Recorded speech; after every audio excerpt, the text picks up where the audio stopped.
Okay. Let's go live. Live is always good. Going live is always nice. Hey, hello, welcome. Welcome to today's stream. Today we're doing... What are we doing today? Oh yeah. Hello, how's it going? Today we're doing a blind playthrough of Doki Doki Literature Club. We were told that people on the Discord server decided that we should play this game, and I was like, okay, yeah, sure, let's play it. Let's do a blind playthrough and see how it is. This is a completely fresh blind playthrough. I don't really know what the game's about. I just know it's like a text reading club, I guess. It's one of those things, you know? However, I did see when I loaded up the game that there was like a bunch of trigger warnings for like disturbing scenes and everything, and I was like, you know what? I made such a nice looking thumbnail. It was so nice. It was so beautiful. And now you're telling me the game is like so violent. It's a dating simulator. Okay. So yeah, we're just gonna bump right into this, but just know that if you're not a fan of violence, if you're not a fan of I don't know if it's violence. If you're not a fan of disturbing images, then definitely don't watch this stream, this video.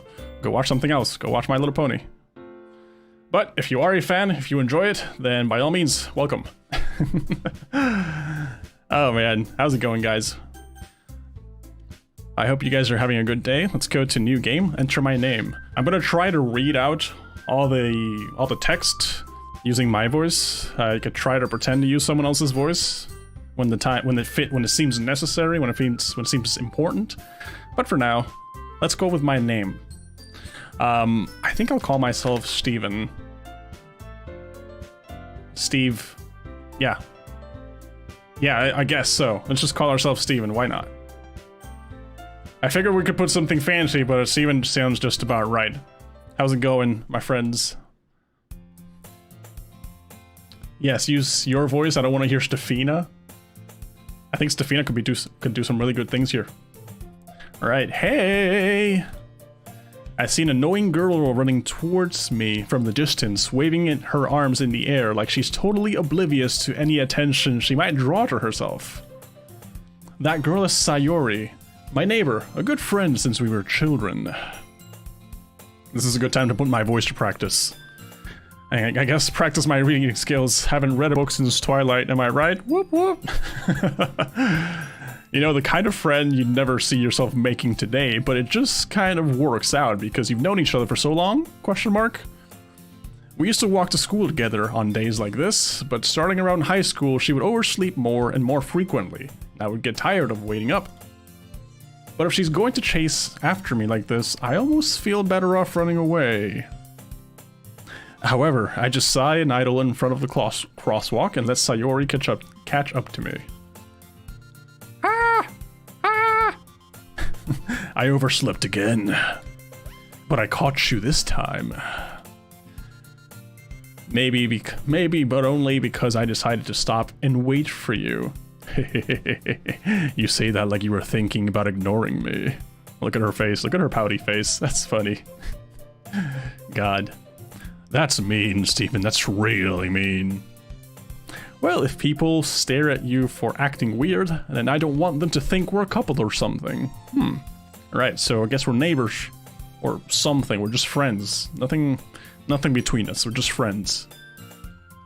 Fine. But you did wait for me after all. I guess you don't have it in you to be mean, even if you want to. Whatever you say, Sayori. I expected another character to have the deep muscle voice. We cross the street together and make our way to school. As we draw near, the streets become increasingly speckled with other students making their daily commute. By the way, Steven, have you decided on a club to join yet? I'll try to do different voices. A club? I told you already, I'm not interested in joining any clubs. What the hell's wrong with this girl? I'm not interested, man. It's not my thing. I haven't been looking either. Eh? That's not true. You told me you were going to join a club this year. Did I? I'm sure it's possible I did. In one of the many conversations where I dismissively go along with whatever she's going on about. Been there, done that. That's how I ended up with blonde hair. Sayori likes to worry a little too much about me, when I'm perfectly content just getting by on the average while spending my free time on games and anime. Oh, it's like the deepest oh I could make. I was talking about how worried I am that you won't learn how to socialize or have any skills before college. Your happiness is very important, really important to me, you know.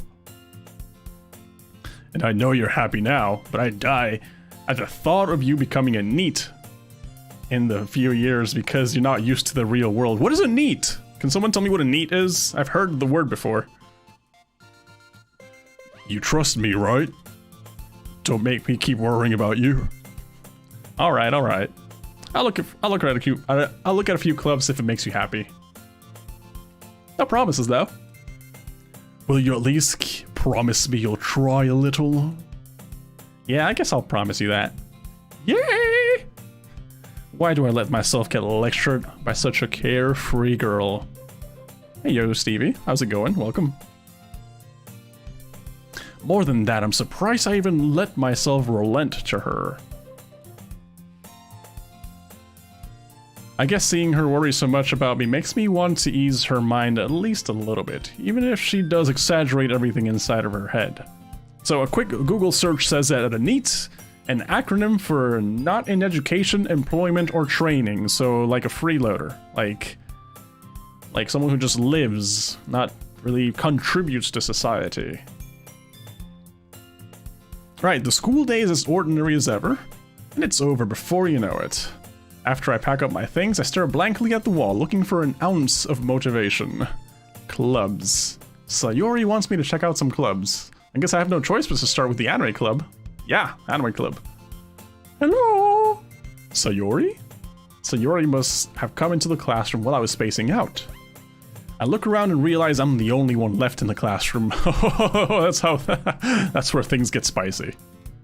I thought I'd catch you coming out of the classroom, but I saw you just sitting there and spacing out, so I came in. Honestly, you're even worse than me sometimes. I'm impressed. You don't need to wait up for me if it's going to make you late to your own club, you know.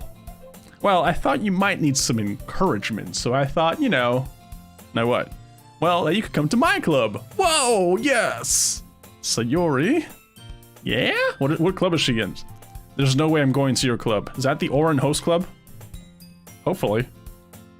Hair? Meanie. I just his face. Sayori is the vice president of the Literature Club. So that's the thing. Right. It's Doki Doki Literature Club. Forgot about that. Not that I was ever aware she had any interest in literature, but there she goes, being the vice president. In fact, I'm 99% sure she only did it because she thought it would be fun to help start a new club.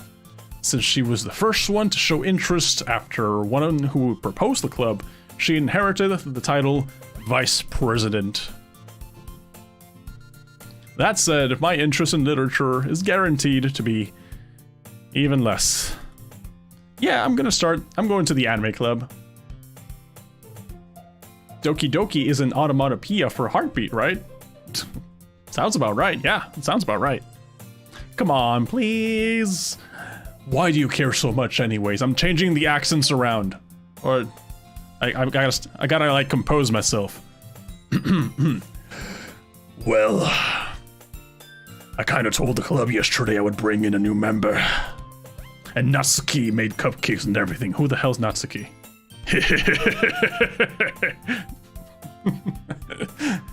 Don't make any promises you can't keep. I can't tell if Sayori is really that much of an airhead, or if she's so cunning as to have it all planned out. I let out a long sigh. Fine, I'll stop by for a cupcake, okay? What you gonna do? Yeah, let's go.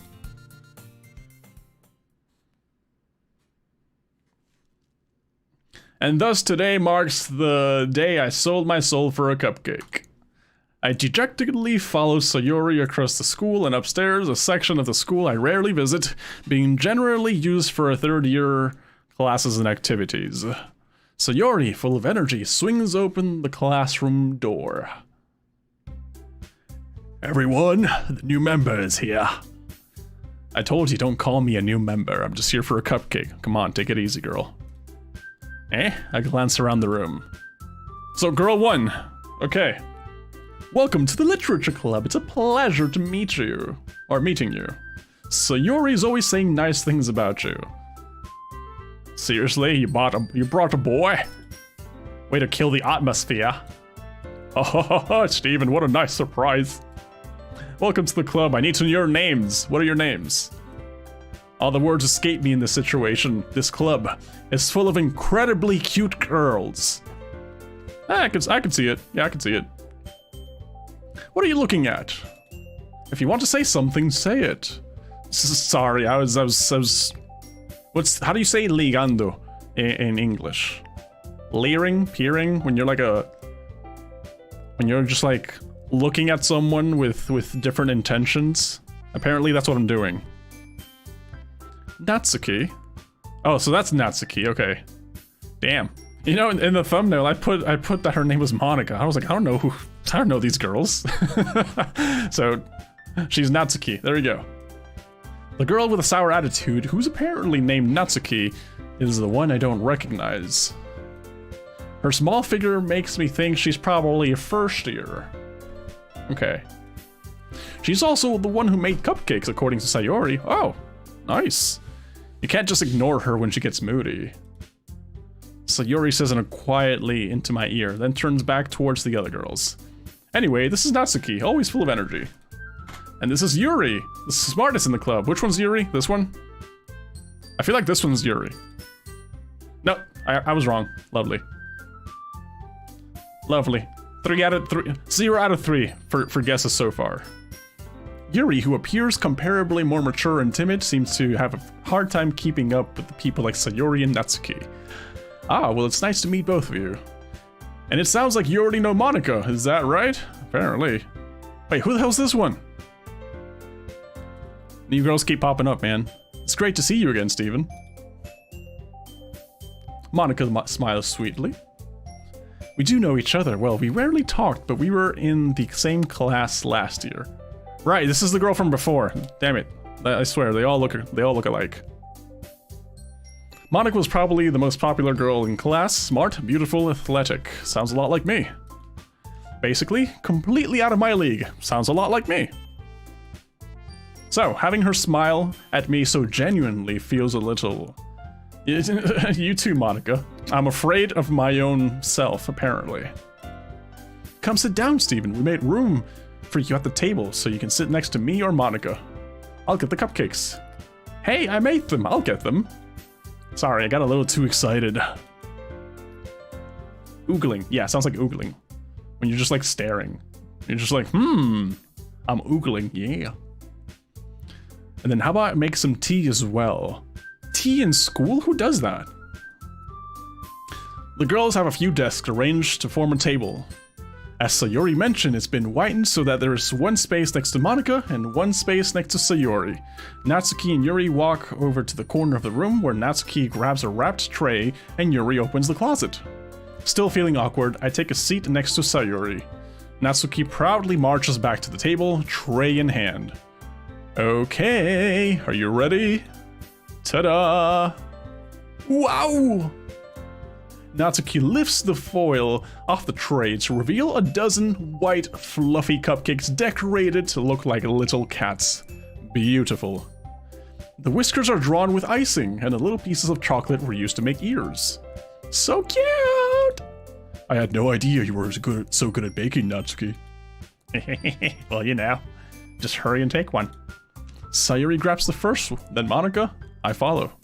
It's delicious! Sayori talks with her mouth full and has already managed to get icing on her face. Wow. I turn the cupcake around in my fingers, looking for the best angle to take a bite. I feel like that's something we always do. We always look for the best angle, and then that's when we attack afterwards. Natsuki is quiet. I can't help but notice her sneaking glances in my direction. Damn it, she's into me. Is she waiting for me to take a bite? Is it laced with poison? Maybe. I finally bite down. The icing is sweet and full of flavor. I wonder if she made it herself. This is really good. Thank you, Natsuki. Thank you. Why are you thanking me? It's not like I... Haven't I heard this somewhere before? Made them for you or anything. I thought you technically did. Sayori said, well, maybe. But not, you know, you, dummy. Damn it, this is so anime. Alright, alright. I give up on Natsuki's weird logic and just dismiss the conversation. Yuri returns to the table carrying a tea set. She needs your opinion on the cupcake. Yes. She carefully places a teacup in front of each of us before setting down the teapot next to the cupcake tray. You keep a whole tea set in this classroom? Don't worry, the teachers gave us permission to. I feel like you wouldn't need that much permission to get a tea set, I guess. It's not like it's a coffee machine. After all, doesn't a hot cup of tea help you enjoy a good book? Maybe. I guess. Hey, don't let yourself get intimidated. Yuri's just trying to impress you. Damn. Hey, that's not... Insulted, Yuri looks away. I mean that, you know... I believe you. Well, tea and reading might not be a pastime for me, but at least I enjoy tea. I'm glad. Yuri faintly smiles to herself in relief. Monica raises an eyebrow, then smiles at me. The hell you want, Monica? So, what made you consider the literature club? I was afraid of this question. Something tells me I shouldn't tell Monica that I was practically dragged here by Sayori. Well, I haven't joined any clubs yet, and Sayori really seemed really happy here, so... That's okay, don't be embarrassed. We'll make sure you feel right at home, okay? As president of the of the Literature Club, it's my duty to make the club as fun and exciting for everyone. Monica, I'm surprised. How come you decided to start your own club? You could probably be a board member for any of the major clubs. Your personalities, Monica. Weren't you a leader of the debate club last year? Damn, she's throwing it back. Well, you know. To be honest, I can't stand all the politics around major clubs. It feels like nothing but arguing about the budget and publicity and how to prepare for events. I'd much rather take something I personally enjoy and make something special out of it. Was high school like this for anyone? Not at all. No, I was only part of the library club, and it was just me, my two other friends. We were both like 15 or 16, and then the rest of the library club was just a bunch of like first to third graders. We felt so out of place, we felt so awkward, but the school was like enforcing the club policy. I was like, God, I don't want to be here. And if it encourages others to get into literature, then I'm fulfilling that dream. Monica really is a great leader. Yuri also nods in agreement. Then I'm surprised there aren't more people in the club yet. It must be hard to start a new club. You could put it that way. Not many people are very interested in putting out all the effort to start something brand new. Especially when it's something that doesn't grab your attention like literature. That's true.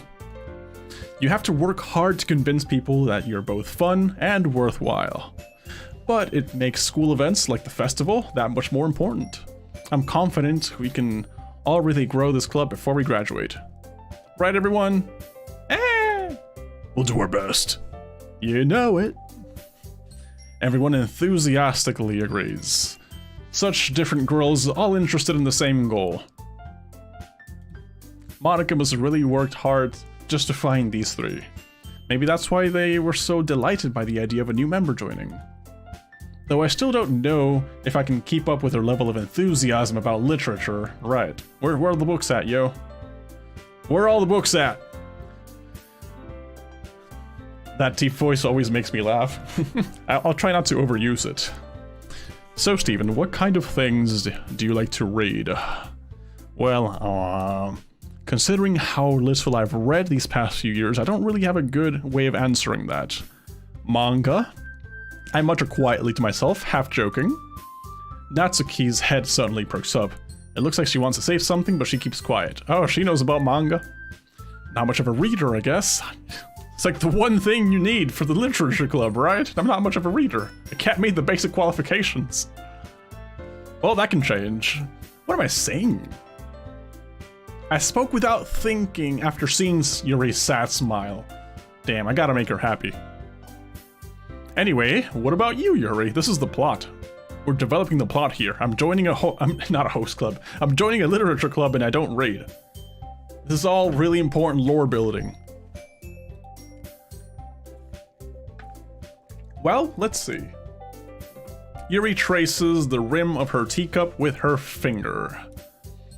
My favorites are usually novels that build deep, complex fantasy worlds. The level of creativity and craftsmanship behind them is amazing to me. And telling a good story in such a foreign world is equally impressive. Yuri goes on, clearly passionate about her reading. She seems so reserved and timid since the moment I walked in, but it's obvious by the way her eyes light up that she finds her comfort in the world of books, not people. But you know, I like a lot of things. Stories with deep psychological elements usually immerse me as well. Isn't it amazing how a writer can deliberately take advantage of your own lack of imagination to completely throw you for a loop? Girl, I don't even read. You're already losing me. It's like... It doesn't work. Anyway, I've been reading a lot of horror lately. Ah, I read a horror book once. I desperately grasp something I can relate to at the minimum level. Minimum effort right here. At this rate, Yuri might as well be having a conversation with a rock. Really? I wouldn't have expected that, Yuri. For someone as gentle as you to like horror? I guess you could say that. But if a story makes me think, or takes me to another world, then I really can't put it down. Surreal horror is often very successful at changing the way you look at the world, if only for a brief moment. I hate horror. Oh, why's that? Well, Natsuki's eyes dart over to me for a split second. Never mind. That's right, you usually like to write about cute things, don't you, Natsuki? Aw, what? What gives you that idea? You left a piece of scrap paper behind last club meeting. It looked like you were working on a poem called Don't Say It Out Loud. And give that back. Fine, fine. Hey, your cupcakes, your poems. This is the pinnacle of girly girl. She shouldn't be embarrassed by it, I swear. Everything you do is just as cute as you are. Sayori sidles up behind Natsuki and puts her hand on her shoulders. I'm not cute. Natsuki, you write your own poems? I guess sometimes. Why do you care? I think that's impressive. I used to be much of a poet myself. I used to get all the girls with this charming poetry. Not really. Why don't you share them sometime? No. Natsuki averts her eyes. You wouldn't like them. Ah, not a very confident writer yet? I understand how Natsuki feels. Sharing that level of writing takes more than just confidence. The truest form of writing is writing to oneself, that's true. Journaling your experiences is very important. Do that. You must be willing to open up to your readers, expose your vulnerabilities, and showing even the deepest reaches of your heart. Do you have writing experience too, Yuri? Maybe if you share some of your work, you can set an example and help Natsuki feel comfortable enough to share hers. All right, I think I'm giving Yuri like an Australian accent. I'm gonna try it for that. Not very good at it. I'm gonna try it. I guess it's the same for you, Yuri.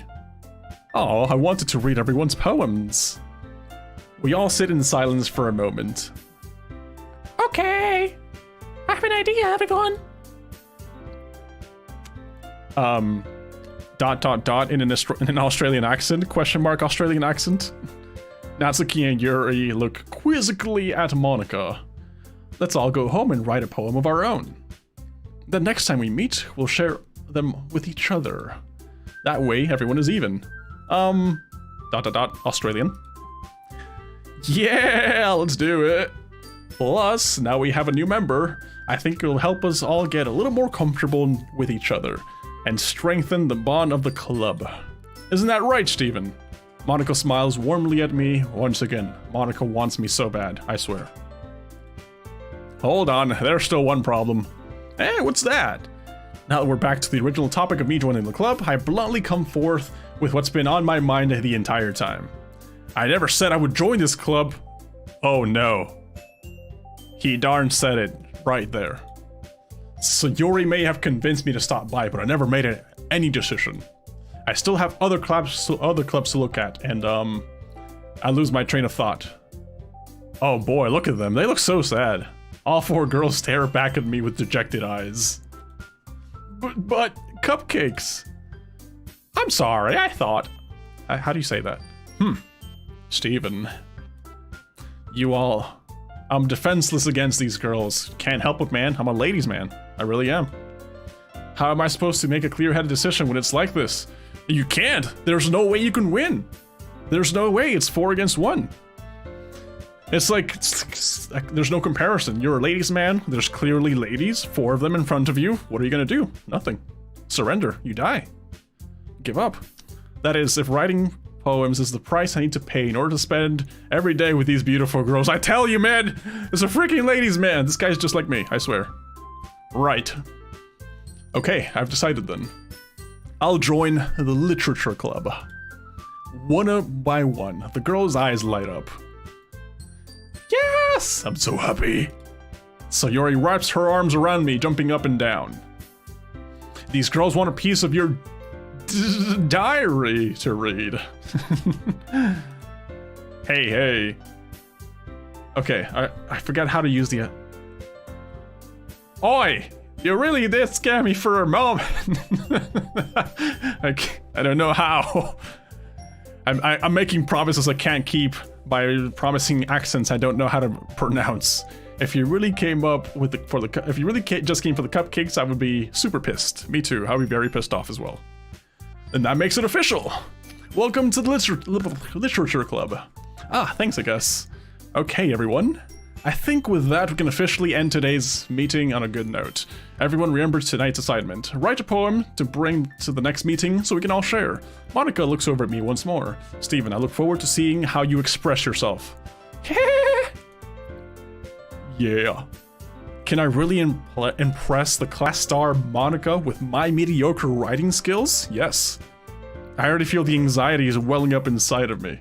Well, inside me. Like, when you say inside me, it's like, okay. When you say inside of me, it sounds a little bit weirder. Meanwhile, the girls continue to chit-chat as Yuri and Natsuki clean up their food. Hey, Steven, since we're already here, do you want to walk home together? That's right, so Yuri and I never walk home together anymore because she always stayed after school for clubs. Sure, might as well, right? Might as well. Yay. It's like I'm trying to do a death metal yay, but I just can't. With that, the two of us depart the club room and make our way home. The whole way, my mind wanders back and forth between the 4 girls. Sayori, Natsuki, Yuri, and of course, Monica. Will I really be happy spending every day after school in literature club? Perhaps I'll have the chance to grow closer to one of these girls. Why not all 4? All right. I'll just need to make it the most of my circumstances, and I'm sure good fortune will find me. And I guess that starts with writing a poem tonight. Why limit yourself to 1, of course? Pick words you think your favorite club member will like. Something good might happen to whoever likes your poem the most. Okay, I'm not gonna try to play for anything other than myself, so I'm not gonna I'm pretty sure this is this is gonna affect the way I do things, but I'm just I'll pick whatever I feel like would be the best thing that I would choose. So I'm a terrible musician, I hate that. Defeat, I don't accept defeat. Vitality is life, and I'm level 99 HP on RuneScape, so I feel like this is something I would pick. Misery, I'm not very misery. Lipstick, I wore lipstick once. Rose is a color. Happiness is pretty interesting. Melancholy, I always forget what this means. Frightening and jumpy, let's go with vitality. Level 99 in RuneScape. Okay, milk, massacre, electricity, sensation, kawaii, tenacious, disaster, games, pain, fickle. For some reason, electricity just speaks to me because I really want to spark with one of these girls. I just really want to have that spark. Kitty, promise, jump, dance, nightgown, heart, giggle, misfortune, vibrant, agonizing. Okay, so as much as I want to select nightgown, I think it's a little too early for us in this moment, you know? It's like, it's putting clear images that they want you to have in your head. So we will not pick nightgown because it's too early. We gotta wait for at least 10 more dates or whatever. I don't know. Vibrant. Vibrant's really cool. Oh, we're supposed to measure by the way they jump. Oh, dude, we're getting Yuri. Tears, socks, captive, friends, nature, hope, shopping, special, candy, bliss. I really like socks. Flying, heartbeat, dazzle, family, excitement, heaven sent, marriage, Valentine, wrath, together. Okay, sounds like she relates to you more. All right, so I posted a tweet on Twitter the other day, I think it was yesterday, talking about Sefer Sephiroth, and Sefer Sephiroth is known in Japanese as Sephiroth, and that is like a heavenly figure, and I feel like heaven sent just fits perfectly here. All right, sweet, blanket, spinning, fun, lucky, shiny, hair, wonderful. What the? Effulgent? Effulgent? Flower. Let's go with spinning, because Beyblades. Covet, fester, infinite, melody, dark, fireworks, memories, journey, embrace, cheeks. Depends on what type of cheeks we're talking about, right? Cheeks. Daydream, raindrops, disarray, romance, sugar, uncontrollable, love, whistle, rainbow, email. Okay. I think raindrops is a very romantic thing, so let's pick raindrops. I have not seen, I forget her name, Sayori. I haven't seen her jump once. I have not seen her jump once. Okay, effulgent is shiny or brilliant. Such a ugly sounding word for shiny or brilliant. It sounds really ugly. Ambient, breathe. Depression, pout, atone, unrestrained, meager, tragedy, hurt, Doki Doki. Of course Doki Doki, how can you not pick this one? Waterfall, ocean, sing, sadness, party, contamination, hopeless, marshmallow, childhood, amazing. I feel like I use the word amazing a lot. Analysis, imagination, anime, cage, horror, poof, incapable, lust, cry, variance. Variance sounds so awesome. It's like if I was a final boss, I would try to add the word variance into one of my attacks. Sparkle, anger, passion, disoriented, scars, papa, nibble, awesome, smile, skipping. Nibble just fits for some reason. Universe, bubbles, play, holiday, disown, swirl, essence, insight. Question, after, what is that? Oh, after image, like in Dragon Ball Z, right? You create an after image. Hello, hello. How's it going? Okay, incongruent, fluffy, climax, loud, landscape, puppy, boop. Not gonna finish it, just boop. Vivacious, dream, uncanny, secretive, vanilla, suicide. That's a sad word. We're not picking that one. Clouds, eternity, sunset, fantasy. Eternity, why not? Vacation, vivid, peace, fireflies, pure joy, whisper, infallible, beauty, mouse. Okay, 4 words left. We gotta make these count. So, pure, intellectual, unrequited, bunny, crimson, death, whirlwind, existence, pleasure, ribbon, fear. Let's go with intellectual. I do dig intellectuals. Skirt, calm, determination, extreme, broken, pink, chocolate, peaceful, precious, unending. That's such a powerful word. Unending. Unending is such a powerful word. I swear, all these they're like boss level attack names. Alone, judgment, bouncy, forgive, philosophy, destiny, hop, starscape. That sounds awesome. Color, inferno, cheer, rain cloud, desire, warm, unstable, sunny, graveyard, laugh. The last one will be unstable. Yuri seemed to get the most bounces. Hi again, Steven. I'm glad to see you didn't run away on us. Nah, don't worry. This might be a little strange for me, but at least I keep my word. Well, I'm back at the literature club. I was the last to come in, so everyone is already hanging out. I'm always late. Always late. Thanks for keeping your promise, Steven. Wait, I forgot. Thanks for keeping your promise, Steven. I don't feel like Australians would do this. This is just me. I hope this ain't too overwhelming of a commitment for you. I really have to Google an Australian accent. I just forgot. It's like a British accent, but more country style. Yo, JRPCE. Yo, JRPEG. Hi, how's it going? Making you dive headfirst into literature when you're not accustomed to it. Oh, come on. Like he deserves any slack. Sayori told me you didn't even want to join any clubs this year. Well, you did clearly hear me say it yesterday, Natsuki, come on. And last year too. I don't know if you plan to just come here and hang out or what, but if you don't take it seriously, then you won't see the end of it. Natsuki, wow, she just slid in there. Natsuki, you certainly have a big mouth for someone who keeps her manga collection in the club room. Oh, so she has the manga somewhere, okay. Natsuki finds herself stuck between saying Monica and manga. Manga is literature, that's true. Anyone who's read Naruto would totally agree with this. Swiftly defeated, Natsuki plops back into her seat. Plop it. Let's try to make a plop sound. That's a plop. Don't worry, guys. Steven always gives his best as long as he's having fun. He helps me with busy work without me even asking. I have no recollection of this, Sayori. What the hell is your problem? Like cooking, cleaning my... Do I live with this girl? I've seen the inside of her room? How dependable.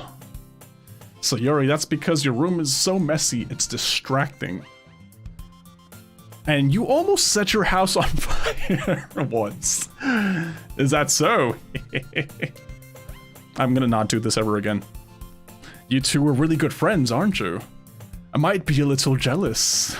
Oh. Well, she is. I've never been to my neighbor's house ever in my life. Okay? Never. And much less their bedroom. How come you and Steven can become good friends too? Twiddles hair. Sayori? As usual, Sayori seems oblivious to the weird situation she just put me into. Oh, Yuri even brought you something today, you know? Wait, Sayori! Eh, me?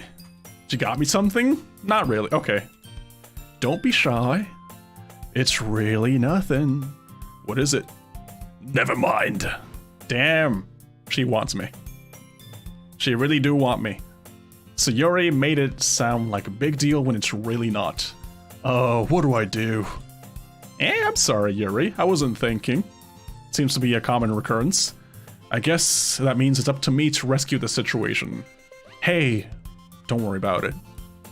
First of all, I wasn't expecting anything in the first place.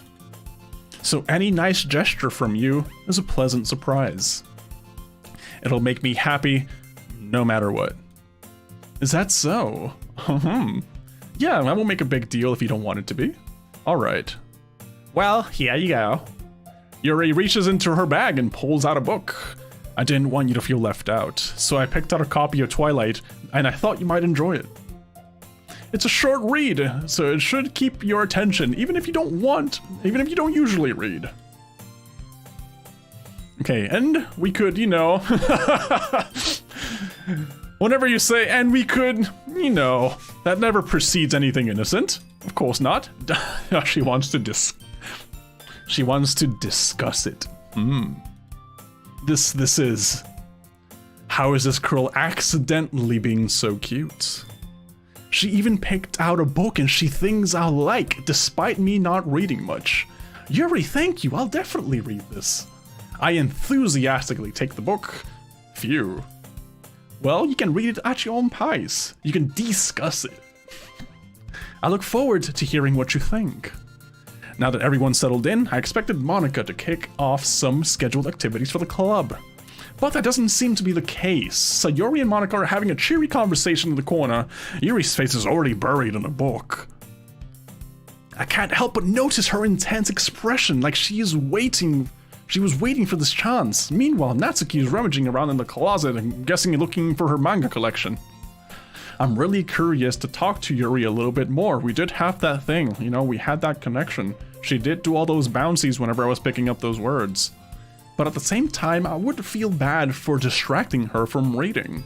I catch a glimpse of the cover of her book. It looks like the same book she lent to me. More than that, she seems to be on the first few pages.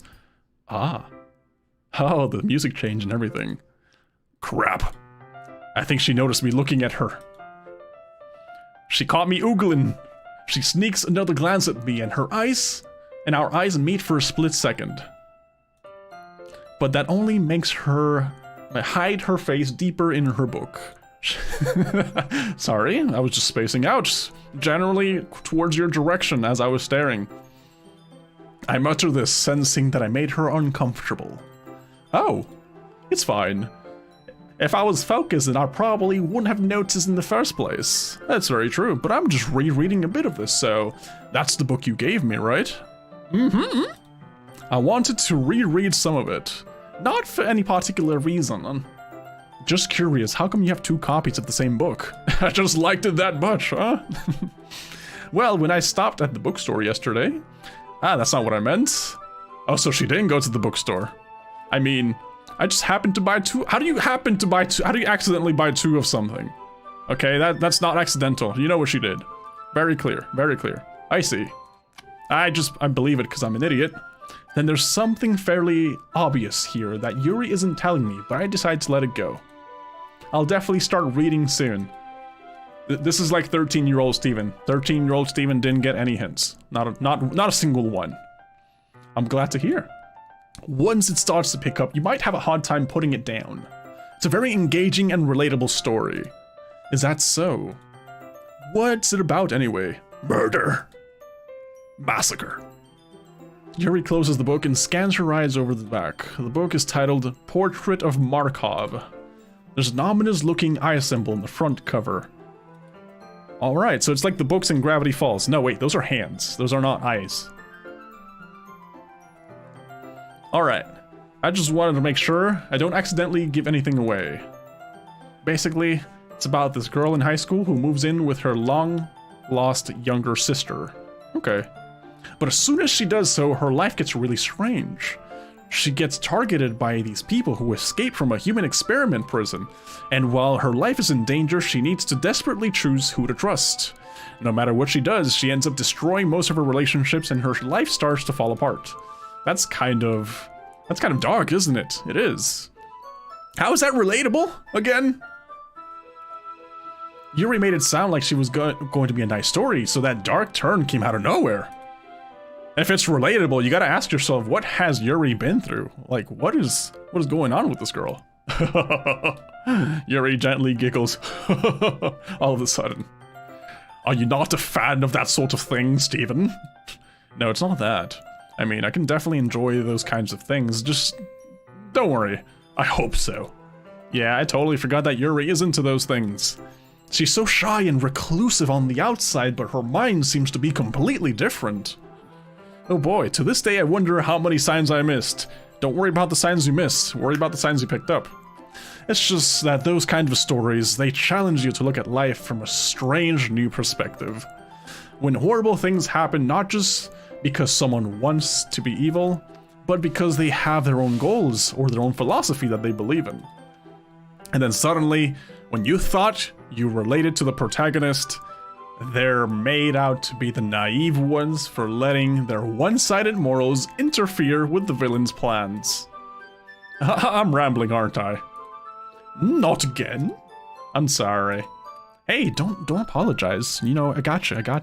I haven't lost interest or anything.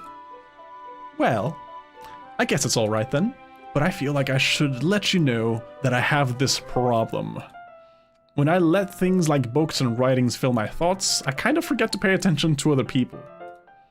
So I'm sorry if I end up saying something strange. She should not read and drive then. She should not be reading and driving. Please stop me if I start talking too much. I really don't think you need to worry. That just means you're passionate about reading. The least I can do is listen. It's a literature club after all. Ah, that's true. In fact, I might as well get started reading it, right? You don't have to! What are you saying? Just moments ago you said you were looking forward to it. Let me just get the book. I quickly retrieved the book that I had put into my bag. Alright, it's fine if I sit here, right? I slip into the seat next to Yuri's. Things are getting spicy now. We're sitting next to each other. Ah, yeah. Are you sure? You seem a little apprehensive. I'm sorry. It's not that I don't want you to. It's just something I'm not very used to. That is, reading in the company with someone. I see. Well, just tell me if I end up distracting you or anything. Alright. I open the book and start the prologue. Soon I understand what Yuri means about reading in company.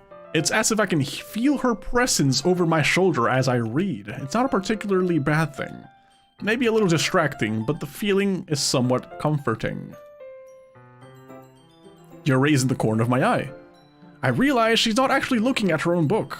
I glance over. Looks like she's reading from my book instead. Sorry! I was just... Yuri, you really apologize a lot, don't you? I do? I don't really mean to. Sorry. I mean, aha! Here, this should work, right? I slide my desk up until... Okay, I slide my desk until it's up against Yuri's, and then hold my book more between the two of them. Ah, I suppose so. Yuri timidly closes her own copy. Once we each lean in a little bit, our shoulders are almost touching. It feels like my arm is in the way, so instead I use my right hand to hold the book open. Okay. I guess that makes it a little difficult to turn the page. Here. Okay.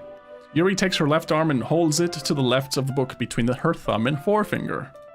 Ah, I do the same with my right arm, on the right side of the book. That way, I turn a page and Yuri slides it to her thumb after it flips to her side. But in holding it like this, we're huddled even closer than before. It's actually kind of distracting me. It's as if I can feel the warmth of Yuri's face and she's in the corner of my vision. Are you ready? Eh? To turn the page. Ah, sorry. I think I got a little distracted for a second. I glance over at Yuri's face again and our eyes meet. Don't know how I'll be able to keep up with her.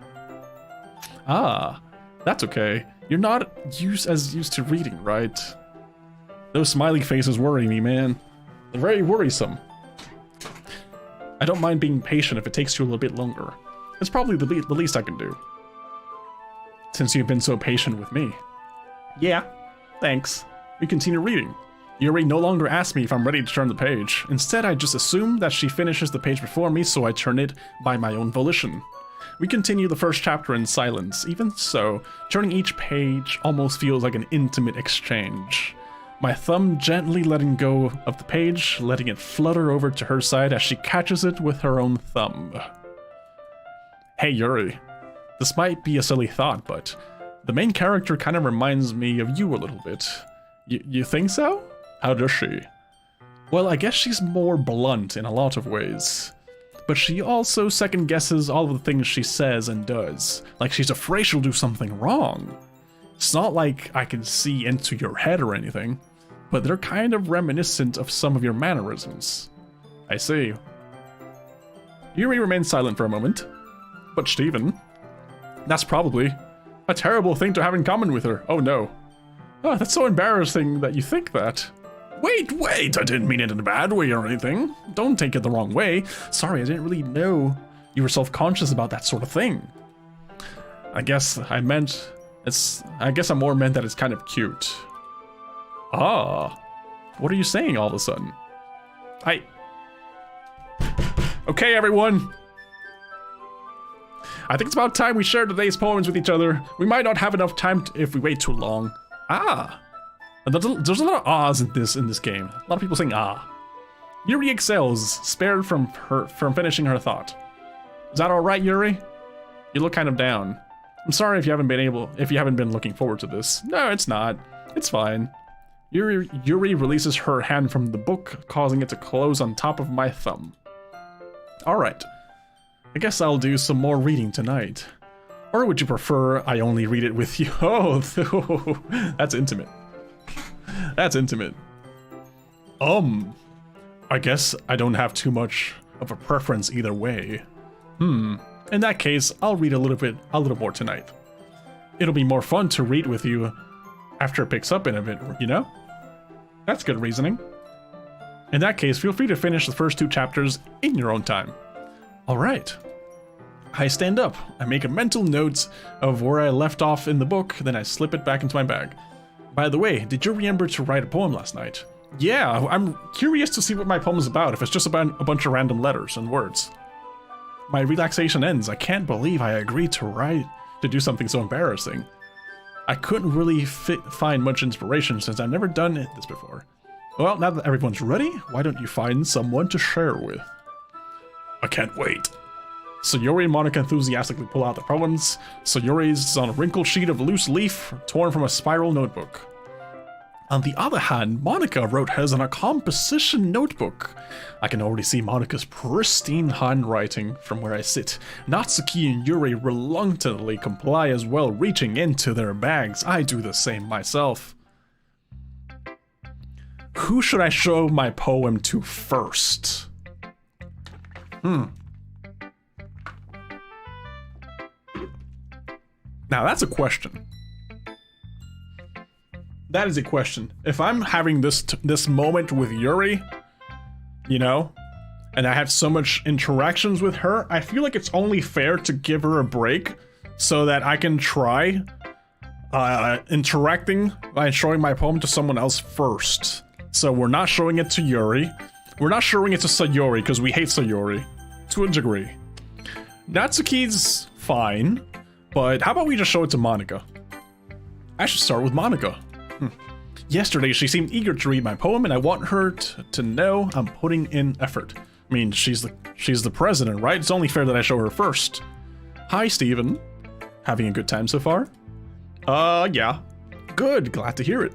By the way, since you're new and everything, if you ever have any suggestions for the club, like new activities or things we can do better, I'm always listening.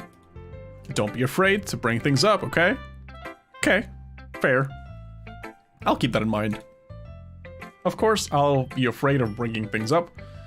I'm much better off just going with the flow until I'm more settled in. Anyway, want to share your poem with me? It's kind of embarrassing, but I guess I have to. Oh, don't worry, Steven. We're all a little embarrassed today, you know? But it's that sort of barrier that we'll all learn to get past soon. Yeah, that's true. I hand Monica my poem. Great job, Steven. I was going ooh in my head while reading it.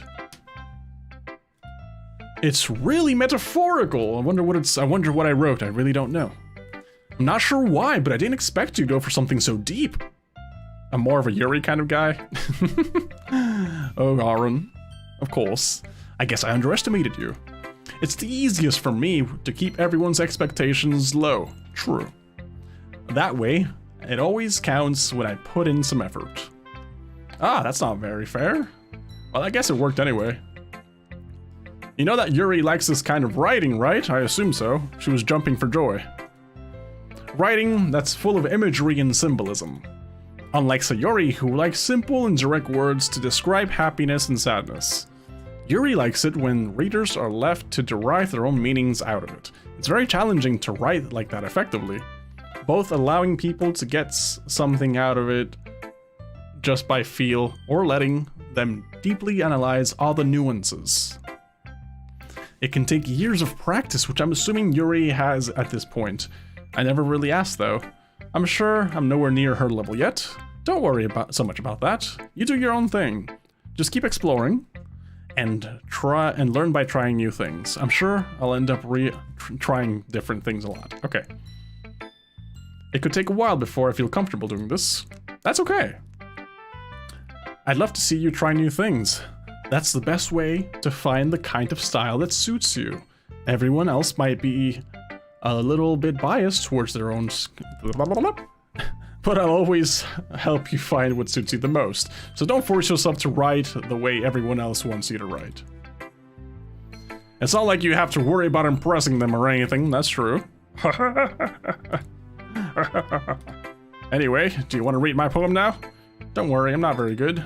You sound pretty confident for someone who claims to not be very good. Well, that's because I have to sound confident. That doesn't mean I always feel that way, you know? I see. Well, let's read it then.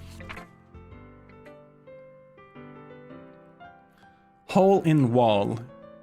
It couldn't have been me. See the direction the spackle protrudes. A noisy neighbor? An angry boyfriend? I'll never know. I wasn't home.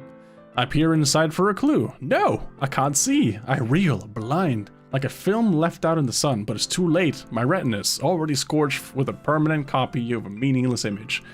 It's just a little hole. It wasn't too bright. It was too deep, stretching forever into everything. A hole of infinite choices. I realize now I wasn't looking in, I was looking out. And he, on the other side, was looking in. That's deep. So what you think? It's very freeform, if that's what you call it. Sorry, I'm not really the right person to ask for feedback. It's okay. Yeah, I feel like that kind of style has gotten pretty popular these days. That is, a lot of poems have been putting emphasis on the timing between words and lines. When performed out loud, it can be very powerful. What was the inspiration behind this wall? Well, I'm not sure if I know how to put it. I guess you could say that I had some kind of epiphany recently. I think she just punched a hole in the wall, and that's what she learned, that's what she realized. It's been influencing my poems a bit. Yeah, something like that. I'm kind of nervous to talk about deep stuff like that because it's kind of coming on strongly. Maybe after everyone is better friends with each other. Anyway, here is Monica's writing tip of the day. Sometimes when you're writing a poem or story, your brain gets too fixated on a specific point. If you try so hard to make it perfect, then you'll never make any progress. Just force yourself to get something down on the paper and tidy up later. It works. Another way to think about this, if you keep your pen on the same spot for too long, you'll just get a big dark puddle of ink. True. So just move your hand and go with the flow. That's my advice for today. Thanks for listening.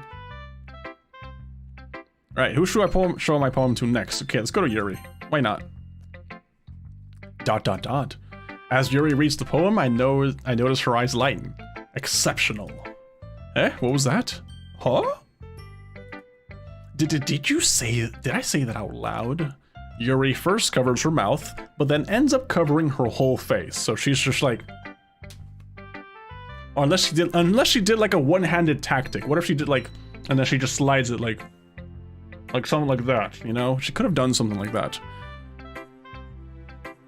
Quite frankly, I wish I had the decor you do, but my office is just white gloss everywhere. My decor is... I guess, you know, the little disco light really helps a lot. Hello, Freebish. Yeah, she did something weird to cover her face. Oh, she's nervous. It sounds like when you... What, I think it's in Street Fighter, when the person gets knocked out, they're like, ooh, ooh, ooh, ooh. He's going to hate me. You really didn't do anything wrong, Yuri. Eh? I guess you're right. What am I getting so nervous for? I just like the poem, right? Yuri takes a breath. So, what kind of writing experience do you have? Your use of imagery and metaphors indicates you've written a lot of poetry before. Really? Wow, that's a huge compliment coming from you. All I did was pick a bunch of random words, but it works, right? It's nice to see you on stream again. Thank you. I appreciate that. This is actually my first time, really. Huh? Yuri stares at me blankly, then looks at my poem again. ... Well, I know that. I just meant, Yuri trails off, unable to find an excuse. She's into me. She traces her finger along the words in the poem, as if breaking it down more thoroughly. Yeah. Okay. This is the reason I was able to tell. It's just that there are specific writing habits that are usually typical of new writers. And having been through that myself, I kind of learned to pick it up on them. I think the most noticeable thing I recognize in new writers is that they try to make their style very deliberate. That's true. That's very true. Not just in writing, in so many things in life. It's like when you're emo, you're like, you go out of your way to really make yourself emo. When you're goth, you go out of your way to let people know you're goth. So I guess it translates into writing too when you try to pick a certain style. In other words, they tend to pick up a writing style separate from the topic matter and they form fit the two together. The end result is that both the style and the expressiveness are weakened. Once Yuri finds her train of thought, it's as if her demeanor totally changes. Her stammering is completely gone, she sounds like an expert. Of course, that's not something you can be blamed for. There are so many different skills and techniques that go into writing even a simple poem. I never picked this up. Not just finding them and building them, but getting them to work together is probably the most challenging part. It might take you some time, but it all comes with practice and learning by example and trying new things. I also hope that everyone else in the club gives you valuable feedback. Natsuki can be a little bit biased though. Biased how? Well, never mind. I shouldn't be talking about people like that. Yeah, don't gossip, Yuri. What the hell's wrong with you? Don't gossip. It's fine. I'm not sure if Yuri's apologizing to herself, to me, or to Natsuki. Who knows? Do you mind if I read your poem now? Ho ho ho, let's get into it. Oh man, I wrote 2 whole notebooks of emo poems and left them in Puerto Rico for a random reader to cringe. That's the way it should be done. That's the way it must be done. There's also a lot of websites for poetry. I have like a bunch of websites filled with poetry. I hope those websites got disconnected or something. Let's not talk about those. I'd love to share my thought process behind it. Yuri smiles dreamily, as if it's a rare opportunity for her, which itself is kind of funny. After all, isn't it supposed to be a literature club? Alright, ghost under the light. The tendrils of my hair illuminate beneath the amber glow. Bathing. It must be this one. The last remaining streetlight to have withstood the test of time. The last yet to be replaced by the sickening blue-green hue of the future. I bathe. Calm, breathing air of the present but living in the past. The light flickers. I flicker back. How do you flicker back? I tell you, she lives in 144 hertz. She's flickering 144 times per second. I'm sorry, I have such terrible handwriting. What? I wasn't thinking that at all. But it took you a long time to read. Ah, it's because I was analyzing it. Well, I just don't read script very often. I actually think your handwriting is pretty. Eh? That's a relief. I also like the poem. Even though it's short, it's very descriptive. It wasn't too short. I usually write longer poems, not at all. I'm really glad you like it. I'll be honest, since it's our first time sharing, I wanted to write something a little bit more mild. You know, before I get into the really degenerate stuff. She wants to be mild. Something easy to digest, I suppose. Are you into ghosts, Yuri? Ooh. That sounds like Banjo-Kazooie. Oh yeah? Actually, the story isn't even about ghosts at all, Steven. Really? You must have totally missed the point. Well, I suppose you did only glance over it after all, but remember that poets often express their own thoughts, feelings, and experiences in their work. They usually do more than tell a simple story or paint a picture. In this case, perhaps the subject of the poem is only being symbolically compared to a ghost. It's not a ghost itself. Lingering in her last remaining place of comfort, unable to let go of the past, and soon to be left with nothing. That's a lot more solemn, putting it that way. I hadn't even thought of that. That's impressive. Eh? It's nothing, really? Yours was impressive too, so I didn't even read mine yet. If anything, I could probably learn a thing or two from you. You think so? Yeah, of course. Ah, you know. I was really nervous about doing all this, but in the end, I enjoyed it.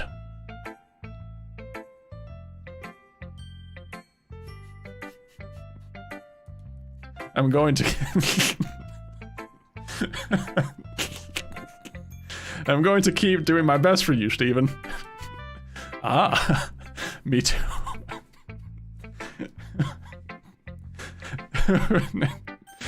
Alright, let's just Natsuki. Let's go to Natsuki.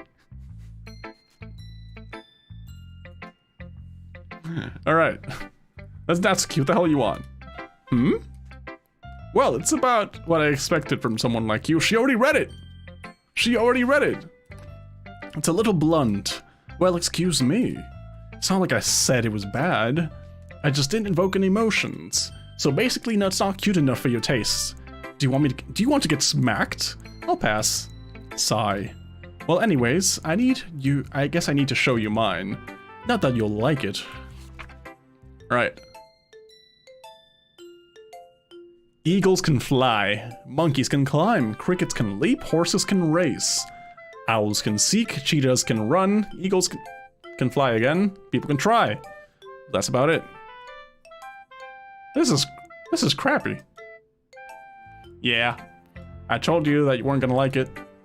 I like it, I'm lying. What? Just be honest. I am lying. Why are you so convinced that I wouldn't like it? Well, because everyone in high school thinks that writing has to be all sophisticated and stuff.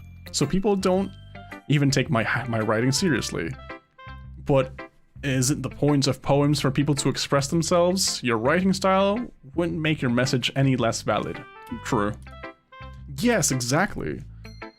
I like when it's easy to read, but it hits you hard. Like in this poem, seeing everyone around you do great things can really be disheartening. So I decided to write about it. I understand. But the other nice thing about simple writing is that it puts more weight on the wordplay. Like, I set it up for a rhyme at the end, but then made it fall flat on purpose. It helps bring out the feeling in the last line. So you did.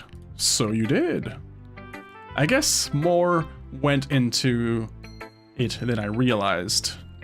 That's what it means to be a pro. I'm glad you learned something. Didn't expect that from the youngest one here, did you? I thought we were all the same age. I guess we're not.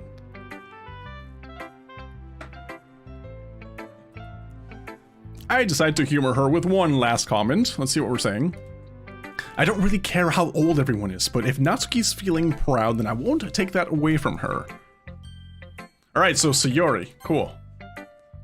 My neighbor, whose room I've been into, apparently. This is a good poem, Steven. Are you sure? It's your first time? Oh, now she has the Batman voice. It just comes and goes. The Batman voice just comes and goes. Of course. It's not that good. But I'm the kind of guy who wouldn't be writing poems in his spare time. I guess you're right. But that's why it impressed me. Well, to be honest, I was afraid that you wouldn't do it seriously. Or that you wouldn't write one at all.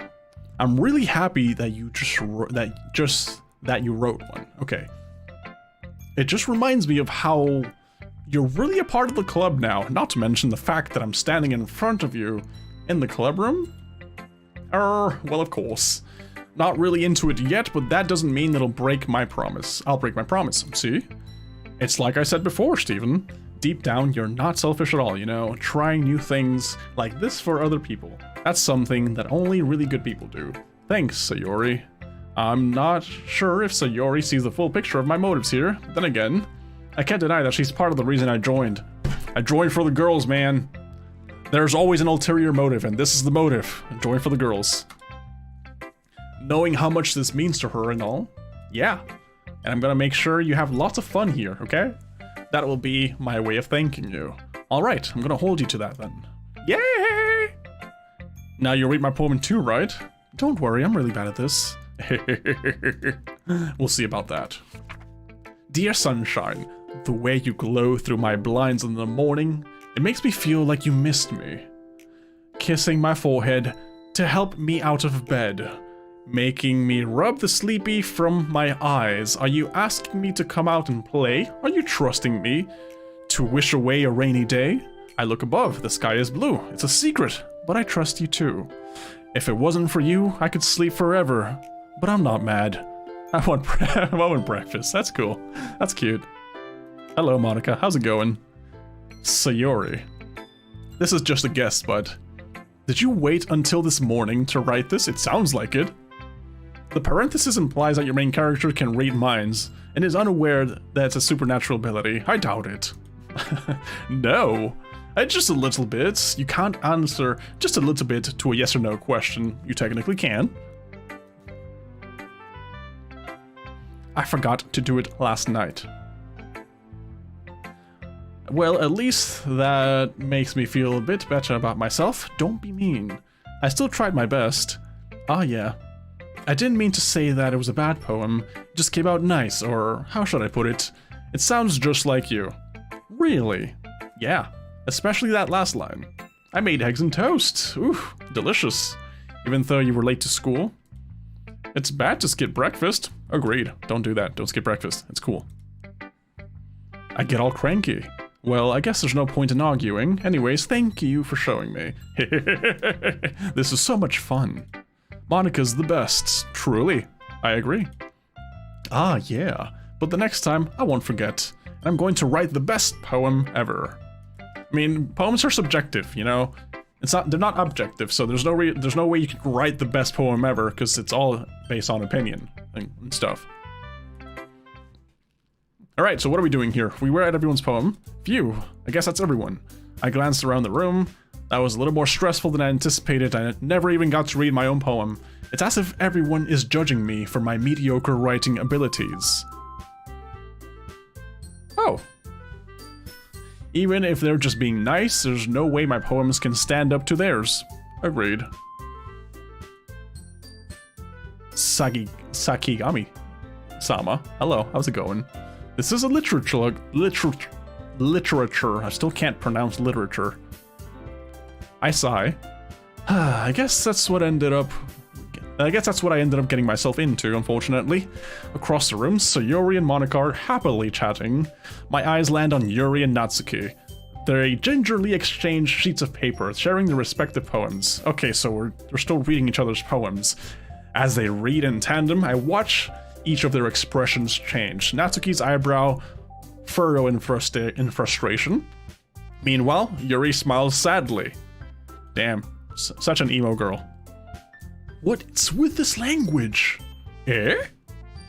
Did you say something? Oh, it's nothing. Natsuki dismissively returns the poem to the desk with one hand.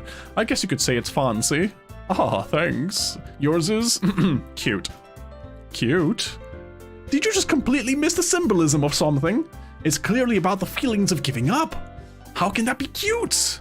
I know that. I just meant the language, I guess. I was trying to say something nice. Eh? You mean you have to try that hard to come up with something nice to say? Thanks, but I really didn't come out nice at all. Well, I do have a couple of suggestions.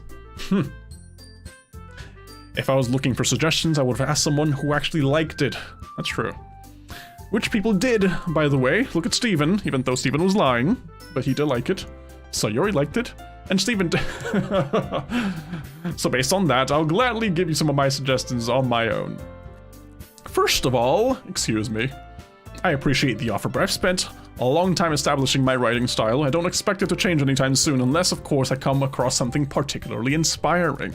Which I haven't yet. And Steven liked my poem too, you know. He even told me he was impressed by it. Natsuki certainly stands up. I didn't realize you were so invested in trying to impress our new member, Yuri. What? That's not what I meant. Ooh, you're just... Yuri stands up as well. Maybe you're just jealous that Steven appreciates my advice more than he appreciated yours. And how do you know he didn't appreciate my advice more? They could just ask me. Honestly, they could just ask me. Are you that full of yourself? I? No.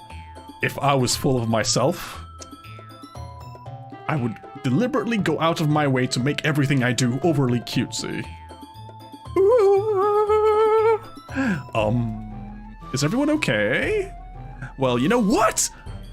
I wasn't the one whose boobs magically grew a size bigger as soon as Steven started showing up. Man, I wish I had that superpower. Jeez.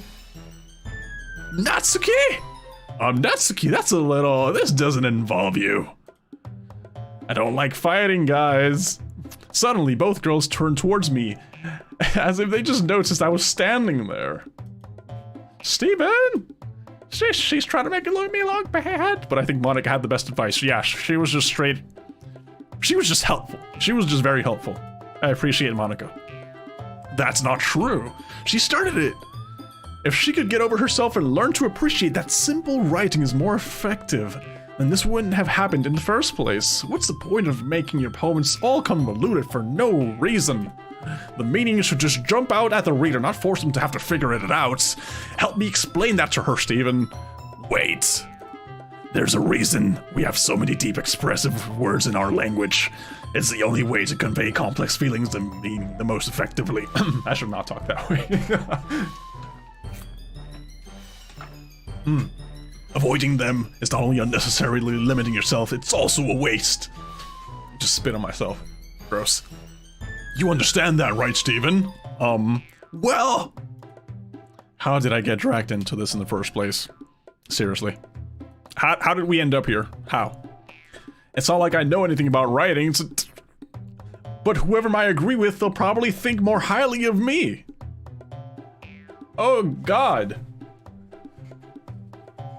I don't want to get involved in this conflict, that's the thing. You know, you guys know that. Like, right now, this is a do or die. This is do or die. So, if I go with Natsuki, I'm like, that whole special moment we have with Yuri, out the window. If I go with Yuri, I don't know, Natsuki looks like a freaking killer. So, I'm not gonna do that. I'm gonna try to stay as neutral as I can, and go with Sayori to help me. But, then that'll make me seem undecisive.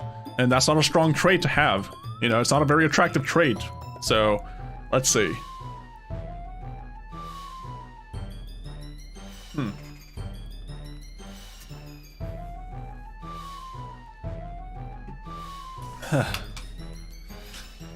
You know what? Yuri's the one that has the dark thoughts. She's the one it's all crazy on the inside, I'm sure. So, let's go with her. Natsuki, you're right that I liked your poem. See? Wait! That's not an excuse for you to be so mean. You shouldn't pick a fight because someone's opinion is different. That's not what happened at all. Yuri won't even take my poem seriously. I understand. Yuri? Eh? You're a seriously talented writer. It's no secret that I was impressed. Well, but here's the thing. No matter how simple or refined someone's writing style is, they're still putting feelings into it and it becomes something really personal. That's why Natsuki felt threatened when you said her poem was cute. I see. I didn't notice that. I'm sorry. Okay.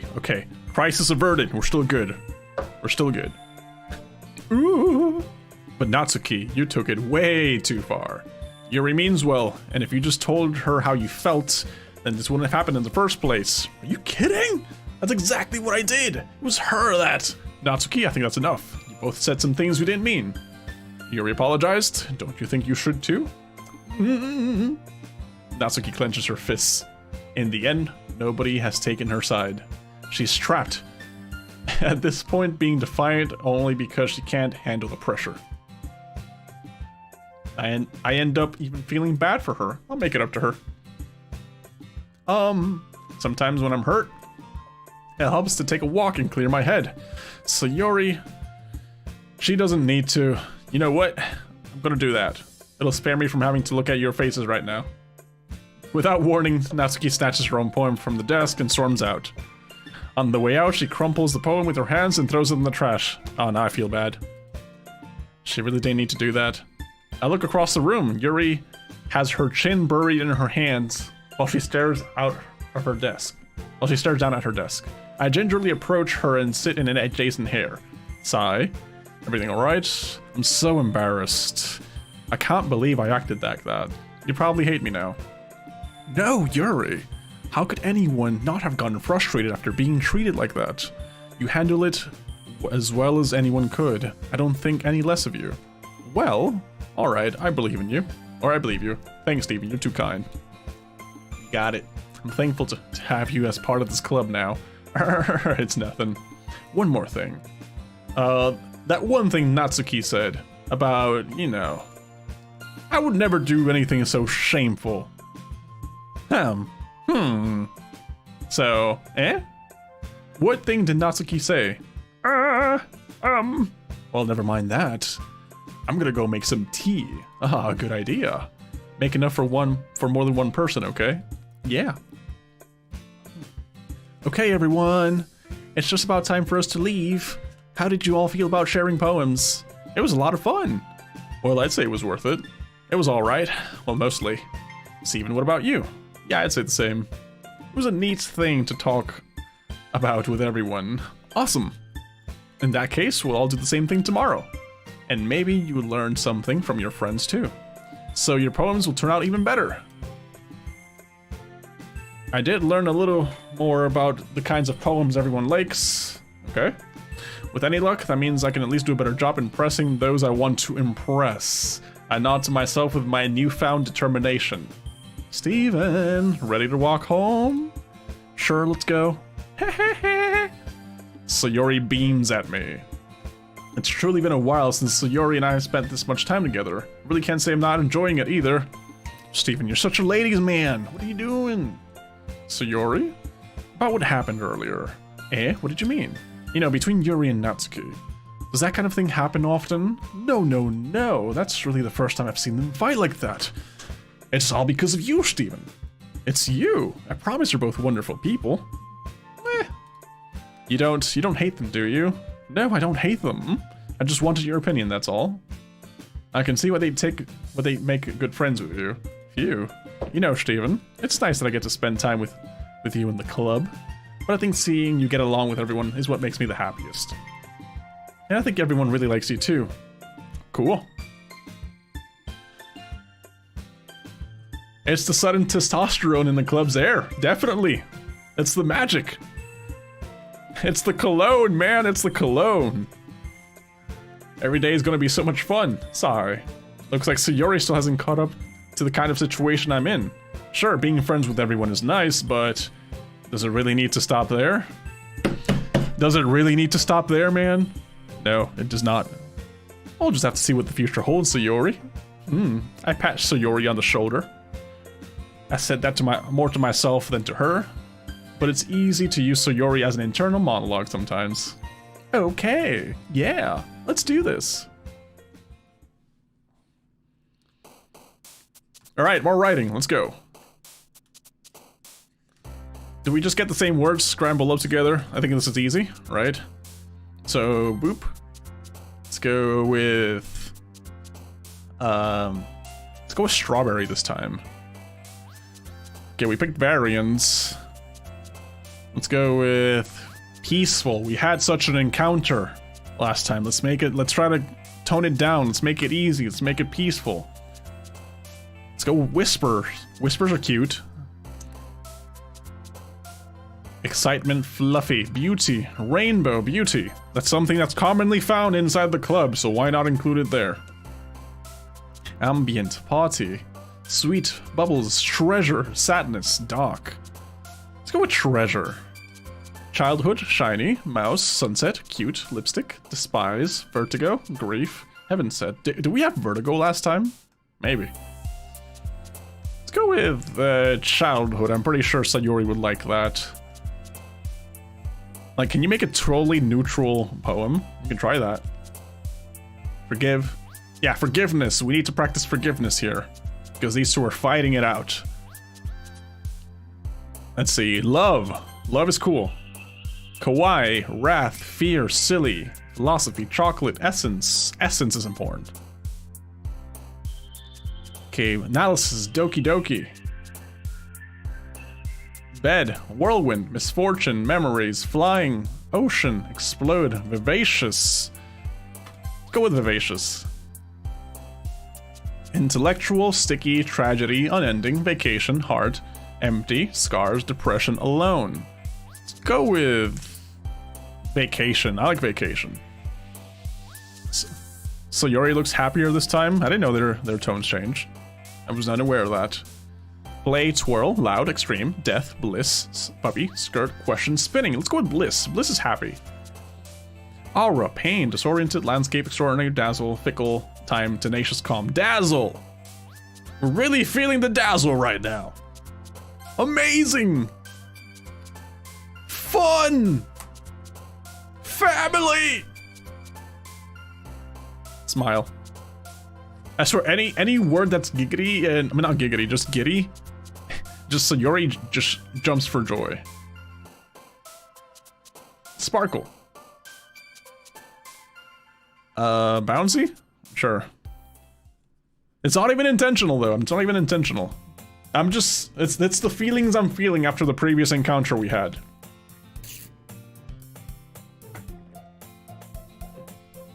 Alright, another day passes and it's time for the club meeting already. I've gotten a little bit more comfortable here over the past couple of days. Entering the club room, the usual scene greets me. Hi, Steven. So, yo, Sayori. Looks like you're in a good mood today. I bet. I'm just still not used to you being in the club after all. I see. That testosterone is really kicking in, huh? That's a pretty simple thing to get you in a good mood. But I guess it's always the simple things with you anyway. Speaking of which, I'm kind of hungry. Will you come with me to buy a snack? Ooh, no, what? That's not like you at all. I have my reasons. Why don't we take a look at your purse, Sayori? What? Why that all of a sudden? No reason, really. I just want to look at, what did I do to her purse? Sayori nervously retrieves her coin purse. She fumbles with the latch and gets it open. Then she turns it upside down and lets its contents spill into the desk. Only 2 small coins fall out. Ah. I knew it! She was trying to convince me to pay for her meals. That's not fair! How did you even know? It's simple. If you had enough money in the first place, you would have bought a stock before coming to the club room. So either you're not hungry, or wanted an excuse to take a walk, or you plan to conveniently forget that you spent all your money so that I would lend you some. But there's one more thing. You're always hungry. And so that only leaves one option. Ooh-wah, ooh-wah, ooh-wah, ooh-wah. It's a trap. I give up. Don't make me feel guilty. If you feel guilty, that means you deserve to feel guilty. Ahaha. Yuri certainly giggles. Eh? I didn't notice she was listening in. Her face is in her book, as always. Ah. I wasn't listening or anything. It was just something in my book. Yuri! Tell Steven to let me borrow some money. Don't get me involved in like that, Sayori. Besides, you should only buy what you can responsibly afford. That's true. And frankly, after putting a mischievous little stunt like that, your suffering is fair enough retribution. I didn't mean that. I got too absorbed into my book. Ooh, I really like when you speak your mind, Yuri. It doesn't happen much, but it's a fun side of you. There's no way you could think of that. You were right, though. I did something bad, now I have to accept the retribution. That's still coming from you, Sayori. I guess there's a little devil inside all of us, isn't there? Don't let her fool you. Sayori knows exactly what she's doing. She really does. After all, she told you guys she was bringing me to the club before she even told me. But you wouldn't have come if it weren't for the cupcakes, so I had to trick Natsuki into— wow! Mastermind. Come on, give me a little bit more credit than that. What? Did you get slapped or something? Out of nowhere, something smacks Sayori in the face and tumbles onto the desk. Ow, what just happened? What was A cookie. Sure enough, it was a giant cookie wrapped in plastic. Sayori glances around. Is this a miracle? Because I paid my restitution. Retribution. Actually, that one almost worked. I was just gonna give it to you. But then I heard you blab about the cupcakes. It was totally worth seeing your reaction, though. Natsuki? That was so nice of you. I'm so happy. Sayori hugs the cookie. Jeez, just eat it. Sayori rapidly tears the wrapper and takes a big bite. So good. Sayori suddenly clasps her hands over her mouth. I bit my tongue. I thought she was gonna say, it's raisin. Oh no. You're going through a lot over just one cookie. Natsuki takes a bite of her own cookie. Ah, yours looks really good too, Natsuki. Can I try it? Jeez. Beggars can't be choosers, but yours is chocolate. Yeah, and why do you think I give you that one? Fine. Still, I'm really happy you shared this one with me. Sayori gets out of her seat and goes behind Natsuki and wraps her arms around her. Oh, jeez. I get it. Cookie still in hand, Natsuki reaches up to nudge Sayori off her. Sayori suddenly leans down and takes a bite of Natsuki's cookie. Damn, she hungry. She just goes in for the kill. Mouthful, Sayori trots away to safety. Yuri and I laughed as well, so this is so cute. Geez, you're such a kid sometimes. Monica, can you tell Sayori? Natsuki glances around. Monica isn't in the club room. Oh, where's Monica anyway? That's a good question. Have any of you heard anything about her being late today? Not me. Yeah, I haven't either. It's a bit unusual. That's suspicious. Very suspicious. I hope she's okay. Of course she's okay. She's probably just had something to do today. She's pretty popular after all. True. You don't think she died? She has a boyfriend. Or she's dead. One of the two. I wouldn't be surprised. She's probably more desirable than all of us combined. Not true?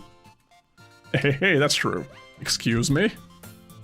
Suddenly the door swings open. Sorry, super sorry. Ah, there you are. I didn't mean to be late. I hope you guys weren't too worried or anything. Monica chooses the club over her boyfriend after all.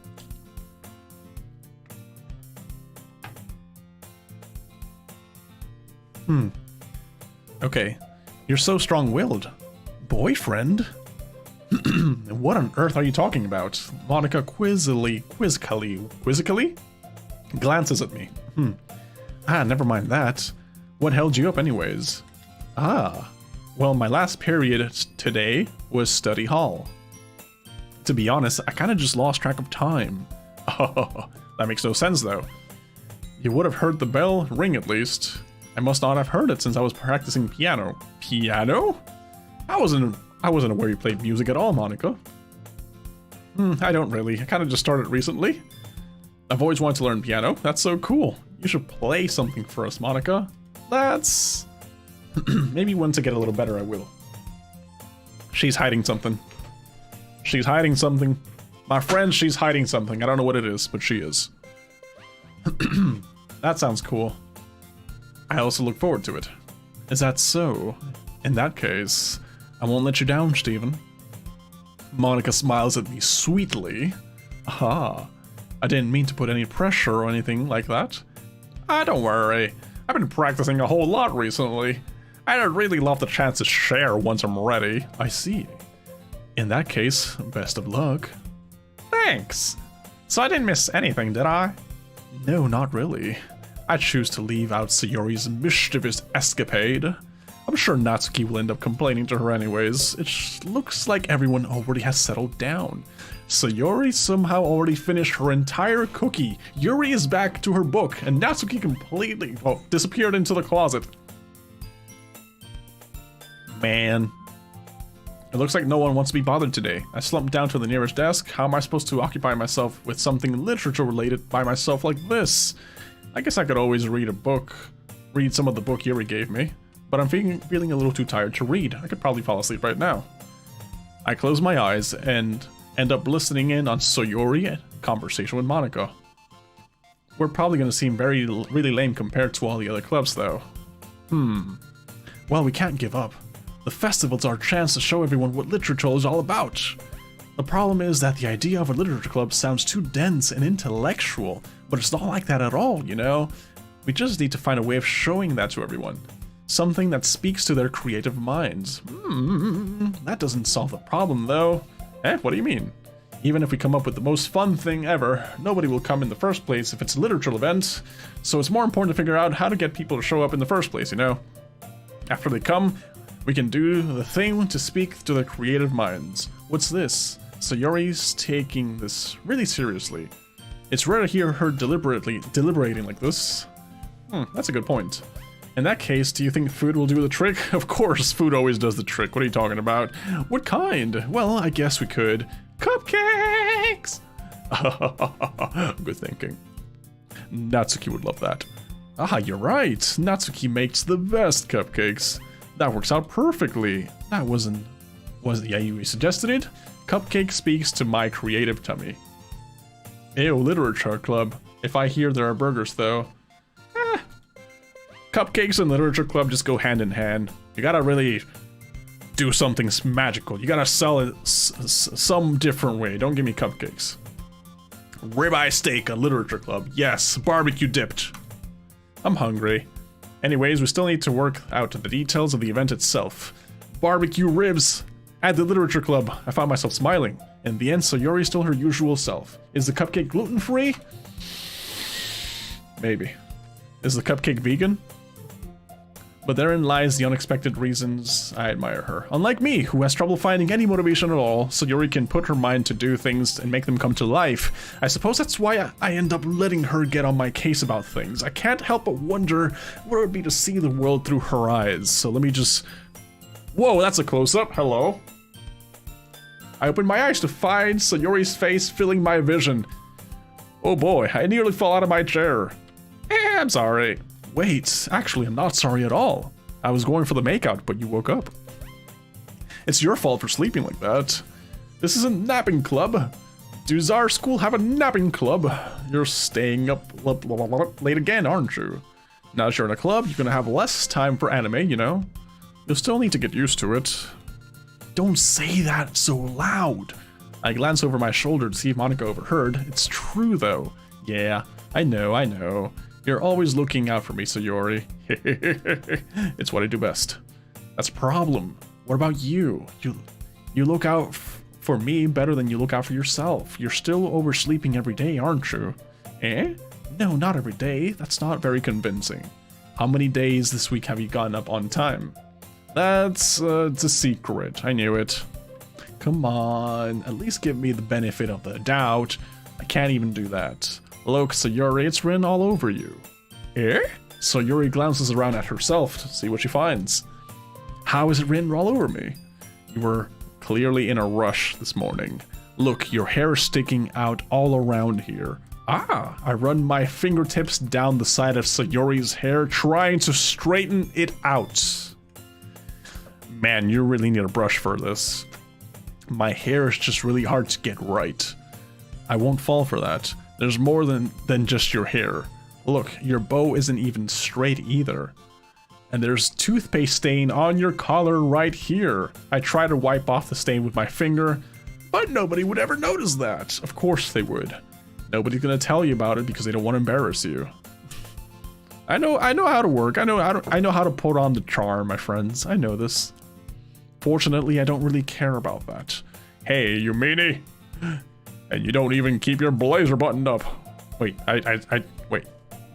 Seriously, Sayori, why do you think you don't have a boyfriend yet? That's super mean. Sorry, but you'll thank me later. I start to button her blazer from the bottom? Doing what now? Once you see how much better it looks, you'll change your mind. Oh boy. Oh boy. This is so funny.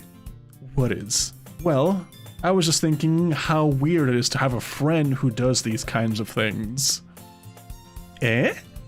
Don't say that. You'll make me feel weird about it, stupid. Are you winning, son? Can you even win? I think there's a way to win. It's okay, though. I'm happy we're like, oh. She's happy we're like this. Aren't you? Ah, I guess. Hey, be careful. The button might come off. Why is this one so hard to close? I struggle to fully close the button near her chest. That's a little close, man. It's a little too close for comfort. Does this thing even fit you properly? It did when I bought it. Sigh. If you ever buttoned it, you would have noticed sooner that it doesn't fit you anymore. What are you smiling about?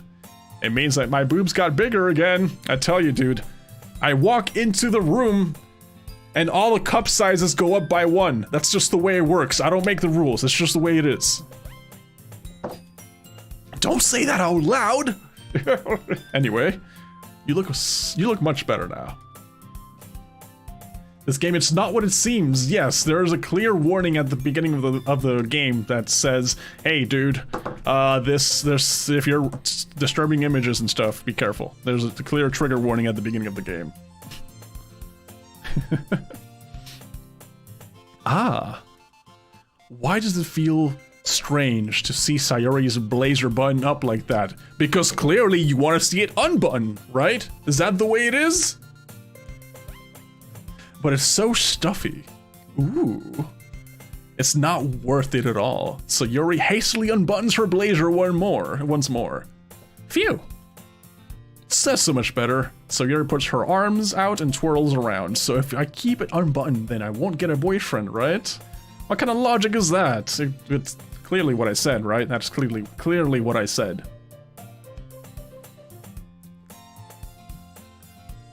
Because if I had a boyfriend, then he wouldn't even let you do things like this. That's very true. Yeah, it's a very disturbing thing to do amongst friends, you know?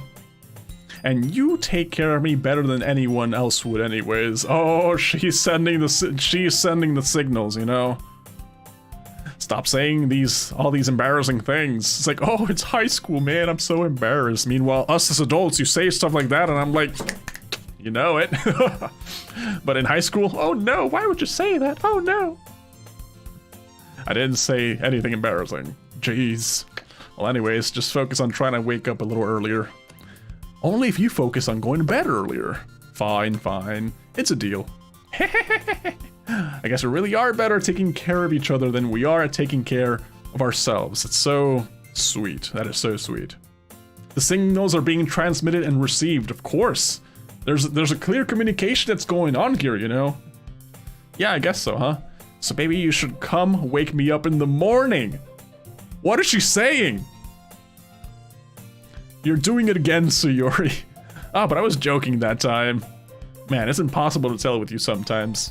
You know, she's doing the classic, you can come over and wake me up if you want to. JK, JK, unless. Okay, everyone. Eh? Monica suddenly calls out, why don't we share the poems we wrote now? Yay! I shouldn't say that yay again. Steven, I can't wait to read yours. Yeah, same. I failed to sound enthusiastic, but Sayori still trots away to retrieve her poem. Alright, who should I show my poem to first? Of course, I'm gonna show it to Sayori, because we had the most communication here. Last time it was Monica, but since she was late, it's clear to me that she was not playing piano. She was clearly with her boyfriend. Alright, and we ain't about that life, okay? We ain't not about that life. So, you know, we started off this saying, hey, we're gonna try to impress all four. You know, why keep one when you can have all four? But clearly, Monica's been she's been lying to us. You know, she doesn't want us to know, and she's going like, oh yeah, we're playing piano. Right. So we're going first with Sayori. Monica supports love between different dimensions. Sayori, oh my goodness. This is so good, Steven. Eh? I love it! Especially after yesterday's poem. Ah, you're too honest sometimes, Sayori. No, but really? I want to put this on my wall. You know, that wall in my bedroom, which you can then go and wake me up later? Can I? Sayori, you must be seriously overreacting. I'm not a good writer at all. I honestly have no idea what I'm doing. Well, maybe that's why, because I have no idea what I like either. Jeez. I'm sure Yuri's opinion has to be a little bit more constructive than this, maybe even Natsuki's. Are you sure you don't like it because just because I wrote it? Eh? Well, I'm sure that's part of it. I think I understand you better than a lot of people here, you know? So when I read your poem, it's not just a poem, it's a Steven poem, which you can probably find online if you search well enough. Highly recommend you don't. And that makes it feel extra special. Like, I can feel your feelings in it. Sayori hugs the sheet against her chest specifically. You're so weird, Sayori. Well, I'm not very good at figuring out if poems are good or bad. Well, that's why I just go by my heart. It's so lovely. If it makes me feel things, then it must be a good poem. Interesting. Not sure that's exactly how it works. Then again, I guess conveying feelings is a pretty important part of this whole thing. Of course. Yeah, maybe. Honestly, I don't even know what kind of writing you like in the first place. Yeah, me neither. Oh. Why don't you at least try to give it some thought? Aw, you want me to write something? You want to write something for me? That's so sweet! Yeah, right? But if you're always thinking about other people, you need to think about yourself once in a while. And if you don't, you might end up getting hurt at some point. Eh? Well, I don't really know what you mean, but I'll keep that in mind. Well, whatever. Anyway, let's see. I guess I like happy poems. Wait, sometimes I like sad poems too. Sometimes a little bit of both. There's a word for that, right? Yes, there is a word. Well, it's the word I'm looking for. Bittersweets. Yeah. I like things that are happy and things that are sad. Happy and sad? I can't see you liking something sad, Sayori. Clearly can't. Well, I like happy the most. But sometimes when you have a little rain cloud over your head, a sad poem can help give the rain cloud a little hug and make it a nice happy rainbow. Damn it, Sayori. That's unexpectedly poetic. Hey, it is. Maybe I'm getting better at expressing my feelings after all. If you were better at expressing your feelings, you would definitely come out straight up and go like Steven. This whole buttoning my blazer thing, kind of weird. I'm kind of digging it. Keep going. I should write that down then. You can read my poem now, okay?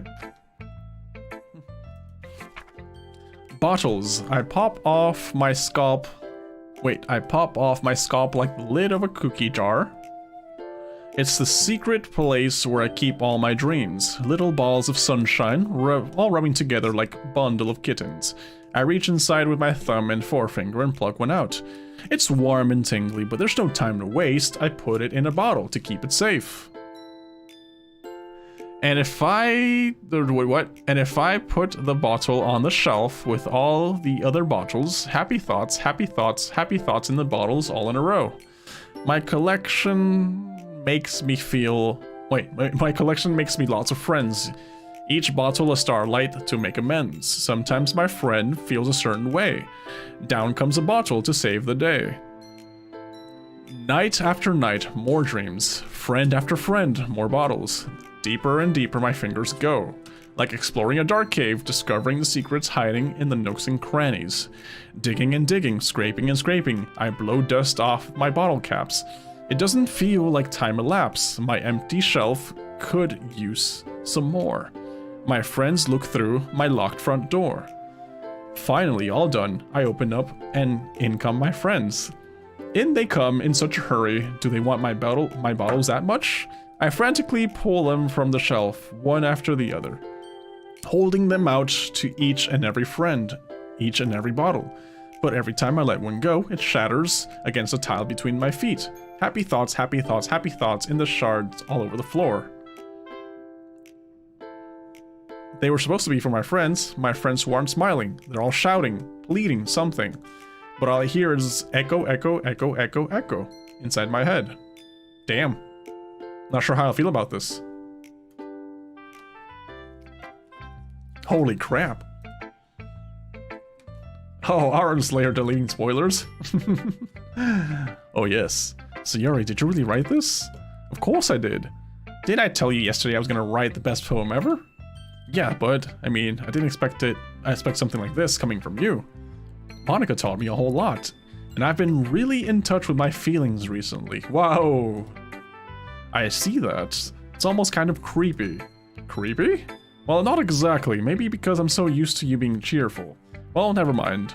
I'm thinking too hard about it. The point is, it came out good, so you should be proud of it. I swear, all these girls have a creepy dark side. I swear. Aw, thanks. I feel like it was meant to express myself this way.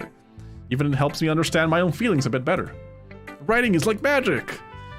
You've gotten pretty passionate about this, huh? I hope you keep it up. Yeah, writing's the best. I'm gonna keep writing until I die. Damn. And don't get ahead of yourself. So Yuri's always getting a habit of getting obsessed with something before dropping it no more than a week later. I wonder if it's one of those times, but seeing the passion in her eyes makes it hard for me to be pessimistic. I love how your accent changes constantly from the characters. It's a mix of British, Australian, American. Oh boy. Alright. Let's show it to Natsuki because we got on the wrong foot later, so let's try to fix this one. Let's try to fix things up with Natsuki. Well, it's not really any worse than your last one, but I can't really say it's any better either. Phew. Phew what? Oh, well, anything that isn't a train wreck, I'll take that as a win. And I get the feeling they're probably most critical. Hey, what makes you... Wait, maybe that was a compliment? Glad to see someone recognizes my experience. Well, then keep practicing and maybe you'll be as good as me someday. Don't get ahead of yourself, woman. That's, something tells me Natsuki completely missed the point. I think they all suffer a dialect disorder. Perhaps. Come to think of it, this kind of reminds me of Sayori's poem from yesterday. And you think so? Yeah, well, I guess if you've been friends with her for so long, you might be on the same wavelength. But you never really struck me as her type. Sayori has a type all of a sudden? Well, I don't know, but honestly, how can someone so fluffy spend so much time with someone like you? It's like she's dragging around a dead weight. That was a little unnecessary. Trying to bring me down. I'm starting to regret showing her my poem second. But think of it this way. If it weren't for me, she probably wouldn't just fly away while letting go of a balloon.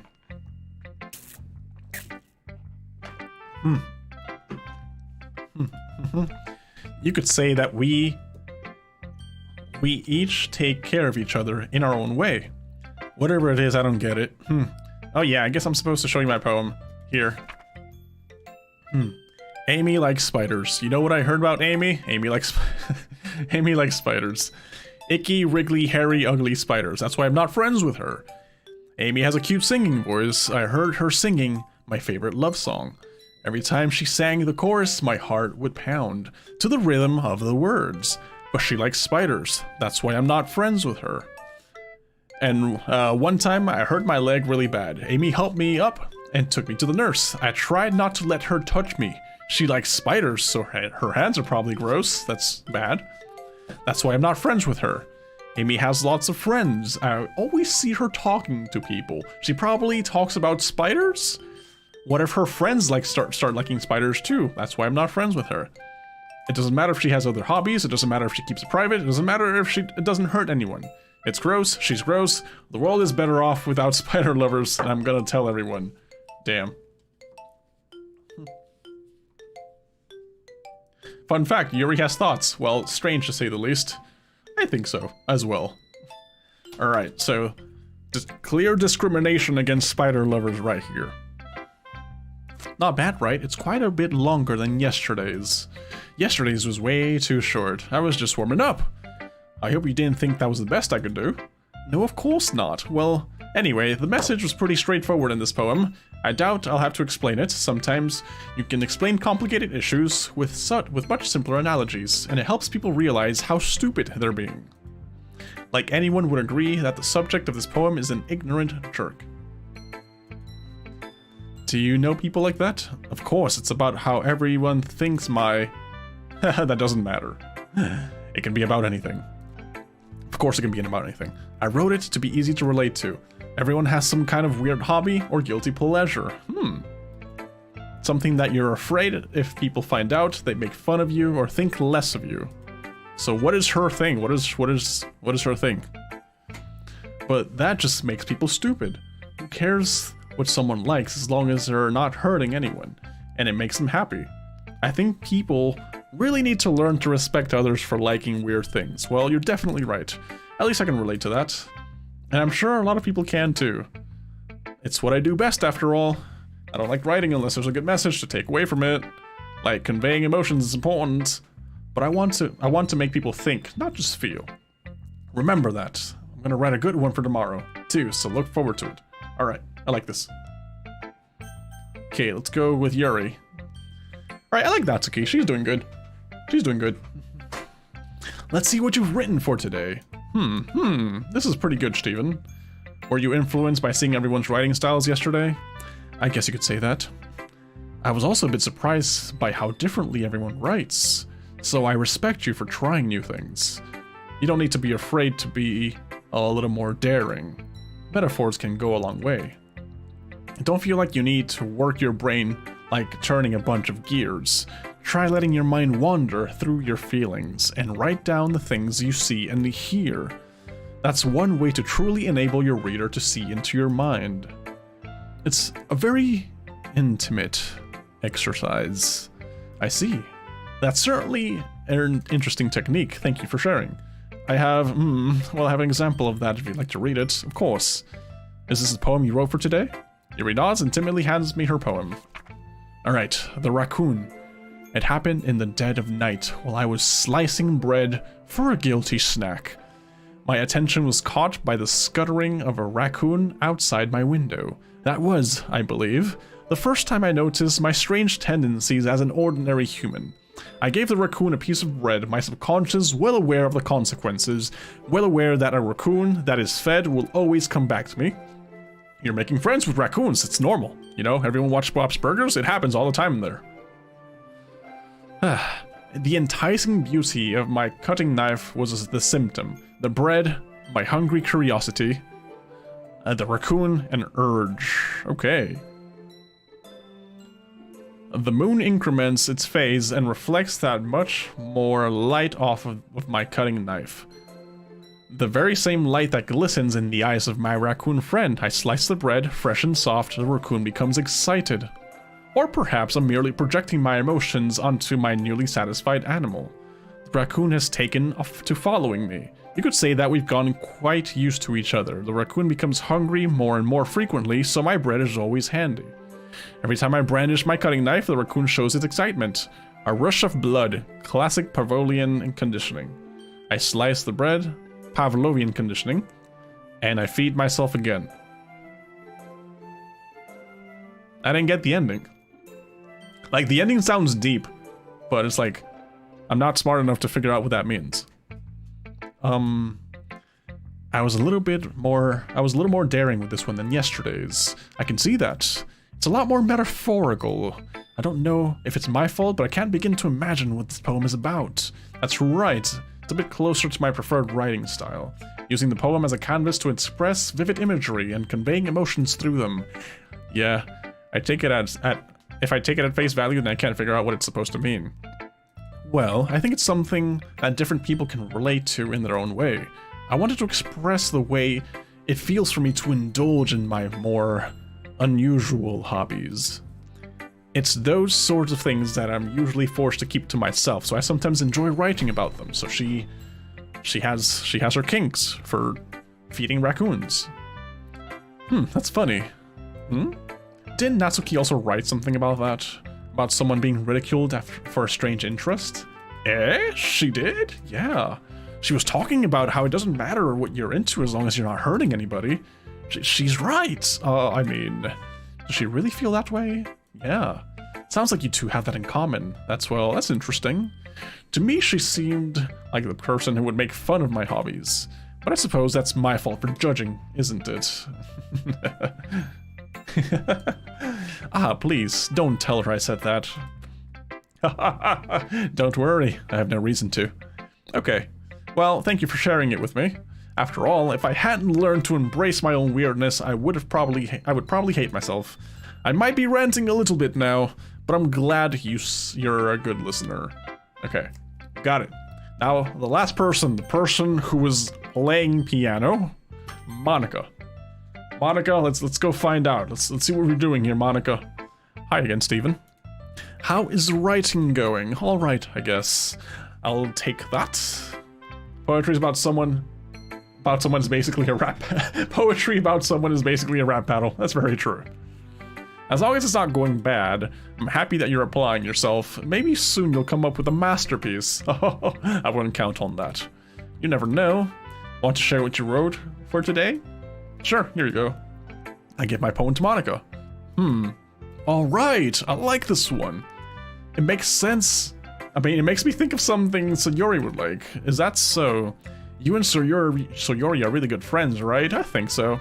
I wouldn't be surprised if you had those sorts of things in common. Ah, well. We may be good friends, but Sayori and I I can't read. Are actually really different. Well, if that may be the case, but maybe there are some similarities that you wouldn't expect.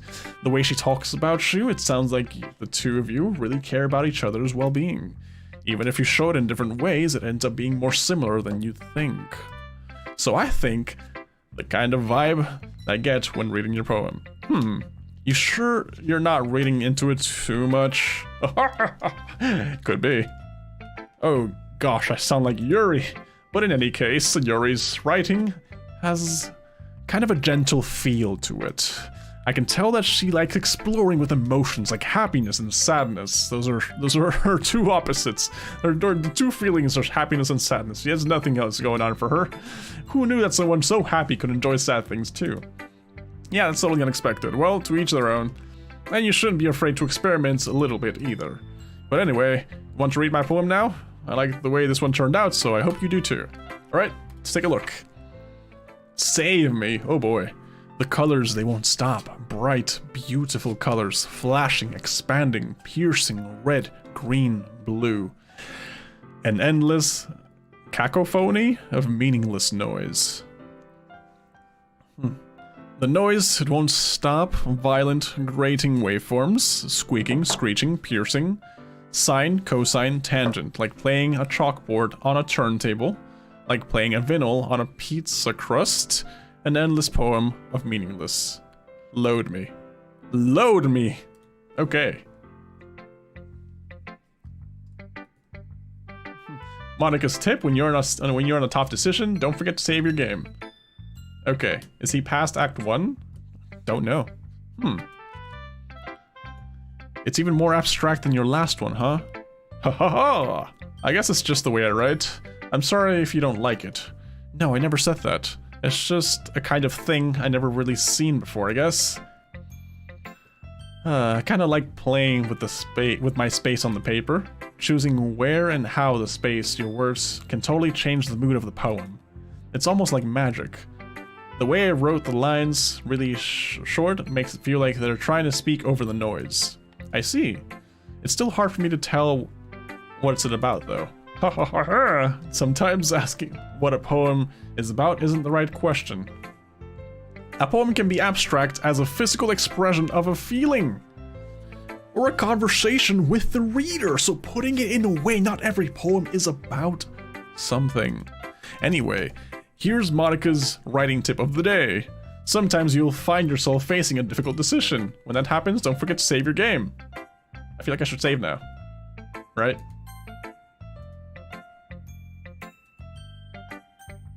Sure.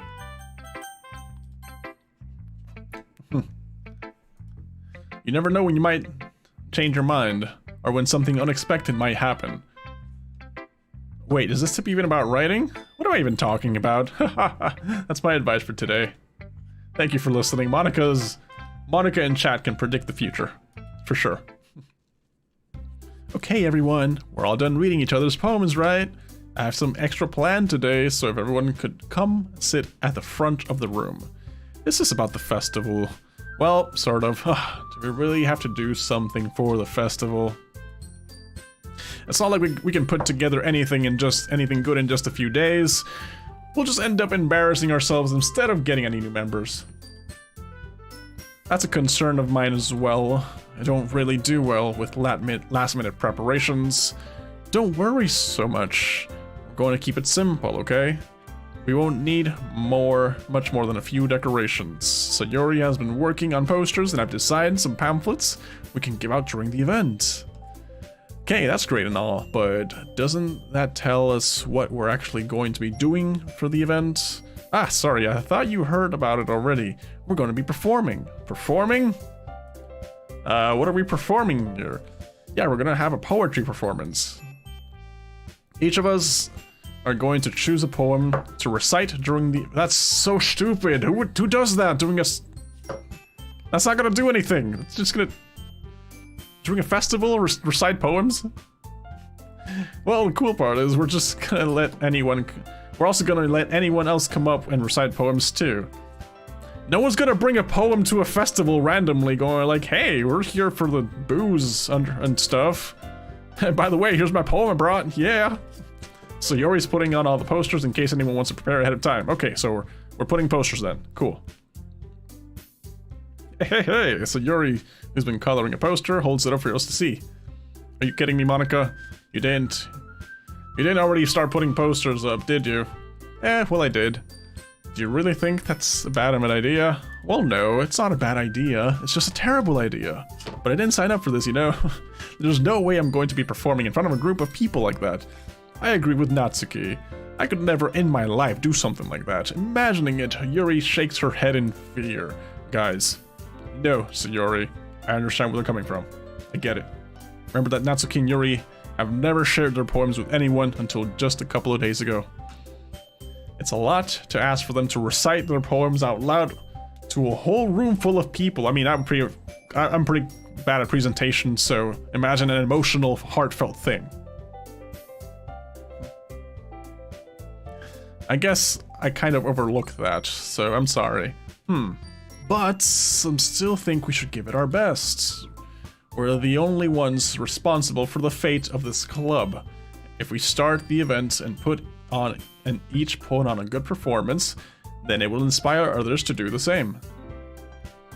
And the more people who perform, the better we'll be able to show everyone what literature's all about. Yeah! It's about expressing your feelings, being intimate with yourself, finding new horizons, and having fun. That's what a festival is all about. And those are the reasons we're all in this club today. Don't you want to share that with others to inspire them to find the same feelings that brought you here in the first place? I'm curious what other clubs are there. We know there's the literature club, and we know that there's the anime club. What else? I know you do. I know we all do. And if all it takes is standing in front of the room for 2 minutes to recite a poem, then I know you can do it. I don't know. It doesn't sound convincing enough. Sayori looks worried. I guess that leaves me no choice. I agree. I don't think it's too much to ask. I think Sayori and Monica have been trying really hard to get new members. The least we can do is help them out a little bit. Well maybe, but... It looks like Natsuki doesn't have any arguments left. Fine, I guess we'll just have to get it over with. Alright, phew. Thanks, Natsuki. What about you, Yuri? Dejectedly glances around at everyone's expectant faces. Ugh.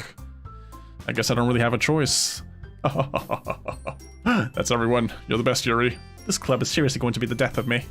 Oh gosh, you'll be fine, Yuri. But anyway, let's move on to the main event. I want each of you to choose a poem of yours. We're going to practice reciting them in front of each other. No way! No, Monica! This is too sudden. I haven't prepared. Well, if you can't recite your poems in front of the club, how do you expect to do it in front of strangers? Oh no, don't worry. I'll start off to help everyone feel a little bit more comfortable. Can I go next? If you want to, of course. Now let's see. Monica flips through her notebooks to the specific poem she has in mind for herself. Then she stands behind the podium. I didn't know we had a podium. The title of this poem is The Way They Fly. Ahem. Monica begins reciting her poem. Her clear, confident voice fills the room. More than that, her inflection is pristine. She knows exactly how to apply emotion behind each line she recites, bringing the words to life. At least, that's what some people do. Is this something she's done before, or is she simply a natural? I glance around me. Everyone has their eyes on Monica, so Yuri looks amazed. Yuri has an intense expression on her face that I don't understand. Finally, Monica finishes the recitation. The four of us applaud. Monica takes a breath and smiles. That was so good, Monica! Thank you very much. I was just hoping to get a good example, man. Are you ready to go next, Yuri? I'll go next. She's on fire. Whoa, Yuri's fired up all of a sudden. Yuri clutches the sheet of paper between her hands and stands up. Keeping her head down, she quickly walks over to the podium. This game has taught me not to trust anime characters. Never trust anime characters. This poem is called Yuri Anxiously Glances at Each of Us. You can do it, Yuri! It's called After Image of a Crimson Eye. That's a good one. Yuri's voice shakes as she starts reading the poem. Just a moment ago, she practically refused to do this. Why is she suddenly putting so much effort? As Yuri gets past the first couple of lines, her voice changes. It's almost like what happens when Yuri gets absorbed into her books. Her quivering words transform into the sharp syllables of a fierce and confident woman. The poem is full of twists and turns in its structure that she enunciates with perfect timing. This must be a rare glimpse onto the whirling fire Yuri keeps concealed inside her head. Suddenly, she's finished. Everyone is stunned. Yuri snaps back into reality and glances around her as if she bewildered even herself. It's up to me to save the situation. I'm the first one to start applauding.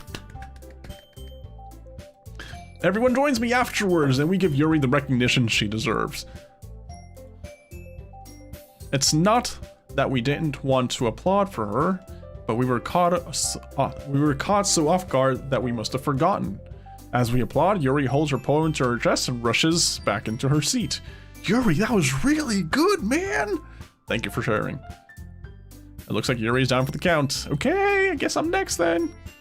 So Yuri hops out of her chair and cheerfully walks into the podium. This one's called My Meadow. Sorry, I giggled. Hey. So Yuri, it's a lot harder than I thought. How did you guys do it so easily? Try not to think like you're reciting to other people. Imagine you're reciting it to yourself, like in front of a mirror or in your own head. It's your poem, so it'll come out the best that way. I see. Okay then. So Yuri begins her poem. Somehow it feels like her soft voice was what? It feels like her soft voice was made as a perfect match. The poem isn't aimlessly cheery like Sayori was. It's serene and bittersweet. The bittersweetness is coming back.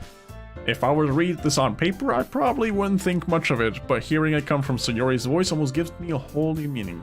Maybe this is what Sayori meant when she said she likes my poems. It's like I get to reach more deeply into someone I thought I knew through and through. Sayori finishes and we applaud. I did it! Good job, Sayori. Even Steven liked it. I guess that's a good sign. What does that even mean? It came out nicely, Sayori. The atmosphere of the poem fits you really nicely, but it might be that other poems wouldn't work quite as well with that kind of delivery. I don't really understand. In other words, I've seen poems of yours where that sort of gentle delivery wouldn't work as well. They might need a little bit more force behind them depending on what you're reading. Oh, I know what you mean. Well, I've been practicing that kind of thing.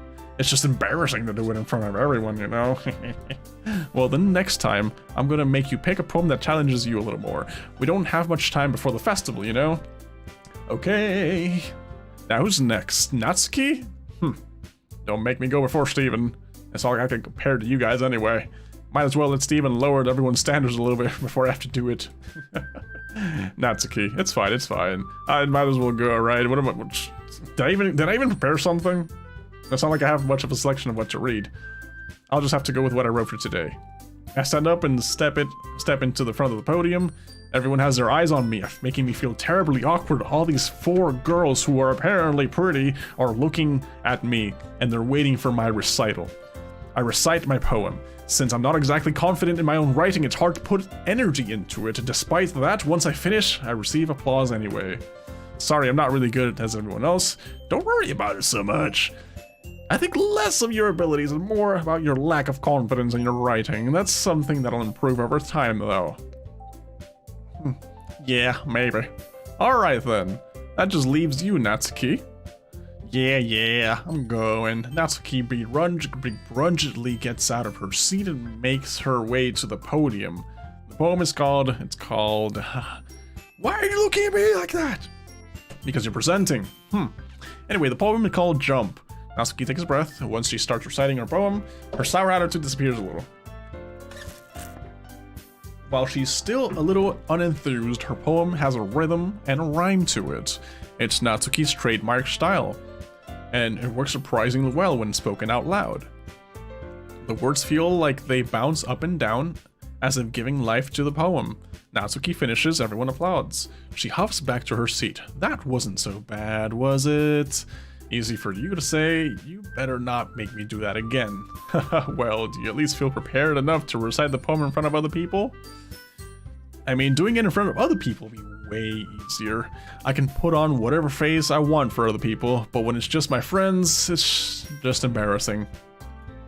That's a surprise, Natsuki. I think it'd be the other way around for me. Well, that's just how it is, so I feel like I can relate to Natsuki. Like, when it comes to strangers, I can put on the best face ever. When it comes to people I know, I start laughing. Well, and I guess in that case, you won't have much to worry about for the festival. That said, I want to thank everyone for coming through. It might be hard, but I hope that you will have an idea of what it's like now. Make sure you pick a poem and get enough practice before the festival, okay? I'll be making pamphlets, so let me know ahead of time what you'll be reciting. Jeez. I should probably find some other poem to recite instead. That's fine too. It doesn't have to be your own. I'm already pleasantly surprised that you're putting in all this effort for the club. I do that. It makes me really happy. Ah, yeah, no problem. Okay, everyone, I think that's about it for today. I know the festival's coming up. Let's try to write poems for tomorrow as well. It's been working out really nicely so far, so I'd like to continue that. As for the festival, we'll finish planning tomorrow, and then we'll have the weekend to prepare. We're doing good. Monday's the big day. Who throws a festival on a Monday? Seriously, festivals are usually on like Saturdays or Fridays. Who does festivals on Mondays? Like, who does that? I can't wait! I can do this. I can do this. All right. I stand up. There's no way I'll be able to find the same enthusiasm as Sayori and Monica, but I'll do my best to get through it. It is, if it's for the sake of the club and impressing Monica, then I'll have to do my best. Also, now I want to impress Monica after having that whole interaction with Sayori. Okay. Yep. Look, you too. You're always going to home together like that. It's kind of adorable, isn't it? Jeez, guys, don't make such a big deal out of it. Must be a little nice, though. Well, how am I supposed to respond to that? It's okay, Steven. You don't have to say it. Whatever, let's go already. Okay. Makes it easy to not attend class at the start of the week? I guess so. I walk home with Sayori once more. Even though it's only been a few days, a lot of things have already changed. But today, Sayori's being a little quieter than usual on the way home. Hey, Sayori? Sorry, I was spacing out. Ah, no wonder. I was thinking about something from earlier. I like how we get to... Sayori fumbles with her words. So let's just say that one day, Yuri asked to walk home with you. Huh? What would you do? What kind of question is that? You're kind of putting me on the spot here. Alright, so what would I do? I usually walk home with Sayori. Well, what would I do if Yuri asked me to walk home? Okay. So, this is where you have to think, you know? You might be interested in walking home with Yuri, but you don't tell that to Sayori because it might hurt her feelings, seeing as she's fumbling and stuff, you know? Me as a guy who has had a lot of success in being able to read the Femalian language, I can understand that if I answer I would walk home with Yuri, it would definitely affect Sayori's feelings. You know? I just do that. I just do that, you know?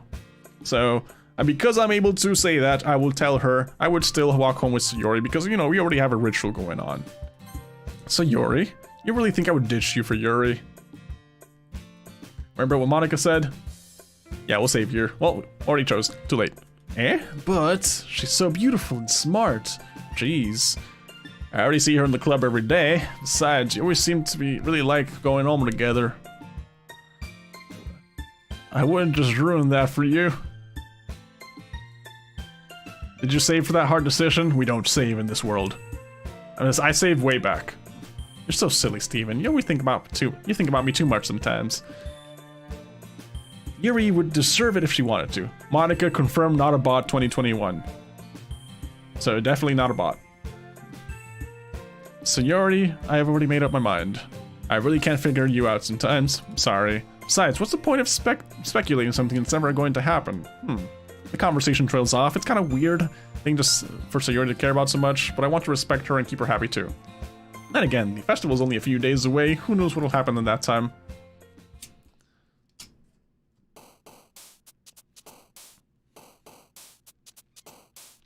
Okay, so what happened today?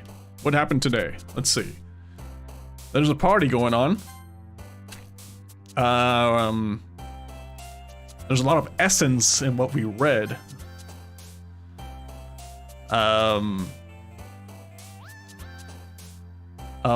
Let's see. Rainbow? Let's go with rainbow. Play, sticky, sensation, frightening, chocolate, disoriented, grief, memories, unstable, promise.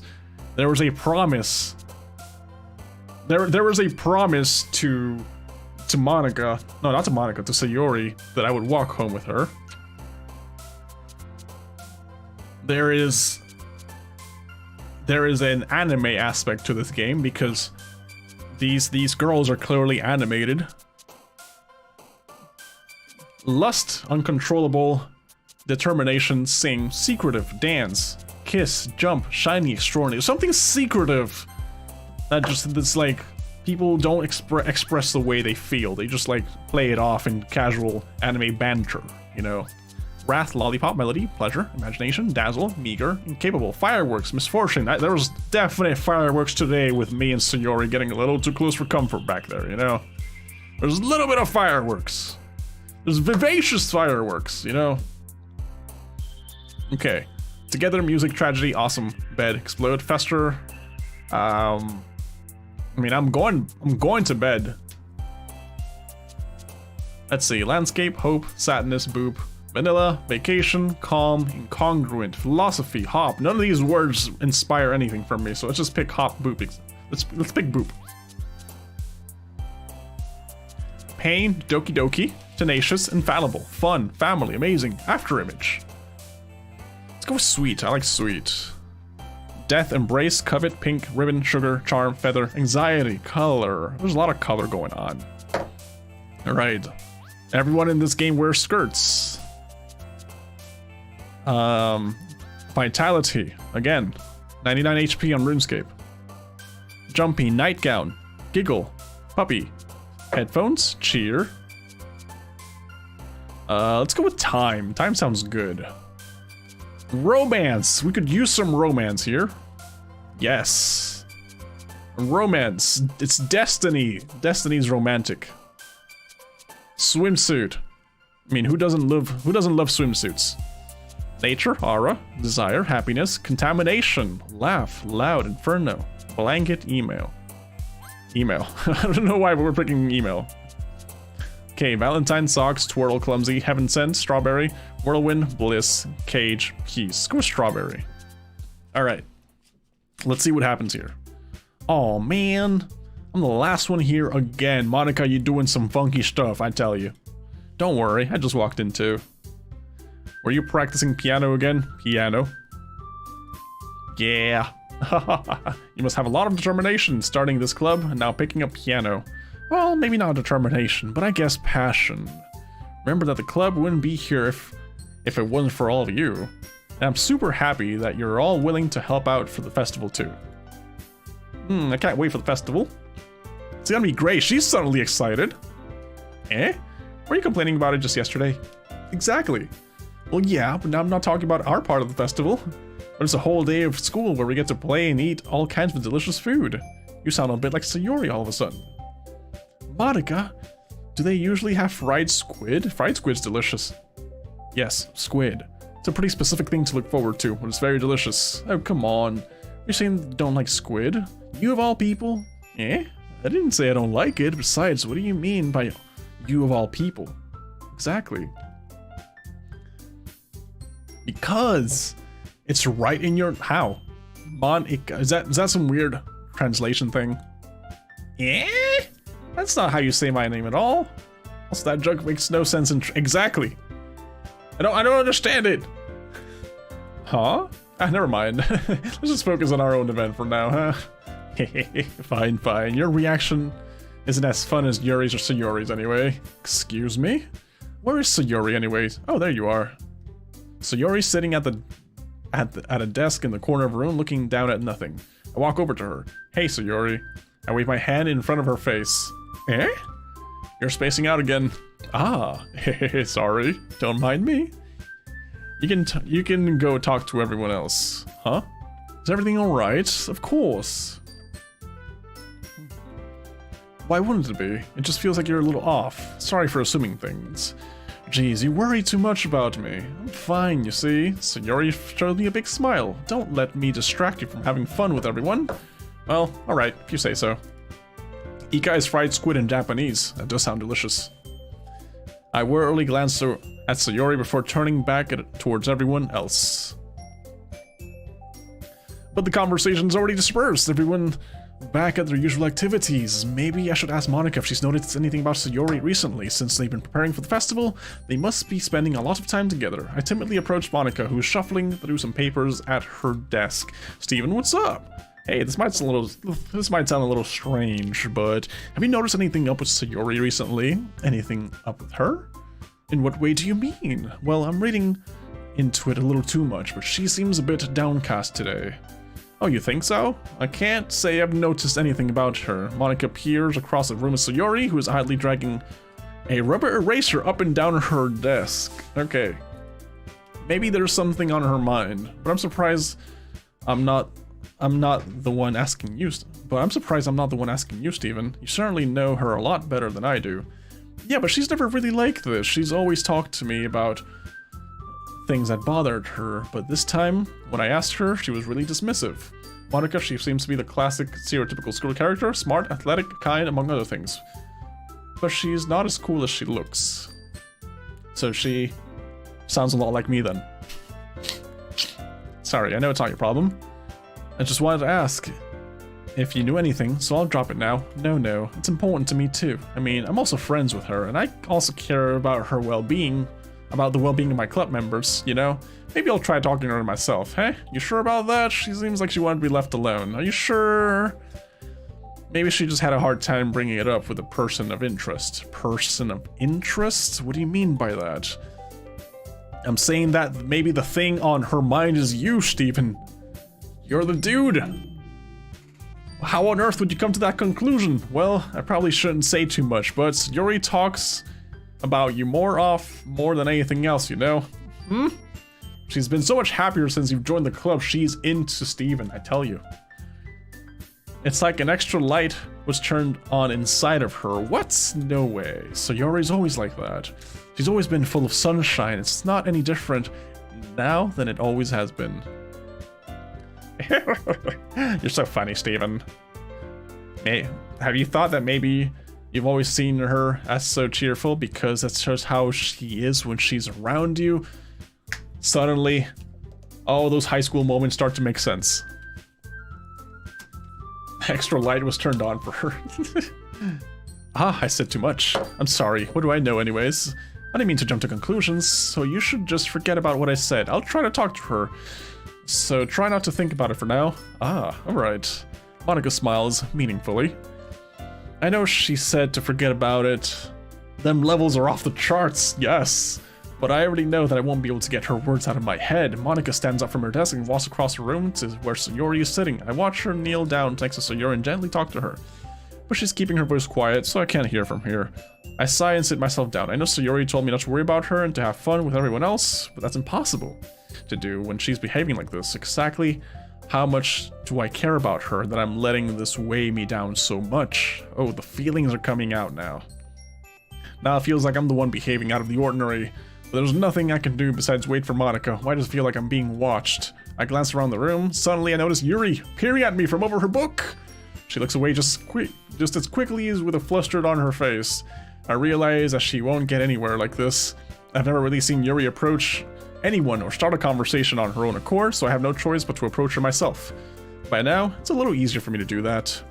I stand up from my desk and sit in the one next to her own. I didn't mean to bother you or anything. Relax. You didn't even do anything. But I could tell that you wanted to be alone with your thoughts. Alone with my thoughts? How were you even able to tell that I was thinking like that? Well, it's something that I do a lot.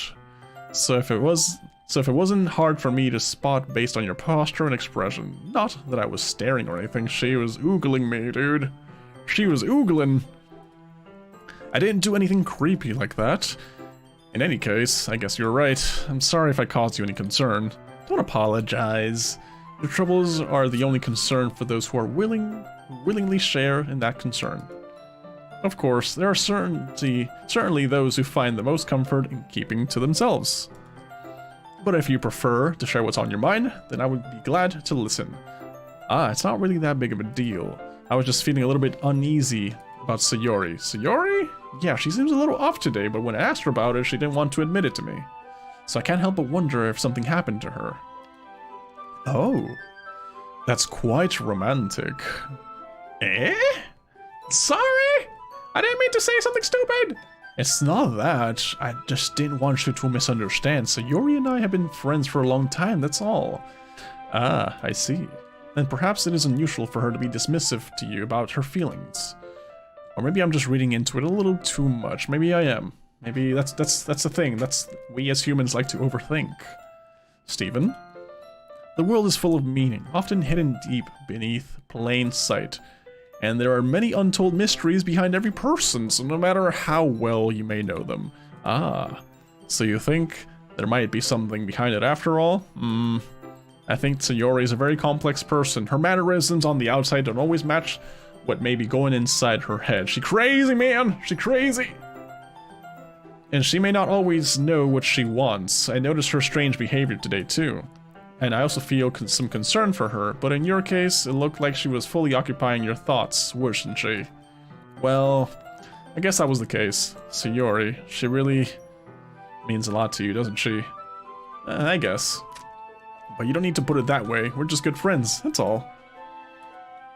Yuri certainly looks deeply into my eyes. Her expression is gentle and curious, as if she was searching for something. Embarrassed, I avert my gaze. Sometimes a person's mysteries are untold even to themselves. Oh boy. And you, as someone honest and caring, may uncover feelings you weren't aware were in you. That is, I think that. She'd be a very fortunate person to have you feel that way about her. Yuri, you're giving me way too much credit.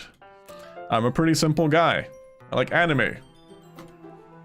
So I think I'm pretty good at understanding my own feelings.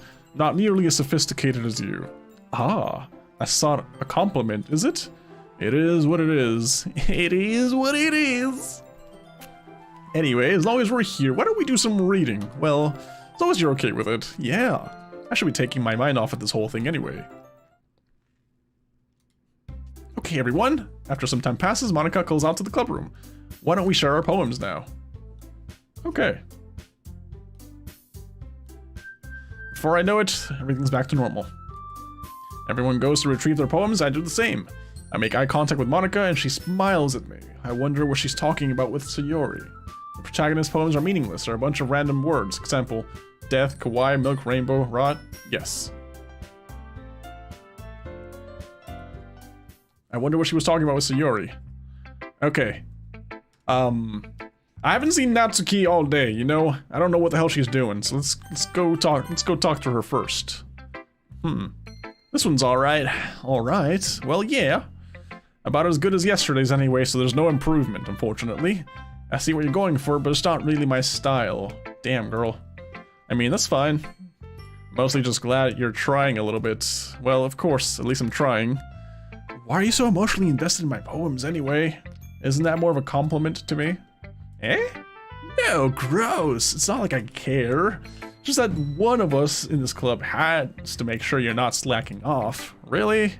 Well, what if you ended up just scaring me away? That's not like you would actually do that. Yeah, you're right. It's kind of fun to hang out here, even if I have to put up with you. Ugh. Natsuki's elbow connect with my stomach. Damn, she hits me. Maybe I won't mind scaring you after all. I was just joking. Oh, I know, she's cheerful. Don't worry, I was too. How the hell do you call that a joke? That seriously hurt. Well, maybe it was funny to her. I guess that's the kind of point. I really should just watch my own mouth around Natsuki. Anyway, Natsuki holds her poem out to me like nothing ever happened. I'll be your beach. Your mind is so full of troubles and fears that diminish your wonder over the years. But today I have a special place, a beach for us to go, a shore reaching beyond your sight, a sea that sparkles with a brilliant light. The walls in your mind will melt away before the sunny glow. I'll be the beach that washes your worries away. I'll be the beach that you daydream about each day. I'll be the beach that makes your heart leap in a way you thought had left you long ago. Let's bury your heavy thoughts in a pile of sand, bathe in sunbeams and hold my hand, wash your insecurities in the salty sea, and let me see you shine. Let's leave your memories in a footprint trail, set you free in my windy sail, and remember the reasons you're wonderful when you press your lips to mine. Oh, we're making out now, let's go. I'll be the beach that washes your worries away. I'll be the beach you daydream about each day. I'll be the beach that makes your heart leap in a way you thought had left you long ago. But if you let me by your side, your own beach, your own escape, you'll learn to love yourself again. Yeah. I felt like I kept writing about negative things, so I wanted to write something with a nice message for once. Besides, the beach is awesome. Showing your poem to Monica will tell you what route you're going down? Okay. Monica's the only one who doesn't like the main character. You like someone else? That's okay, I don't like Monica either. She's going off playing piano somewhere else. Some secretive stuff going on here, man. Kind of hard to write anything negative about the beach. Well, what about beach whales and sharks and drowning? That's negative things to write about the beach. So you decided to write about the beach first, then came up with a message later? Yeah, well, it's only because of what happened yesterday. I mean, after Yuri and I realized we kind of wrote about the same thing, she wanted to pick a topic and have us both write about it or whatever. You can really see her doing that too. Making us write about a simple topic and then trying to impress me by coming up with something all fancy. Well, it's not like I care, I just did it anyways. I mean, I guess mine ended up being kind of metaphorical too, but there's nothing wrong with doing that once in a while. At the very least, it was good practice. Alright. Let's go with Sayori. Let's go see what the hell's wrong with her. Let's go see what's wrong with her. ... This is your best one so far. Also, guys, if you're having fun, make sure to like the video. I appreciate that. Liking streams is very important. Especially if you actually like it. If you don't like it, but liking it helps. This is your best one so far. It's really nice, really nice, Steven. Thanks. So, Yuri, you've been a little quiet today. Is everything alright? Todo bien en casa. Of course. Everything is fine. Maybe I'm just a little tired today. You want to nap or something? No, that's silly. Don't worry about me, okay? I only want to see smiles on your faces. Damn, she's being straight up. And my character's not responding. Hey, Steven, I'm still a little surprised. I really thought that you would try writing your poems like the way Yuri does. Or even Natsuki. But in the end, yeah. I guess you're the one who likes this the most. Like this one the most. Why? You don't want to get closer with everyone else? Wait, of course I do. That doesn't mean I need to try so hard to impress them. I still understand you the most, Sayori. I know you have to sometimes put up with me, and I know sometimes, and I have to sometimes put up with you, but we have a wavelength or something, and this is how the poem came out. Sometimes it feels like you're the only exciting thing in my life, so sometimes it's just easier to write when I'm thinking about you. Damn, straight up. Straight up. Sayori? No. Steven, her eyes are tearing up. I don't deserve this. You're too nice to me. Why are you doing this? Sayori has trouble keeping her voice steady all of a sudden. If you had fun with everyone else instead, this would be so much easier. Sayori, I glance around the room, make sure no one has noticed this. Sayori, I've probably never said this before, but I don't understand what you're feeling right now. Tell me what will cheer you up. Sayori shakes her head. She sniffles and shakes and keeps shaking her head. Finally, she gathers herself and puts on a smile. It's nothing, Stephen. Just a little rain cloud. I'm sorry you had to see that. I promise it won't happen again. Just smiles from everyone, okay? That's all that matters. Go play with everyone else. I'm gonna go home a little bit early today. Sayori, tell Monica I wasn't feeling well, okay? I'll see you tomorrow. Before I can say anything else, Sayori cheerfully walks out of the classroom, humming to herself. Okay. She's doing that. So, let's go with Yuri. She's been that. Well done, Steven. You've definitely improved your writing over the course of these few days. Has my advice been helpful to you? Yeah, definitely. I'm glad. Sharing our writing like this, it's a lot more fun and rewarding than I anticipated. I need to remember to thank Monica. I think we all felt a little awkward at first, but now it seems like everyone is enjoying sharing their writing and seeing what others think. I guess I can't really disagree. I was afraid this whole thing would be a chore, but it's a great way for me to spend some personal time with all the girls in the club. Always like that personal time, you know? Yeah, it's been fun getting to know everyone and their writing. And I guess doing some writing myself. Well, have you learned anything about yourself, Stephen? Eh? Well, you know how I like to say that writing is a very personal way to get in touch with yourself. In the end, it doesn't matter if you're a good writer or a bad writer. And even in my opinions are just opinions, you know? It's true. The opinions are just opinions. As always, I believe what's most important is exploring and discovering yourself. It's true. 3 days to become a pro poet. Yeah. I feel like you can just write something, call it a poem, and yep, that's it. You're good. That's comforting. I'm kind of afraid of disappointing you in some way or another. Eh? Why me? Well, you're always sophisticated with your writing and have the most advice to share. Is that so? Yuri thinks for a good minute. That must be terrible. Eh? For me to have become someone whose opinion is fearsome. How unlikable of me. Yuri, it's not as bad as you're making it sound in your head. I just meant that I respect your opinion. I see. I'm sorry. I always overthink and come to these sorts of conclusions. I'm just a little too used to it. Overthinking? Being disliked. Ah, Yuri. What am I saying? I'm sorry. I didn't mean to bring that up. Let's move on. Alright. Do you want to share your poem now? Okay, here. Another one about the beach. Beach. A marvel millions of years in the making, where the womb of Earth chaotically meets the surface. Under a clear blue sky, an expanse of bliss, but beneath, gray rolling clouds and endless enigma. The easiest world to get lost in. It's one where everything can be found. One can only build a sandcastle where the sand is wet. But where the sand is wet, the tide comes. Will it gently lick at your foundations until you give in? That's interesting. Or will it suddenly send you crashing down in the blink of an eye? Either way, the outcome is the same. Yet, we still build sandcastles. I stand where the foam wraps around my ankles, where my toes squish into the sand.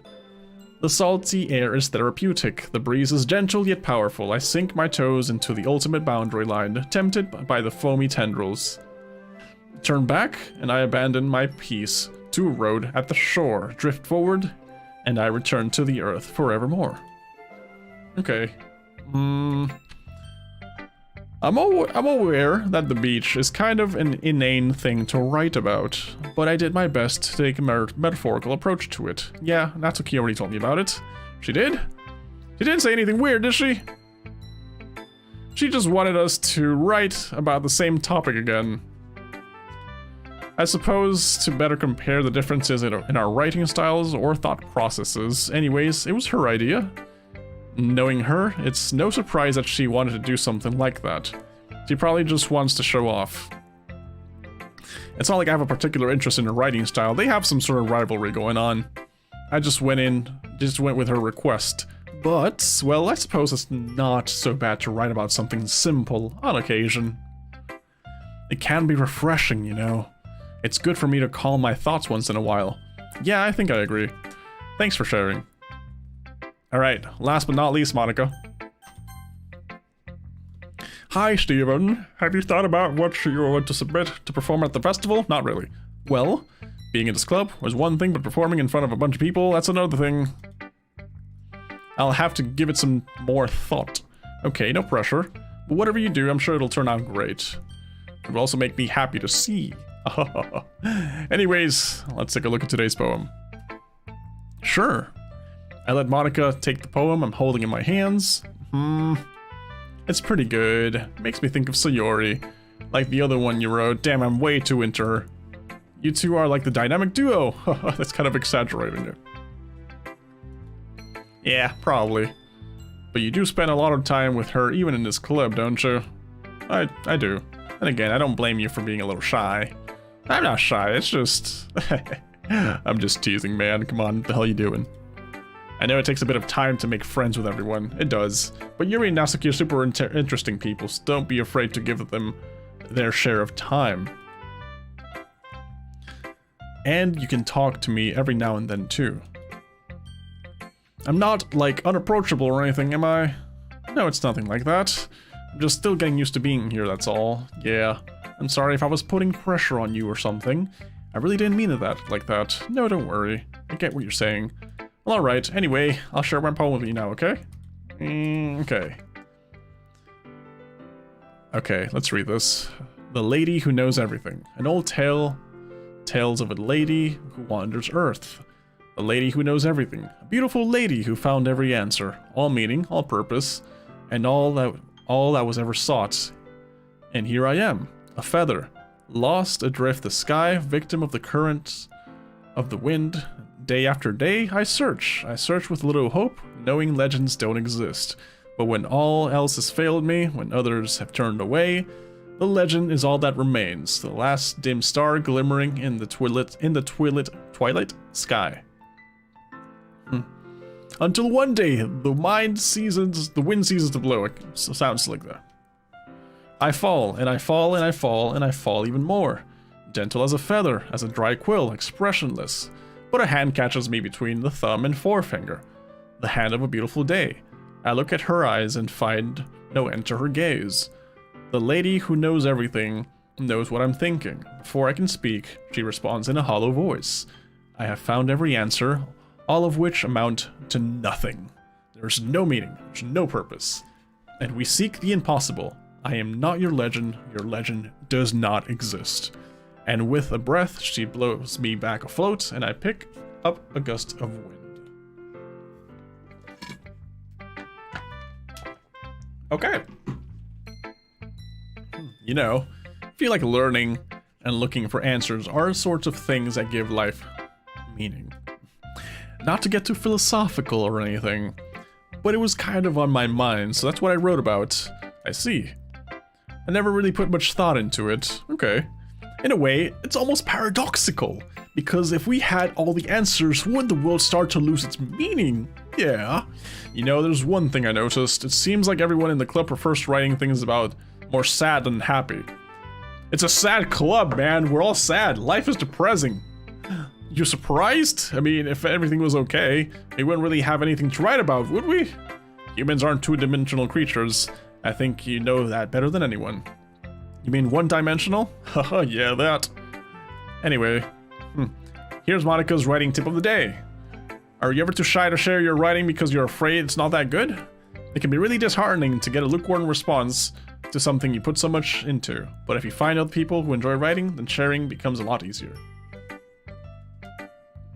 Because instead of telling you that your writing is good, or okay, or bad, they'll want to focus more on everything that went into it, and the things you can work on.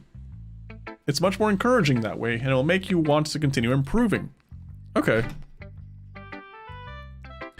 It's almost like having your own little literature club, don't you think? That's my advice for today. Thanks for listening. Okay, you three. We're all done sharing our poems, right? Why don't we start figuring out? Okay, hold on a second. Is it just me, or did something strange... Did you say something strange just now? Okay. Something sounds a bit unusual. That's right. You deviated from usual catchphrase when addressing the club. Okay. Catchphrase? I don't have a catchphrase. What was her catchphrase? I don't notice. I don't notice her catchphrase. Jeez. Why is the mood so weird today? Look, even Yuri isn't immune to it. Ooh. Stagnating air is common foreshadowing that something terrible is about to happen. In your books, maybe. Look, the only thing different is that Sayori isn't here. Ah, it seems like you're right. Okay, things are about to go down, apparently. Sayori's always here to lighten the mood a bit, doesn't she? It's almost like everyone's balance is thrown off a little when she's not around. Where the heck did she run off to anyway? I thought she just went to pee. Natsuki, please show some decency. Oh, come on. Ah, she actually wasn't feeling too well and went home early. Is that so? I hope she's alright. Seriously? Of all the times to not go home with her, you picked the time she's not feeling well? So much for you two being all lovey-dovey. We were never lovey-dovey. I'm trying to, like... No, it's not a way. First of all, stop misunderstanding my friendship with Sayori. And second, she's kind of been avoiding me all day, so I didn't want to force it. It's true. Ooh! That curious expression coming from Yuri, of all people? Calm down, guys. I talked to her earlier, and everything is fine. What did she say? Anyway, avoiding the answer. Okay, anyway, we need to figure out the rest of the festival preparations. So, let's decide what everyone will be doing this weekend.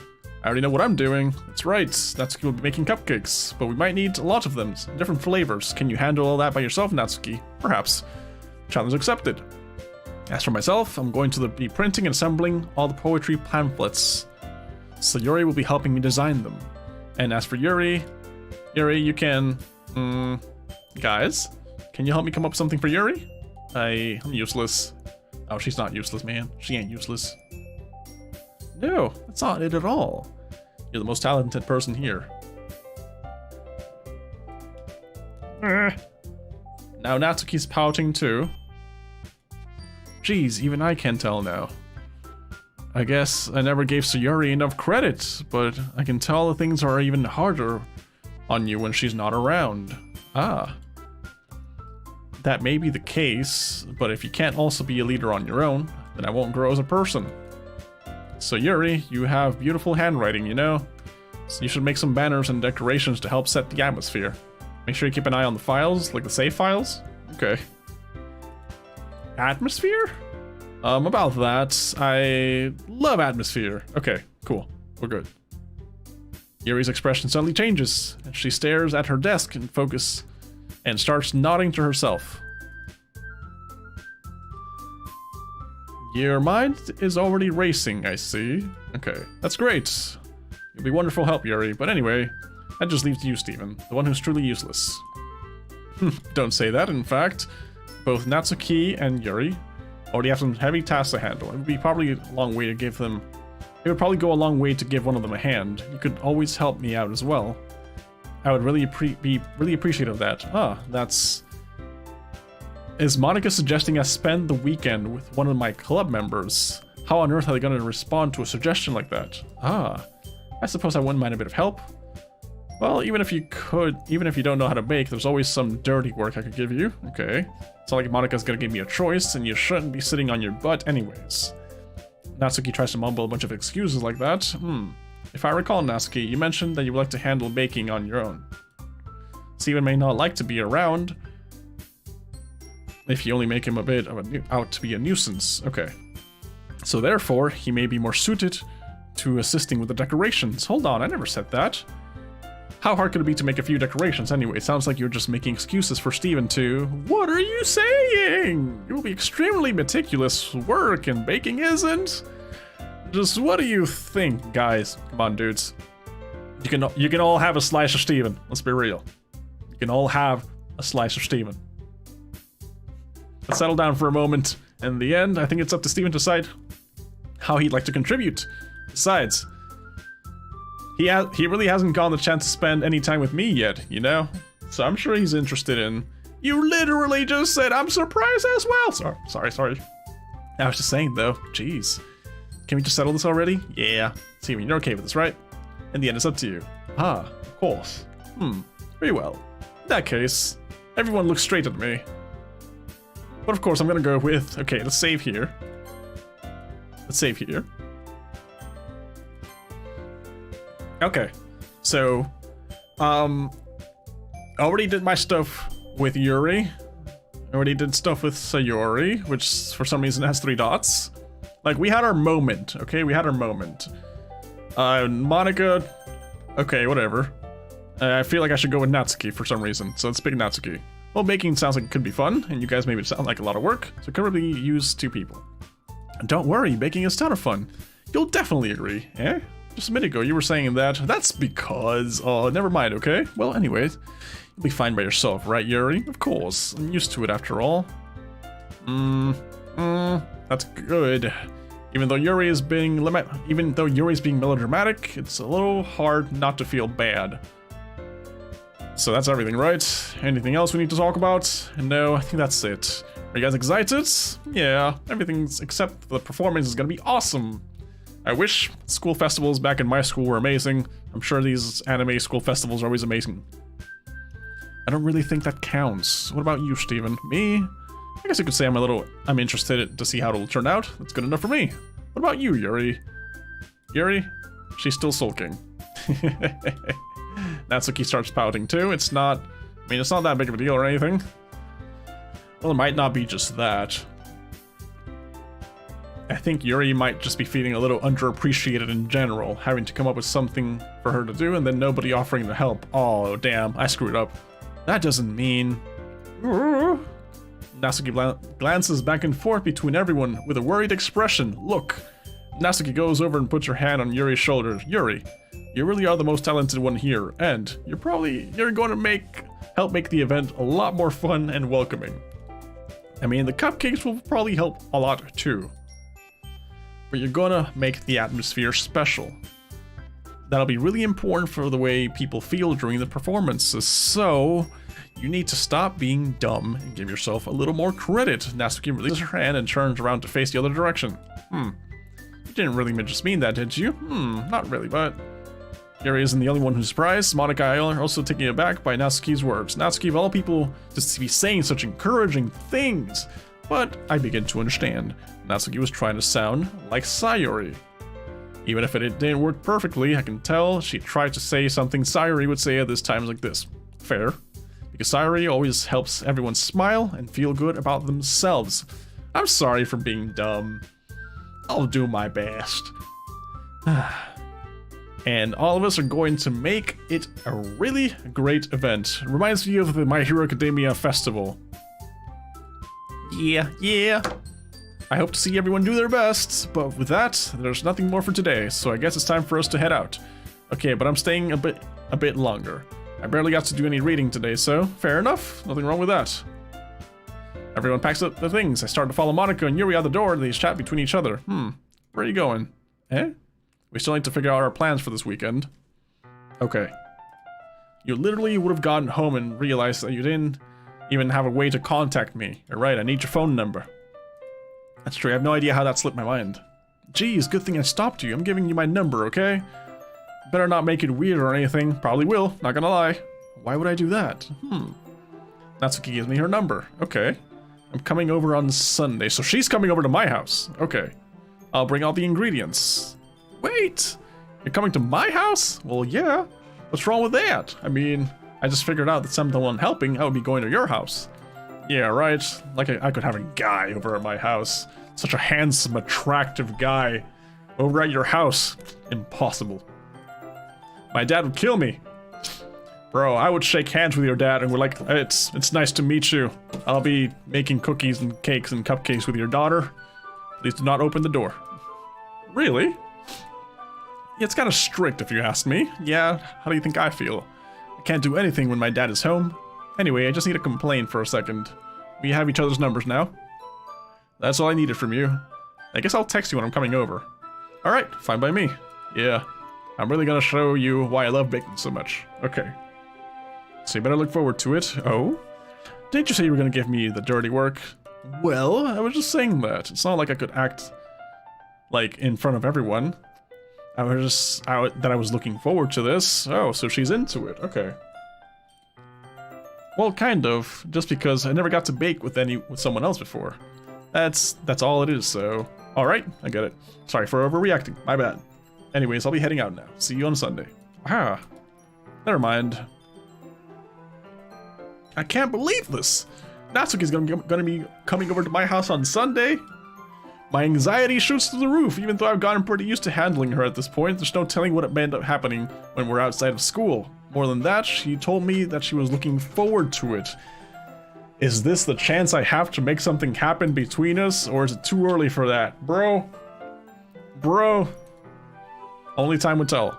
But until then, I won't be able to take my mind off of it. I seriously can't wait. I'm excited, dude. Apparently I'm excited. This is my thing. Pro tag thinking too much? Yeah. It's already Sunday. I've been getting increasingly anxious about Natsuki's upcoming visit. I keep telling myself there's no reason to be nervous, but it doesn't help much. I wonder if she'll act any different when it's just the two of us. Meanwhile, she's been texting me a lot. We sent each other after exchanging numbers to double check, but it turned into a conversation. She's almost different personality on the phone, using tons of emojis and cute language. She also really likes complaining about things, but I kind of saw that one coming. But putting Natsuki aside, I haven't heard a thing from Sayuri since she left the club early the other day. Uh-oh. It's not like we text each other all the time or anything, but I've been worrying about her in the back of my mind. Between what Sayuri said and what Monika said, is it really okay for me to just put Sayuri's feelings aside when she might need me? I don't know, man. I decide to visit Sayuri before Natsuki comes over. Rather than asking, I simply tell her I'm coming over. Much like how we've done in the past. Once I reach Sayuri's house, I knock on the door before entering it myself. Again, we used to play so often that we made it a habit simply entering each other's house like we're family. The house is quiet. Sayuri isn't anywhere on the first floor, so I assume she's up in her room. It's already strange of her to not run down and greet me. I head up to the bedroom, where I finally find her. Sayuri? Hi, Steven! Oh boy, she looks good. She looks like she's not suffering or dying or anything. She's alive. That's good. I sit down in her room. Sayuri forces a smile, but it's easy to tell that she's different. There's a minute of silence between us. You haven't come over like this in a long time, have you? Ah, well, I guess you're right. It's been a long time. Not much has really changed, has it? Sayuri's room is as messy as it's always been. I recognize the same stuffed animals and the wall decorations that she's had for years now. If you came over more often, it wouldn't be such a mess. That's because I end up cleaning it for you. I'm just that kind of guy, I guess. How come you suddenly wanted to come over today? Aren't you supposed to be seeing Natsuki today? Yeah, but wait, how did you know about that? Sayuri had already left by the time we decided that last meeting. Monika told me. It's only natural for her to keep me informed about the festival preparations, right? That makes sense. But what about you? Aren't you going to be helping Monika today? Of course. I'm just helping her online. Okay. We didn't plan to meet up or anything. Oh, so it's just me and Natsuki then. Yep. There's more silence between us. Sayuri stares in a random direction. Everything about her behavior is really uncharacteristic. I finally get to the point. I just want to see how you were doing. After you left on Friday, let me be real with you. When something's wrong, you can't hide it from me. I know you too well. So, Sayuri smiles, shaking her head. That's no good, Steven. Eh? Why can't it just be like it's always been? This is all my fault. If I didn't get so weak and accidentally express my feelings, if I didn't make that stupid mistake, then you wouldn't have been worried about me at all. You wouldn't have come here. You wouldn't have been thinking about me right now. But this is just my punishment, isn't it?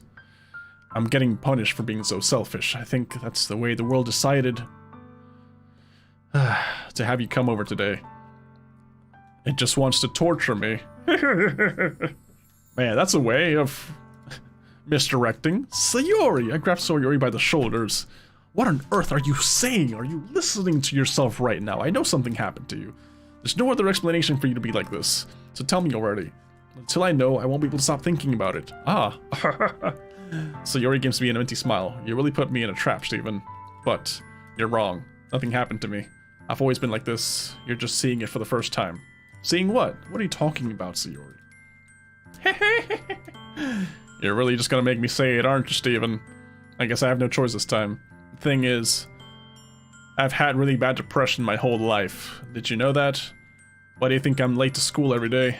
Because most days I can't find the reason to get out of bed.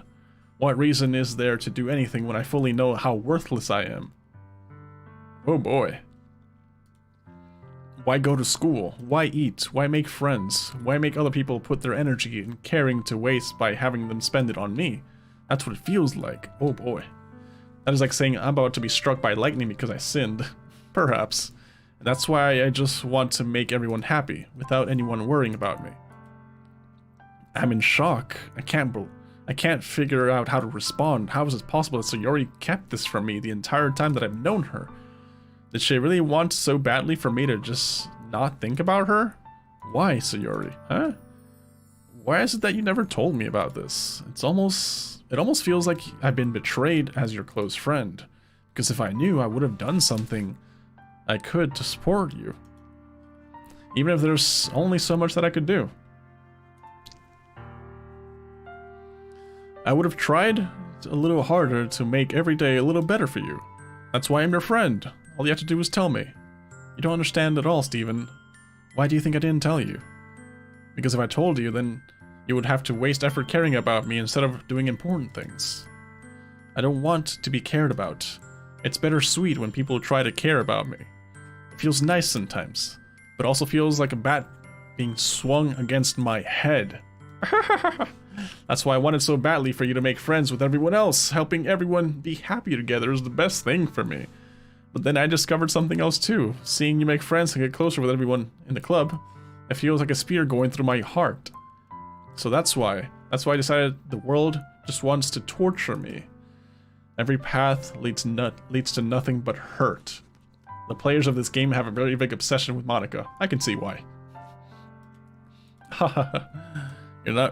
You're right that I don't understand. I don't understand your feelings at all, Sayori. But I don't need to understand. Whatever it takes for me to help you stop hurting, that's what I'll do. No, Steven. There's nothing. Nothing at all. The only thing that could have helped is if everything could be like it always was. But I was selfish. I finally showed you what a horrible person I am. Tears streaked down Sayori's face. I made you join the literature club because I was selfish. And I was punished by my heart hurting in a way that I couldn't understand. And now you came here and I made you hurt too. I'm just weak and selfish. That's all I am. And that's why I'm going to accept these punishments, because I deserve every last one. Without thinking, I grab Sayori's shoulders. This time I pull her into a tight embrace. Taya, the power of friendship can help. Steven, Sayori, I don't care if you feel selfish. I'm really happy that you convinced me to join the club. Seeing you every day makes it worthwhile enough. If I make friends with everyone else, then that's just a bonus. But please never underestimate how much I care about you. I wouldn't have it any other way. Steven. Sayori isn't hugging me back. Despite my arms being wrapped around her, Sayori's arms remain at her sides.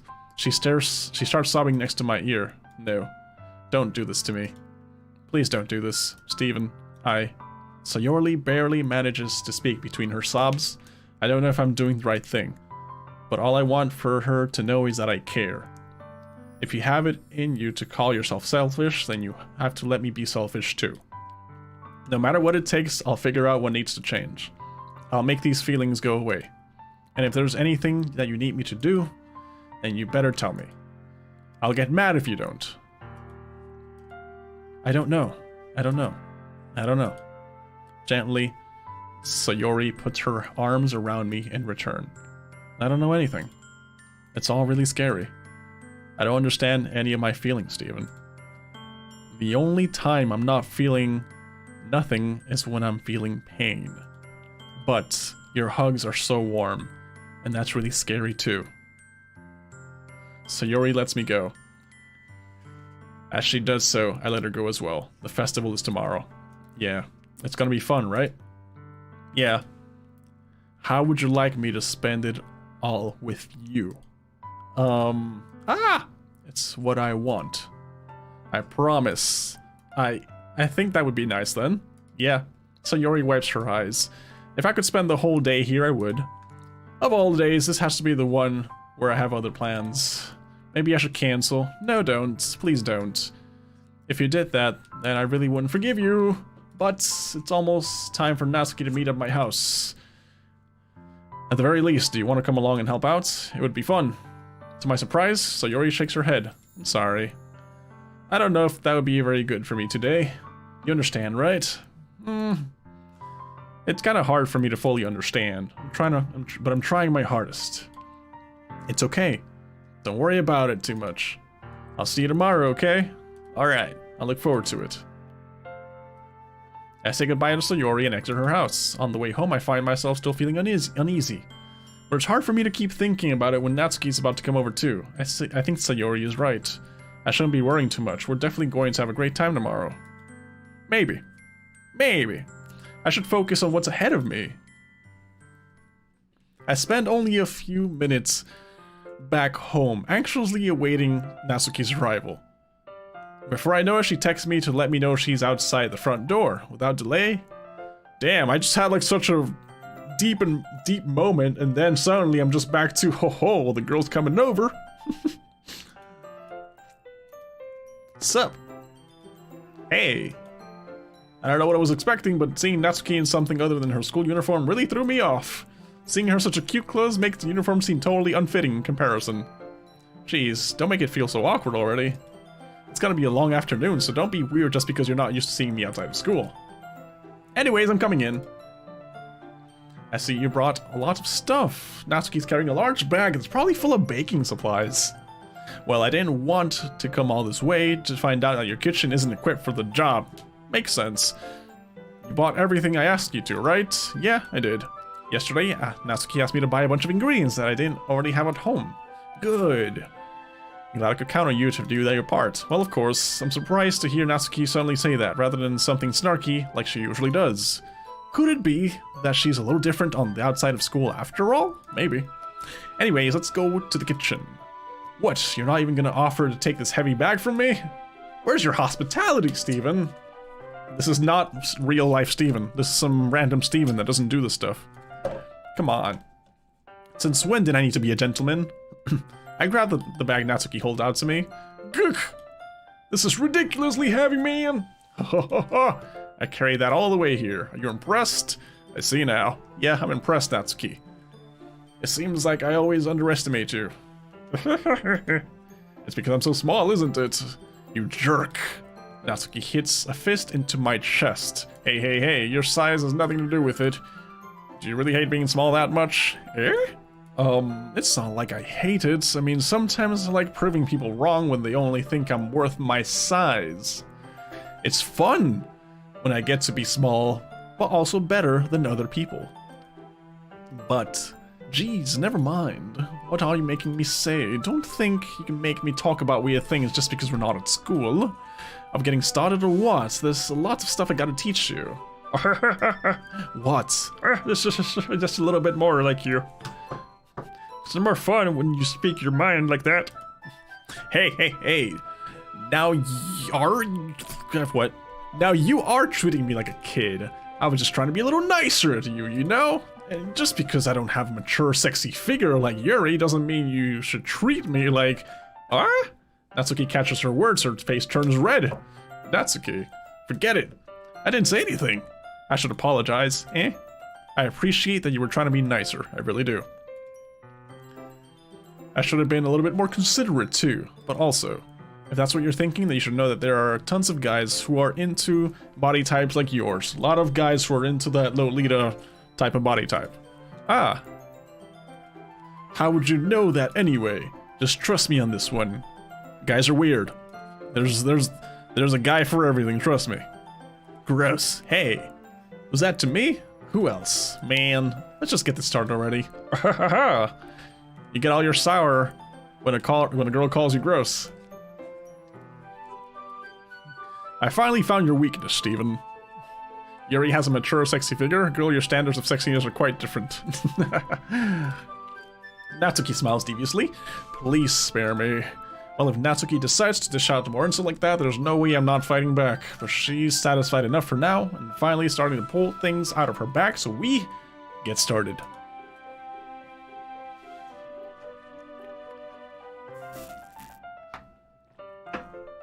Before long, the whole kitchen's in a mess. Spoons, dirty bowls, flour, spilled fluid, and plastic bags were thrown about every countertop. The mixture isn't big enough to make all the batter at once, so we had to do several times. Meanwhile, Natsuki is babysitting all my movements to make sure I don't mess up her precious baking. No thick waifu in this game? Perhaps not. Steven, where did you put all the food color in? The batter's gonna go into the oven soon, so I need to fill the trays. I think it's still in the bag next to the table. What are you using it for? To color the batter, of course, making each tray a different color. That way, even if the flavors aren't different, everyone can still pick their favorite. Ah, it's a cute idea, of course. Are we doing anything like that with the icing? Do you want to? Ah, you're asking me? I don't really have a preference, though. Come on, you're not putting any heart into this at all. Can't you at least try to have fun? I'm having fun. I'm not really sure what Natsuki's trying to get out of me. What the hell you want from me, girl? Meanwhile, I see her separate the batter into smaller bowls and put a few drops of food coloring into each. Ah, that does look pretty cool. See? It's not like baking, it's just about following instructions. The presentation is where you get to be creative and have the most fun. It's a million times more worth it if you end up... What? In the end, if you just what? It's a million times more worth it in the end if just looking at it makes everyone's eyes lighten up. That's true. Like the ones you made on my first day, huh? I recall Natsuki proudly presenting her cat-shaped cupcakes and Sayori and Monika's delighted expressions. Yeah. I wonder if I can make Natsuki proud like that too. Mods that have waifus thick, that makes the waifus thick. That'd be interesting. Maybe I will use the food coloring then. Sounds like you're starting to understand. Just to make sure you completely finish mixing the icing before messing with the food coloring. Yeah, it's getting there. We were using the electric mixer for the batter, so I got stuck with the whisk and a huge bowl for the icing. Eh? The icing is still all lumpy! Are you even trying? Well, yeah. Just takes a little longer. Jeez, I'll be here all night if you do it like that. Here, look. Natsuki grabs the whisk from me and uses her hand to tilt the bowl back. You really need to beat the crap out of it. After a few seconds, the consistency of the icing has already improved. Okay, see? As if to emphasize, Natsuki sticks a finger in the icing and pops it in her mouth. I reluctantly start to do the same. Hey! Natsuki suddenly grabs my wrist. I don't want your gross fingers in my icing. Your icing, eh? Are you forgetting who did all the work? I start to fight back, trying to itch my finger towards the bowl. Don't make me beat the crap out of you next! I'd like to see you try. I push harder, just enough for my finger to reach the icing. I triumphantly scoop some with my finger just as Natsuki tugs with all her might. Ah! The force of Natsuki pulling me causes me to stumble, making her stumble in turn. Gross! You got it in my face! Whose fault is that? There's a big glob of icing on Natsuki's cheek. Just strike. She tries to reach it with her tongue, but it's too far away. Jeez. You know what? Take this. Natsuki instead wipes it off with her finger before shoving it in her finger. Or before shoving her finger towards my own face. You wish! I'm faster. I grab her wrist before my hand realizes it reaches my face. Natsuki tries to use her other hand to fight back, but I grab that one as well. Oh boy. Stop! Not until you apologize for calling me gross. Bro, what is this imagery right here? This imagery! Fine, fine. I'm sorry for calling you gross. You know I don't mean it. It's just fun seeing you react to it. You do that to me all the time, you know? Saying dumb things just to get a reaction out of me. You really shouldn't tease girls like that. Is that so? Well, in that case, I probably shouldn't do this either. I take Natsuki's finger and put it in my mouth, licking off the icing. Whoa! Whoa! What? What? Did you just seriously just... Ah! Natsuki's so surprised that she can't even figure out how to get mad at me. Her face is entirely red. Steven, you really shouldn't do that kind of thing to girls unless you really like them. You know that, right? What kind of question is she asking me just like that?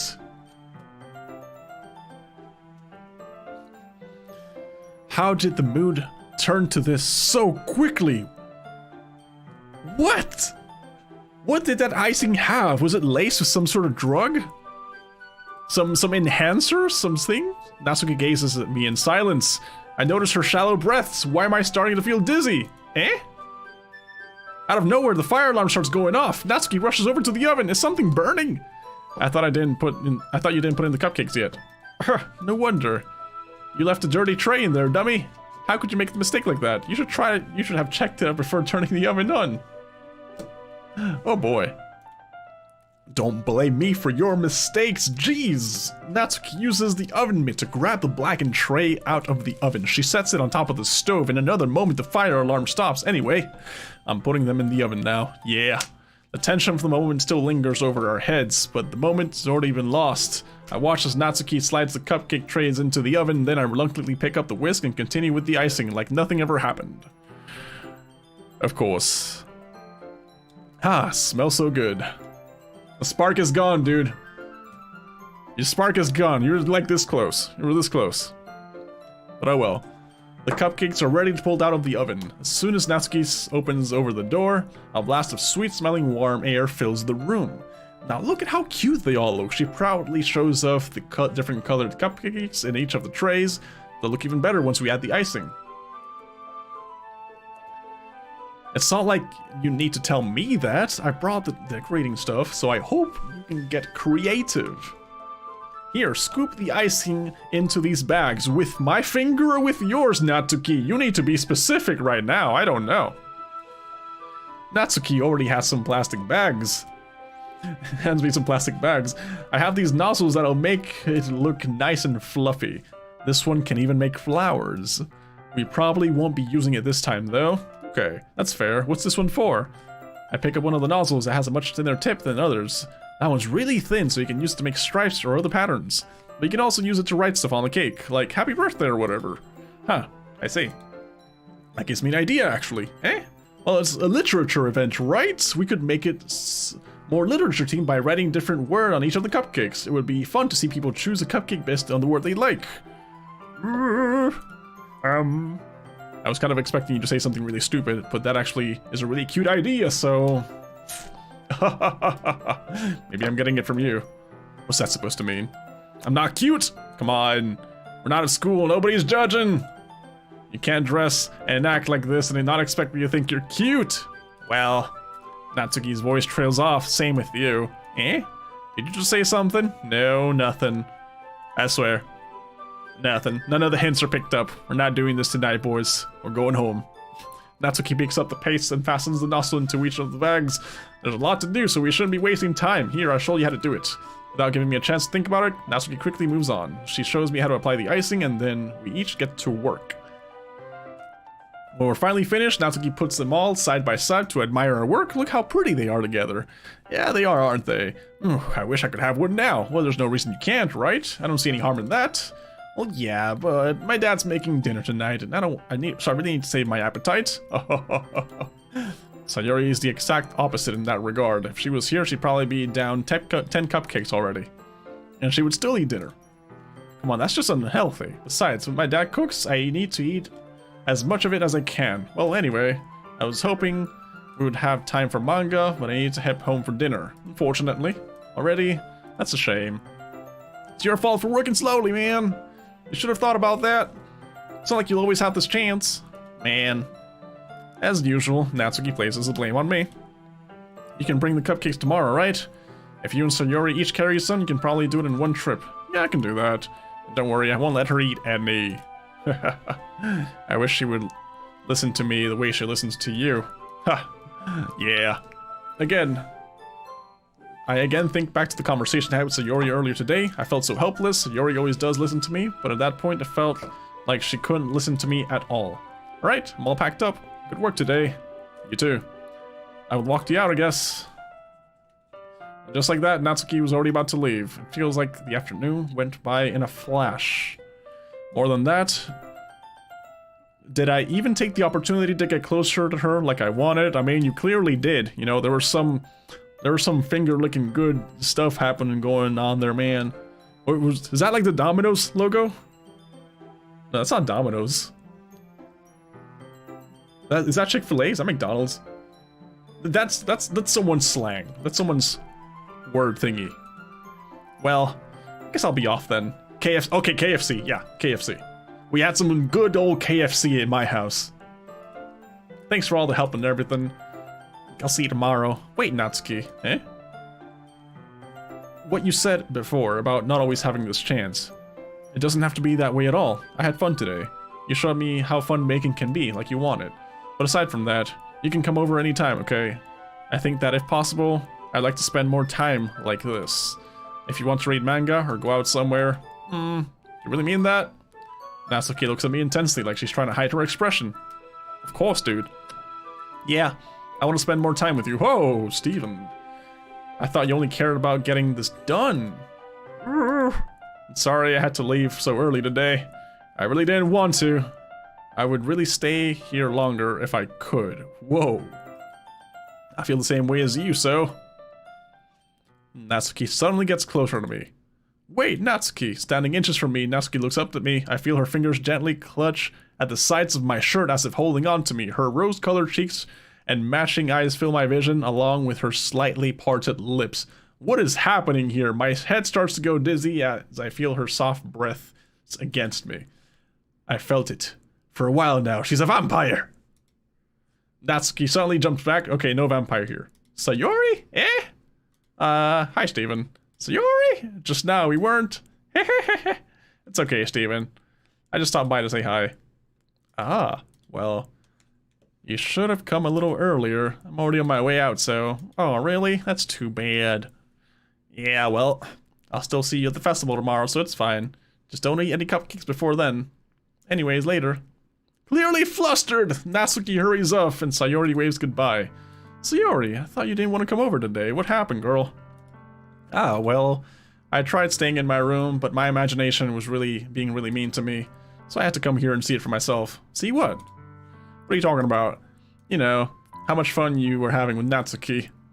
And how close you got to her. It makes me really happy that you made such good friends. That's all that matters to me. Tears start to fall down Sayori's face. Bro, this is heartbreaking. That's all that matters to me! Why am I feeling this way, Steven? I'm supposed to be happy for you. Why does it feel like my heart is splitting in half? It hurts so much. Everything hurts so much. This would be so much better if I could just disappear. Sayori, don't say that. It's true, Steven. If I wasn't here, then you wouldn't have to waste your sympathy on me. You wouldn't have to put up with me being selfish. Monica was right. I should just... Monica? Monica was right about what? ... Sayori. What I said before is true. I'm not gonna let this continue. Caring about you like this isn't the burden on your mind. Isn't the burden your mind is making it out to be. It's something that makes me happy. It's something that I wouldn't trade for anything else. So even if it takes an entire lifetime, I'm gonna be by your side until you don't feel any more pain. But Sayori looks away. I put my hand on her shoulder to reassure her. I'm scared, Steven. I'm really scared. What are you scared of, Sayori? I'm scared that I might like you more than you like me. Sayori? It's true, isn't it? I was weak and started to like you too much. I did this to myself, Steven. I like you so much that I want to die. That's how I feel. And that's enough, Sayori. I don't want you to hurt anymore. I slid my hand down Sayori's arm and squeezed her hand in my own. Do you remember how I said, I always know what's best for you? Do you still believe me? To put hand on her shoulder and say, hey, that always works. Wordlessly, Sayori nods.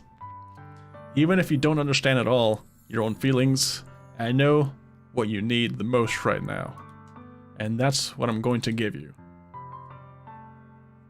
Oh boy. So, I love you, or you'll always be my dearest friend. Okay, so a good save comes about now. But based on what we've seen so far, here's my theory. Here's my thing, okay? So, we had this moment with Yuri, right? We had this moment with Yuri. She was like, okay, whatever, we're just doing things, right? After that, we had our moment with Natsuki. Natsuki, this is more like there was clearly some carnal issues going on there. Nothing too emotional, just a lot of like carnal feelings there. But most of our emotional stuff has come from Sayori. So, I don't know. Maybe I love her, maybe I don't, who knows? I don't know. But we do have that childhood connection, and we did have those 2 moments where we talked about, and like my decisions were based off of her. So I don't know. Let's go with love. Eh? Those are my true feelings. Let's see if that's true. So there's no way that you could like me more than I like you. I should have realized it sooner. But spending time with everyone at the club, making new friends, and having fun with you every day, it helped me realize that you truly are the most important person to me. That's why I'll accept any of your burdens. As long as we can continue like this every day. With you by my side, then I know we'll both be happy. Steven. Suddenly, Sayori wraps her arms tightly around me. Steven, is this really okay? Yeah. I hold Sayori in my arms and pull her closer. You'll never have to let go of me again, unless I have to go to the bathroom. Which is actually a good moment, because I actually have to go right now, so be right back. But, after that, don't ever let go. Do not ever let go of me. After I come back from the bathroom. Be right back, guys.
Alright, I'm back.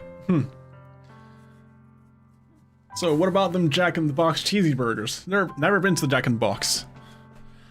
Never been to Jack in the Box. Welcome back, thank you.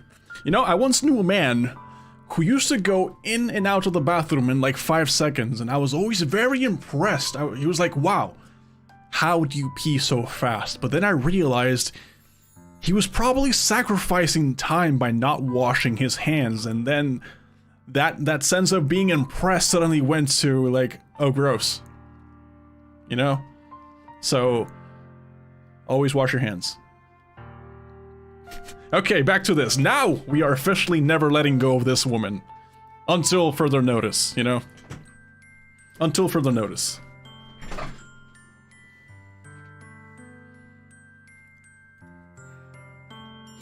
That is exactly how many men leave the restroom. Nasty, yeah. So after the decision I just made, seeing how she was like feeling suicidal, I felt like if I told her, hey, we're just friends, maybe she would have seppuku'd herself. But based on this action that I take, this is just my theorizing, now that she's accepted my feelings, she will become like this whole crazy jealous type and maybe, I don't know, do some nasty stuff to the other girls, I don't know. I love you, Steven. I want to be with you forever, even though we've technically been friends for a while and now we're just steadily getting to know each other more. Me too. ... I feel Sayori's grip around me weaken a bit. What is this? Sayori? I'm supposed to be happy right now. I always thought this would be the happiest moment for me. But why, even now, why won't the rain clouds go away? They're not going away at all, Steven. It's okay, Sayori. It might take some time for things to get better again, but no matter how long it takes, I'll be there every step of the way. That's all that matters right now. Okay, I trust you. Sayori and I slowly release each other, so I guess that makes the festival tomorrow our first date, huh? What are you saying? I don't want to think about those feelings, you know? I want everything to be the same as always been, even if we really are a couple. I don't know if I could handle anything more right now. It really is new and scary to me. I understand. We'll go at whatever pace suits you the best. Hey, Steven. Sayori gazes at me once again, smiling sadly. Even if I get really, really sad, this is the best thing for me, right? Eh? I don't really understand what Sayori means by that. Are you saying that this is making you feel sad, Sayori? I don't know. I don't understand what I'm feeling. I felt like a bunch of thorns when you told me you love me. But that's why I want to trust you. You know what's best for me. Yeah, I do. That's my promise. I say that, but in reality, I've never felt more uncertain when it comes to Sayori. I know that I love her, and she loves me, but I'm having as much trouble understanding Sayori's feeling as she is, even though I can comfort her. I keep wondering if I should be doing something more, or something different. I know these thoughts will continue to plague me until things are back to the way they were. Is that what Sayori meant by not wanting anything to change? I don't know. But I know that I'll give it everything I've got. That sounds so anime protagonist. We'll give it our best shot. Sayori's the most important person to me, and I'll do whatever it takes to have a happy future for her. Alright, festival time? It's the day of the festival. Of all the days, I expect it to be the one where I'd be walking to school with Sayori, but Sayori isn't answering her phone. I considered going to her house to wake her up, but it's decided that's a little too much. Meanwhile, the preparations for the event should be nearly complete. I managed to carry all the cupcakes by myself by carefully stacking 2 trays. Natsuki is already texting up a storm, but I can't respond thanks to my hand being full. Funnily enough, I probably feel the same way as Natsuki about the event. Imagine saying I love you in a first dating Sims act, in the dating Sims first act. Yes. I'm more excited for it to be over so I can spend more time with Sayori and Natsuki at the festival. But knowing Monica, I'm sure the event will be great too. Steven! You're the first one here! Thanks for being early! That's so funny, I thought at least Yuri would be here by now. Monica's placing little booklets on each of the desks in the classroom. They must be the ones she prepared to have all the poems we're performing. In the end, I found a random poem online that I thought Monica would like, and I submitted it. Sounds like me. So that's the one I'll be performing. I'm surprised you didn't bring Sayori with you. Yeah, she overslept again. That dummy. You think on the days this important she'd try a little harder. I say that, but I suddenly remember what Sayori told me yesterday, and I suddenly feel awful, knowing that it's not nearly that simple for her. I only say it because it's the way I'm used to thinking, but maybe I should have gone to wake her up after all? You should take a little responsibility for her, Steven. I mean, especially after your exchange with her yesterday. You kind of left her hanging this morning, huh? Exchange? Monica, you know about that? Of course I do. I'm the club president after all, but I stammer embarrassed. Did Sayori really tell her about it that quickly? We're a couple now? Oh boy. I didn't really plan to bring it up with anyone yet. Jeez. You don't know the full story at all, so don't worry. I probably know a lot more than you think, eh? Monica's being as friendly as usual, but for some reason I felt a chill down my spine after hearing that. Hey, do you want to check out the pamphlets? They came out really nice. Yeah, sure. I grabbed one of the pamphlets and laid it on the desk. Oh yeah, they really did. Something like this will definitely help people take the club more seriously. Yeah, I thought so too.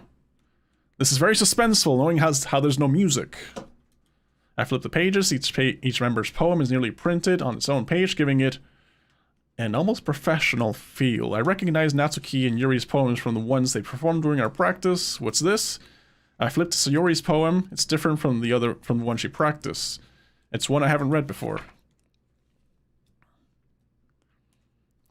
Get out of my head. Get out of my head. Get out of my head. Get out of my head. Get out of my head. Whoa, this is interesting. Get out of my head. Get out of my head. Get out of my head before I do what I know is best for you. Get out of my head before I listen to everything she said to me. Get out of my head before I show you how much I love you. Get out of my head before I finish writing this poem. But A poem is never actually finished. It just stops moving. Chilling. Ah, what is this? Reading the poem, I felt I get a pit in my stomach. Steven? What's wrong? Ah, nothing. This poem just feels completely different from everything else Sayori's written, but more than that, I changed my mind. I'm gonna go get Sayori, so... Ah, well, alright. Try not to take too long, okay? I quickly leave the classroom. Don't strain yourself. Monica calls out after me. I quicken my pace.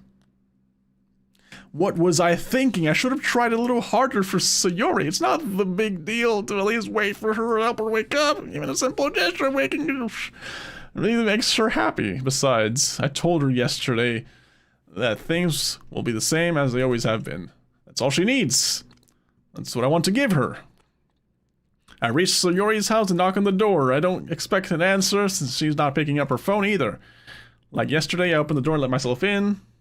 Sayori, she really is a heavy sleeper. I swallow. I can't believe I ended up doing this after all. Waking her up in her own house. That really is something a boyfriend would do, isn't it? In any case, it just feels right. Outside Sayori's room, I knock on her door. Sayori, wake up, dummy. There's no response. I really didn't want to enter her room like this. Isn't this like a breach of privacy? But she really leaves me no choice. I gently open the door. Ooh! Holy moly, man! Monica's still funny. That's a chilling reaction. It's kind of, you kind of see it coming, but do you really see it coming though? File game script, chapter 5, repeat line 305. See traceback text for details. What? What the hell? What the hell? Is this a nightmare? It has to be. This isn't real. There is no way this can be real. Sayori wouldn't do this. Everything was normal up till a few days ago. That's why I can't believe what my eyes are showing me. I suppress the urge to vomit. Just like yesterday, I told Sayori I would be there for her. Interesting. So that's where it tells you where you done goofed, huh? I told her I know what's best and that everything will be okay. Then why? Why would she do this? How could I feel so helpless? What did I do wrong? Confessing to her. I shouldn't have confessed to her. That's not what Sayori needed at all. She even told me how painful it is for others to care about her. That's true. That's where I done goofed. Then why did I confess to her and make her feel even worse? Why was I so selfish? This was my fault. My swarming thoughts keep telling me everything I could have done to prevent this if I had just spent more time with her. Walked her to school and remained friends with her like it's always been. Then I could have prevented this. I know I could have prevented this. Screw the literature club. Screw the festival. I just lost my best friend. Someone I grew up with. She's gone forever now. Nothing I can do to bring her back. This isn't some game where I can reset and try something different. It kind of sounds like I can, though.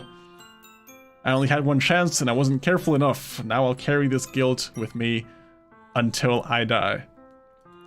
Nothing in my life is worth more than hers. But I still couldn't do what she needed from me, and now I can never take it back. Never, never, never, never, never. Holy moly, man. Holy moly.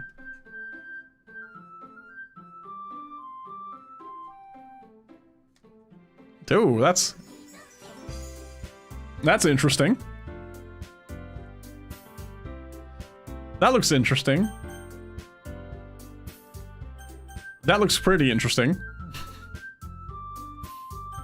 So what if I click here? What does this do? Is this a glitch?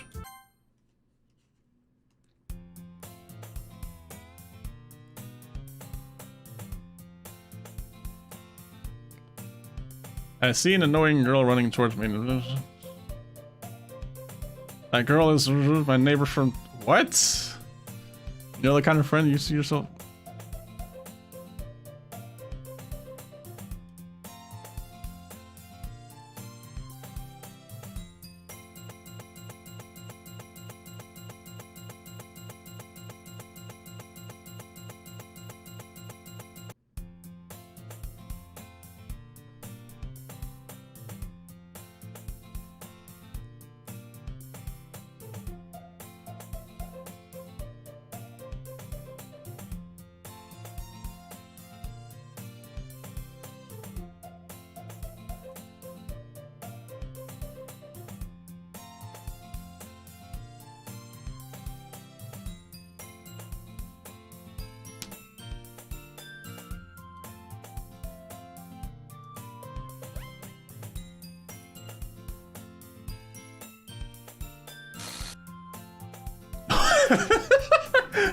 What? It's like to see you here. It's been a while, right? Ah, yes it has. We do know each other.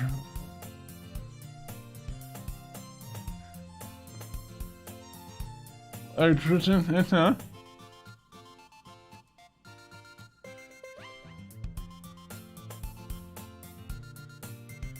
You know something changed when Steven don't read no more. Dude. What is that? What's that meme from like Sheldon? I don't need sleep, I need answers?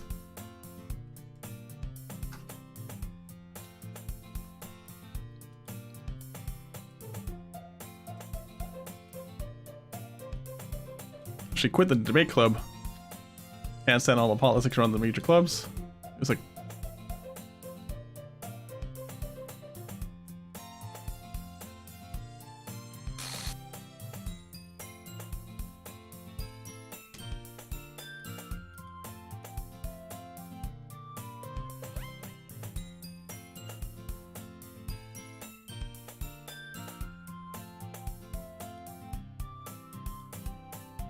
literature can be anything, reading and writing poetry. I mean, one of the members even keeps her manga collection in the club room. Wait, really? Yeah, it's funny, right? She always insists that the manga is literature too. I mean, she's not wrong, I guess. Besides, a member's a member, right? Did Monica say she? Huh. Hey, Steven, by any chance, are you still looking for a club to join? Ah, yeah.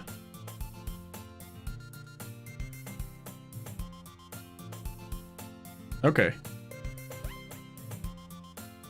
Besides, how could I ever refuse someone like Monica? Sure. Guess I could check it out. Awesome.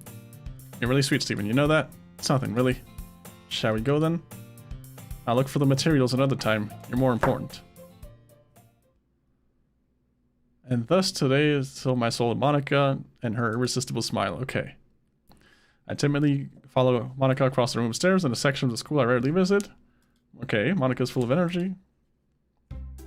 Back and brought a guest with me. Eh? Guest? Seriously? You brought a boy?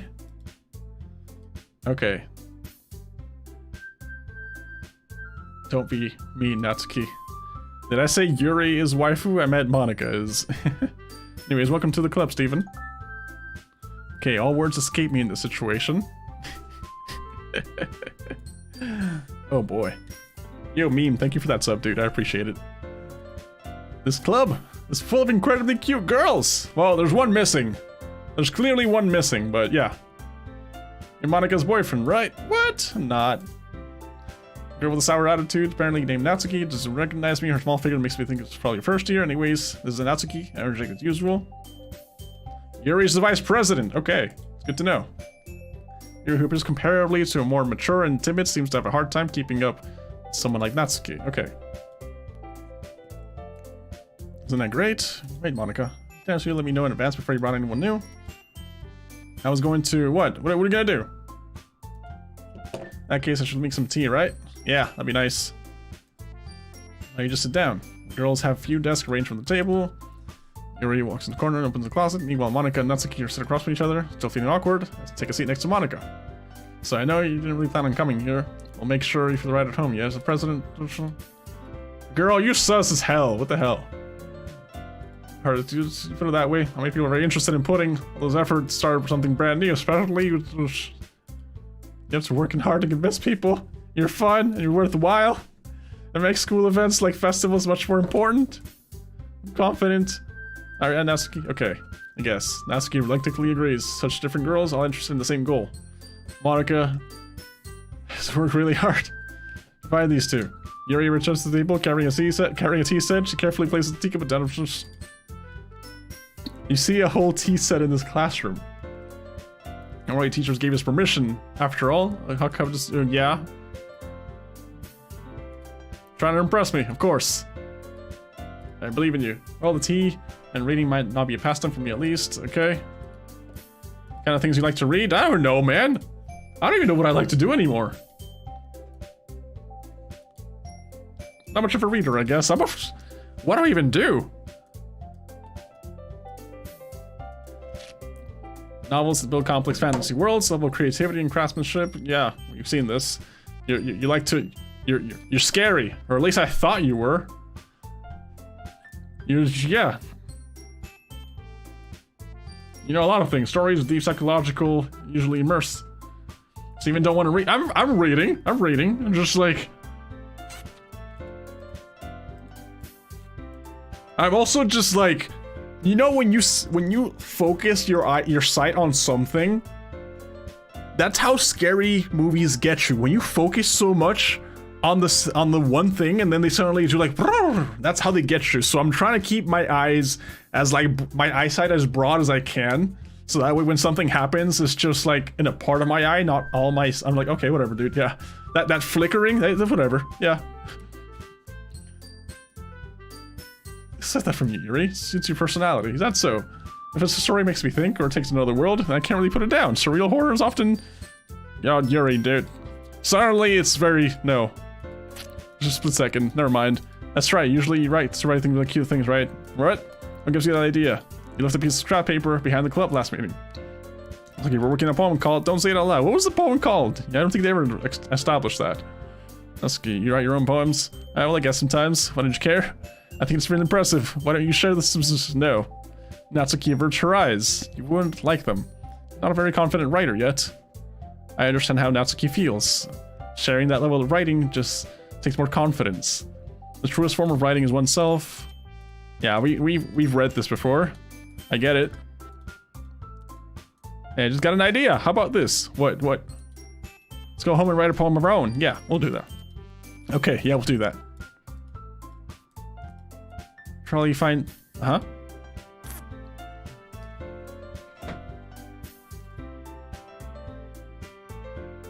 Alright. Okay. Besides, now we have a new member. It seems like a good step for us to take. Do you agree? Yeah, I agree. What's that? Now we have reached the most important topic. I bluntly come forth. I never said I would join this club. Okay. This time Monica's the girl. Monica's the one. Monica convinced me. Let's remember it's... I feel terrible for letting anyone down. The club itself seems pretty relaxed. If writing poems is a surprise, it's beautiful girls. Why can't we just keep it at the beautiful girls? Why does it have to be so frightening? Why can't we just keep things at beautiful girls and call it a day, man? Yeah, could be fun, right? You really did scare me for a moment. I mean, it was just, yeah. Your whole game scares me, man. I'll do everything I can to give you a good time. Okay, thanks, I guess. Write a poem.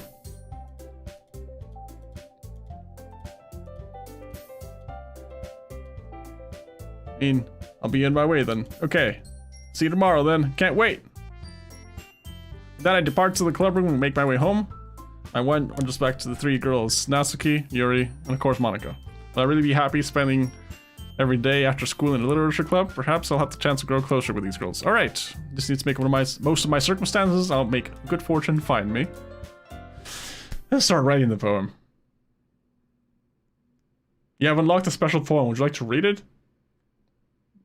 Okay.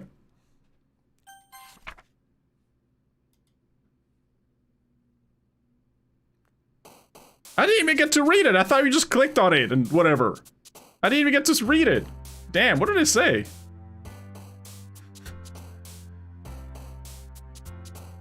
I thought by you clicking on it, things would pop up. Damn. Okay, breathe, man. Breathe. Shiny. Smile. Music. Precious. Cute. Special. Can any of you guys like go back into the stream and like tell me what it said? Electricity. Peaceful. Candy. Sunny. Melody. Joy. Kawaii. Pink. Strawberries. Vanilla.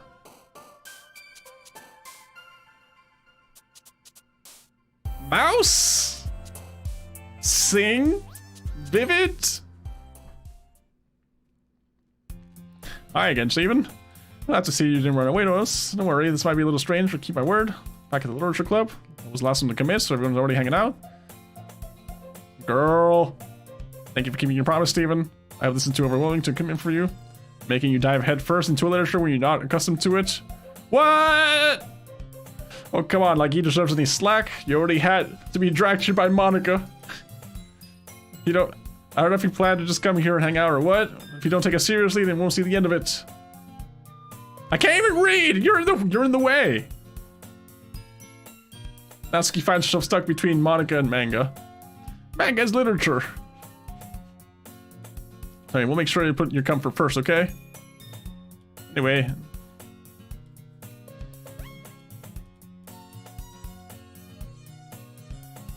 I mean, like that. Ooh. I'll try to be part of this club. Even if you don't want me to, I'm just happy to pick a friend. You sure? If it just felt like, well, vice president, I should help you get started with something you like. Pulls out a book. So I picked a book that you thought you might enjoy. It's a short read. What is the book even about? How is this girl accidentally being so cute? I don't know. You think I'm thinking about that right now? Yuri, thank you. I'll definitely... No, I won't. No, I won't. The glade, Yuri's face is already burning the book. You can't help but notice her intense expression like she was waiting for this chance. Meanwhile, Natsuki is rummaging through the closet. Ugh. I hear Natsuki utter an exasperated sigh from her closet. It seems like she's annoyed by something. I approach her in case she needs a hand. This is new, right? This... I don't remember doing this. Maybe.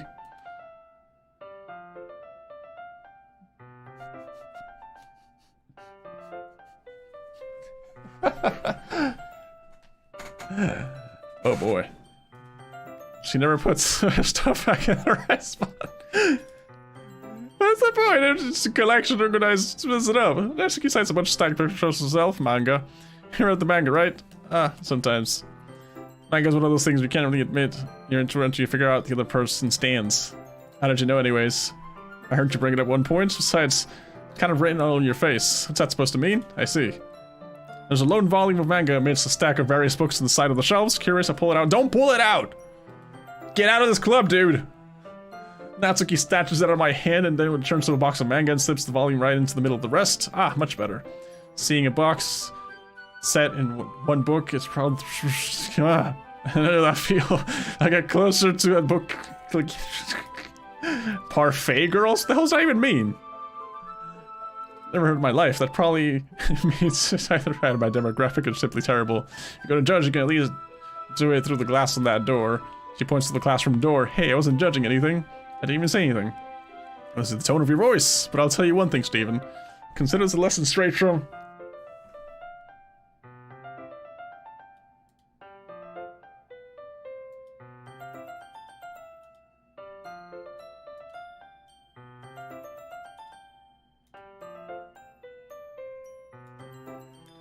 It's exceedingly Mo. Don't just stand there. Ooh, Natsuki grabs my arms and pulls me out of the closet. She then takes a seat against the wall beneath the windowsill. She pats on the ground next to her, signaling me to sit there. Wouldn't chairs be more comfortable? I take my seat. Chairs wouldn't work. You can't read at the same time like that. Hey, why's that? I guess it's easier to be close. No, don't be closer to me. Don't stop doing that. Make you feel weird. Scooches an inch away from me. Sorry. I didn't expect it to be sitting this close to her either. Not I can say it's a particularly bad thing. I put the book.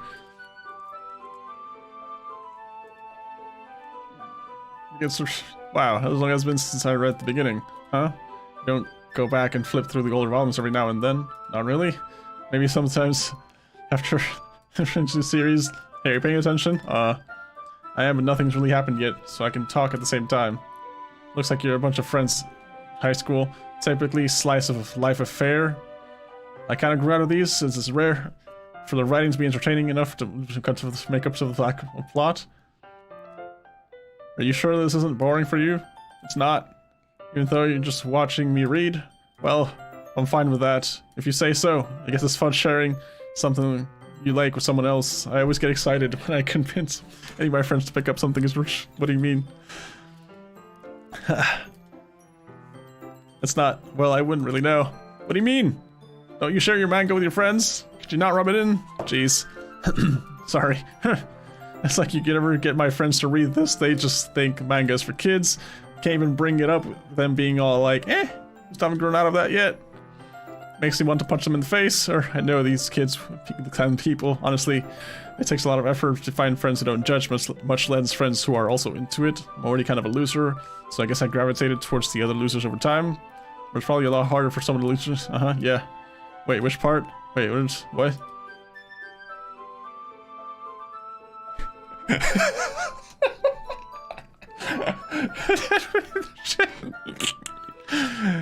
That explains a lot. At least it's safe here in the club room. Except Monica's kind of a jerk about it. I can't win, can I? It's fade off in the end, didn't I? So I'm rooting it. I don't think it solves any of my problems, maybe. Or at least you're enjoying yourself, right? So I guess that's enough. You gonna keep reading it or what? Yeah. I flipped the page. Yep, this is what called... Time passes. Natsuki's strangely quiet now. Glance over at her. You fell asleep. Hey, Natsuki. Yeah. Suddenly she collapses straight into me.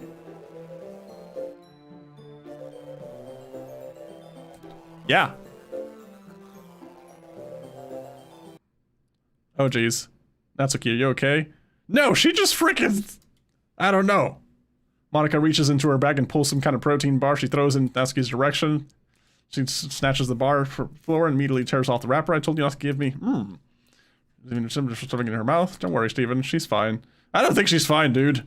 Yeah, she just like... Monica, what are you doing, Monica?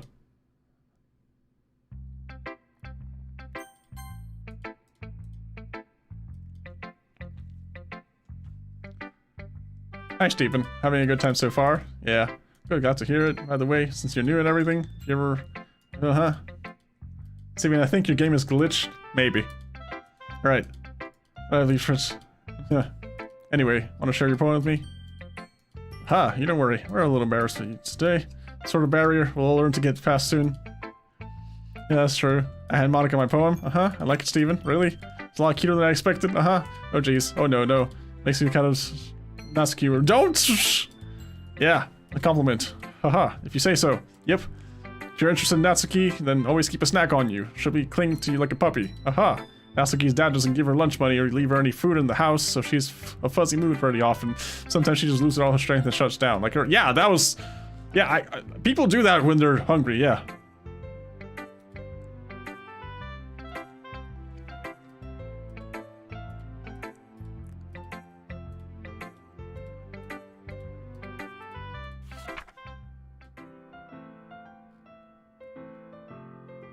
Hole in the walrus.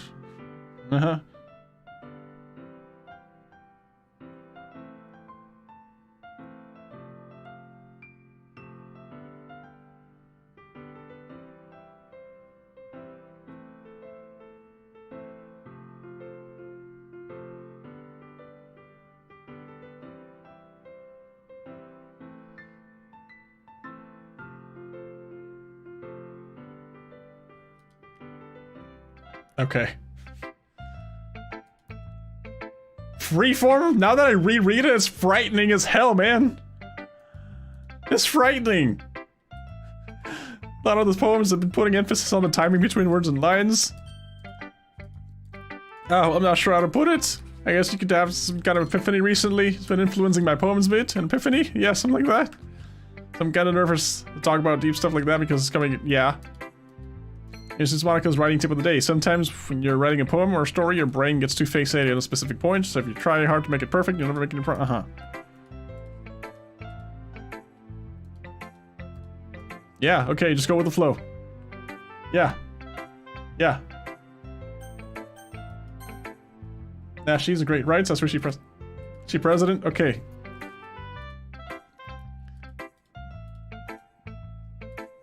She doesn't want my opinion? Okay. I want you to read your poems. That's why I'm comfortable enough to raise, like Monica said, ooh. Comfortable sharing my poem with yours for that. You're supposed to show me how to make me go, haha. And tell me how to read literature. And then you went and ruined it. I hope you're happy. You're saying you liked it? Oh, so she liked my poem. So clearly in this run, Natsuki's like, we're having a thing now. I suppose we're having a thing. Eagles can fly, monkeys can climb, crickets can leap, horses can race, owls can seek, cheetahs can run, eagles can fly, people can try. That's about it. They have such a weirder thing. These poems are freaking me out, man.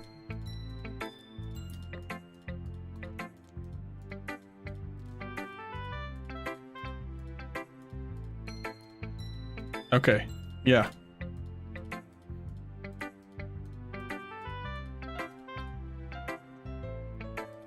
Yuri, what the hell? I'm kinda liking you more, Yuri. You forgot to start speaking. Did that happen last time? I don't know. We ask, I'm just making sure. I guess I might after reading it through it. No. I just raised my voice. Did she just raise her voice? I don't know which. It's been several minutes and we haven't really gone anywhere.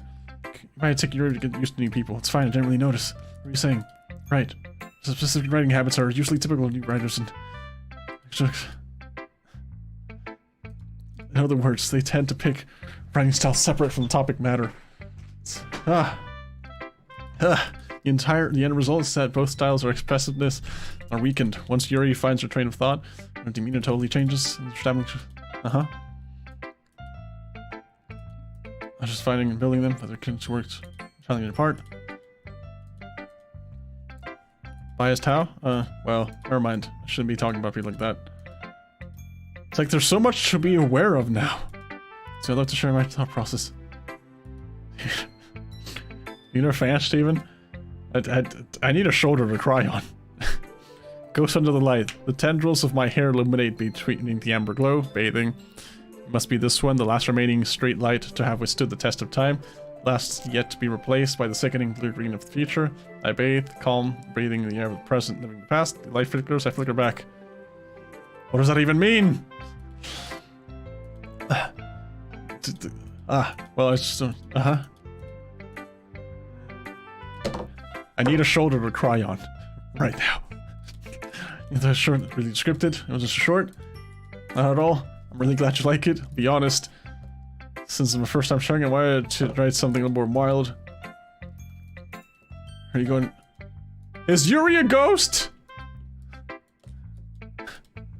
No, she's not a ghost. Why would she be a ghost? It makes no sense that she's a ghost. She's lingering in her past. Maybe she is a ghost. I don't know. Right? Guess I'll have to keep trying. Counting on you. Yes, that's everyone. Well, not really.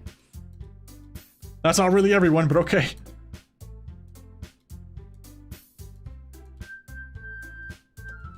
Across the room. Monica's stuff.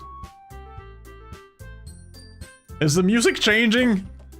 And they gingerly poems as they read in tandem, expressions change. I don't want to look at her expressions. I'm firmly looking at the text right now.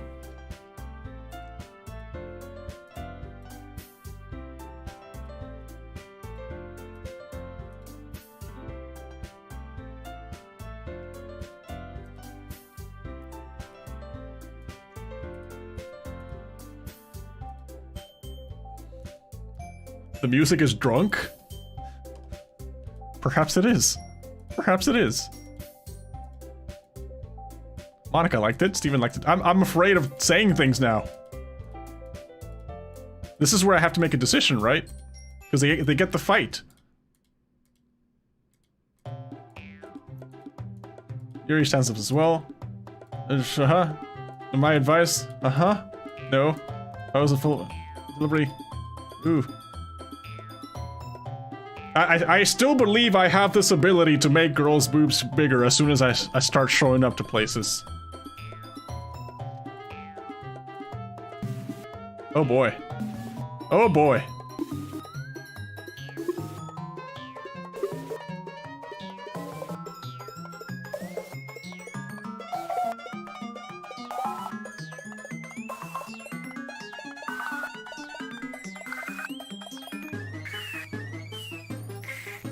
Oh boy. Oh boy. Oh boy. Let's hear Steven Let Steven hear everything you really think. I'm sure he'll be head over heels for you after this. Suddenly, Yuri turns to me as if she just noticed I was standing here. Steven! You're just trying to make me look bad. That's not true. She started it.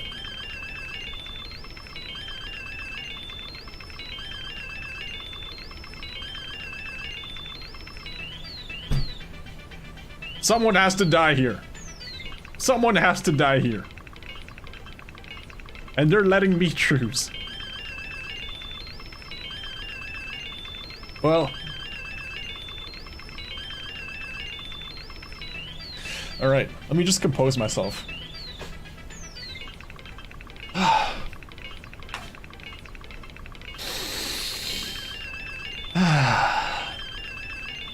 Okay. And we're back. Who dies is you. I refuse. I refuse. Natsuki.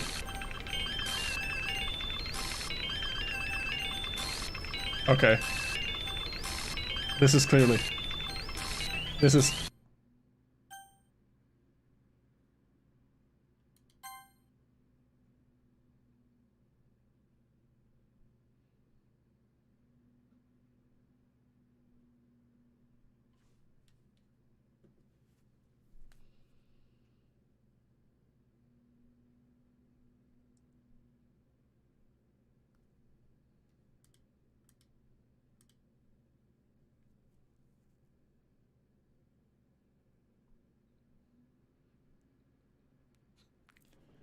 I didn't even want to make eye contact. Why don't we step outside for a little bit?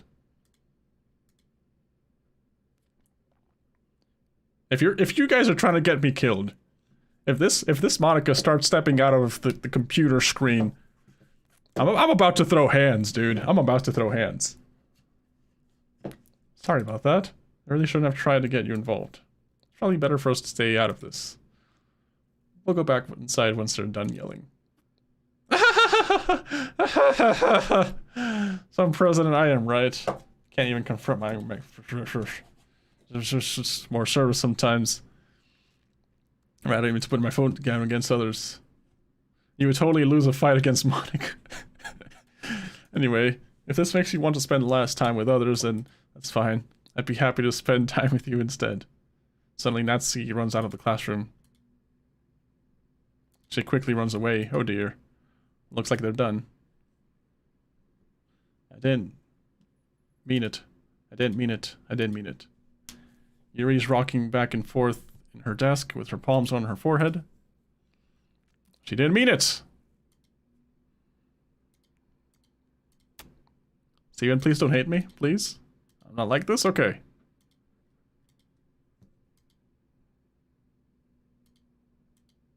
Completely. Okay.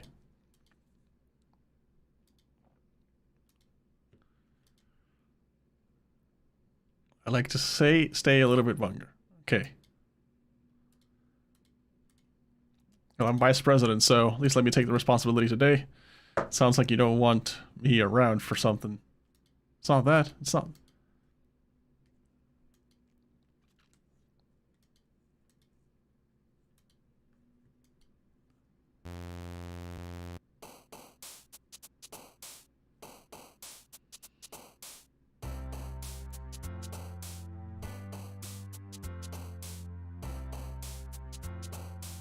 Shiny! Kiss! Smile! Laugh! Sing! Where's the happy one? I don't care about romance!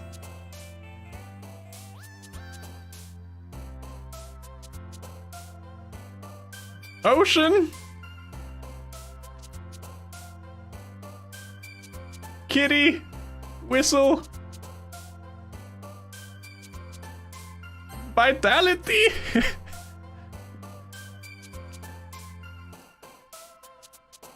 Heaven sent! Cheer! Flower! Excitement? Cute? Peaceful? Peaceful sounds good. Fantasy? Beauty?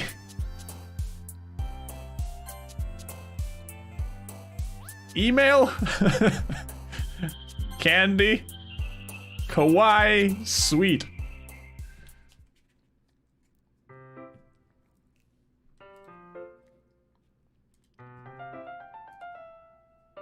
Yeah, this is the usual scene that greets me, right? Yeah, this is the usual scene.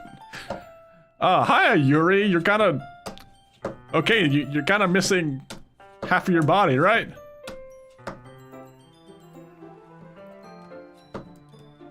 Oh, there you are. Yuri glances over her shoulder, looking around the room. Natsuki's reading manga at her desk. Surprisingly, Monica isn't here yet. Of course she's freaking doing piano and crap, right? About yesterday, I really need to apologize. Nothing ever happened, like, something just came over me, I guess. I wasn't acting mentally sound. Please don't think we're usually like this. Not just me, but Natsuki as well. Yuri? I'm happy you reconsider and apologize. I don't have to worry too much. I've used a couple of days and tell something was off yesterday. Yeah, it's been off. Whatever it was, it didn't make seeing any... I had this bad person. There's apologizing, and I really didn't mean it. Steven, don't say those kinds of things so frankly. They make me look... Okay, I clearly, whenever I make people happy, bad things happen, so I really just have to get my ass to the anime club, I swear. I haven't. I was also kind of wondering where she was. Well, where could she be?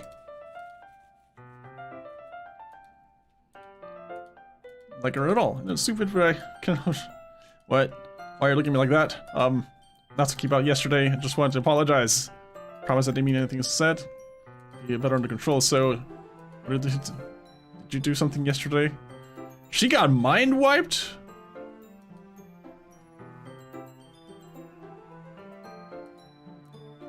But I'll accept your apology.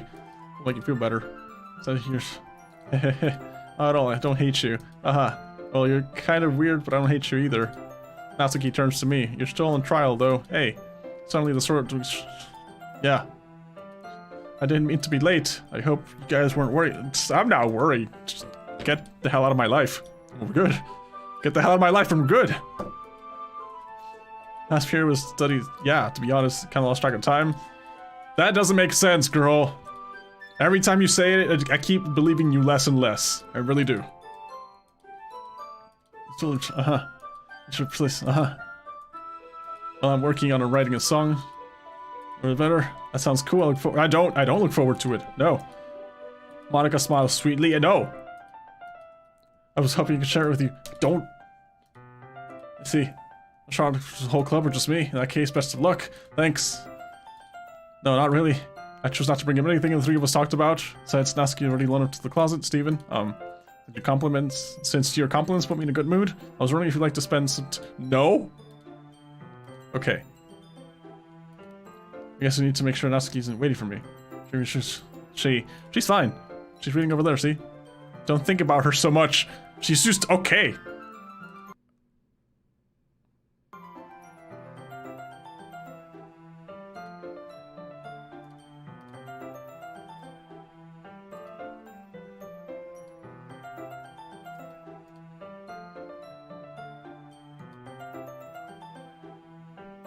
Yeah.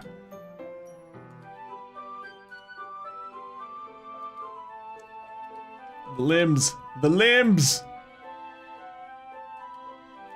Yeah.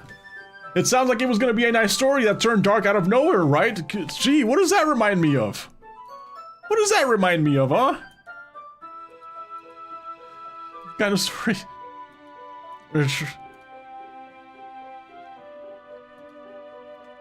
Then suddenly, what? No, not suddenly. No, not suddenly. No, don't just say the word suddenly and keep talking like nothing's happened. Oh man. Oh man. I don't really need you hurry. Okay. Okay. That's true. In fact, might as well start reading. Yeah. Yeah, sure. Let's get the book. Let's just get the book and just kind of in my hand. No, just don't sit there. No? Yeah? Are you sure? Did you let her? No, yeah, that's fine. I'm good. Yeah. Yeah, it's all good. It's all good. It's all good. Company. Yeah, I like reading with people. Yeah. Product. Understand what you're reading company. That's press. It's a particular bad thing. You're distracting, but feelings. No, it's not comforting. She's not actually looking at her own book. I glance over. She's reading at my book instead. Sorry. I was just bathing in the... What? Really mean to. Sorry. Here, sure. Yeah. I suppose so. Closes her own copy. And our shoulders are almost touching. It's like, yeah, we're just totally doing things right now. Yeah. I don't want to see this. No. Yeah. I just see. Yeah. We're... What is that word? Whittling our thumbs? Yeah, we're... Yeah. Distracting me. Yeah, we're doing... the warmth of her face. Is she setting herself on fire? Yeah. Sorry. Just distracted for a second. Yes. Yeah. That's okay. We're just reading, right? So how's chat doing? You guys doing a good time? Let's read chat. Nothing scary ever happens when we're reading chat, right? We're good. Life is good. Yeah, the chapter's in silence. Yeah. Hey, this might be a silly thought, but no. So so what did Aram say? What about those Chipotle burgers or whatever? Yeah. Really? Talk about, yeah, sorry. It's so much about her. Never mind. Alright, so, Yuri, you feeling alright? She's been a little fidgety. You can rest if you're feeling, so that's new. Your breathing's a little... My breathing puts her hand on her chest. She feeling her heartbeat. Her Doki Doki. Feeling her Doki Doki. Let's get some water. Don't push yourself. How do you push yourself reading? Practically rushes out of the... What was that about, Steven? Something happens now? No, we're not. We're good. We're good. Eh? I have no idea. Well, trust me. We're good. Yeah, it was like a little strange. So you didn't know anything. No. What are you worried about her? No, just don't care. No. Making sure that you didn't do anything. No, we're fine. Yeah, don't worry. I believe in you. Yeah, we're good. We're good. Just say so. Yeah. I don't want to share. No poems. No, we're good. I stand up, make a mental note where I left my book, and then slip it back into my bag.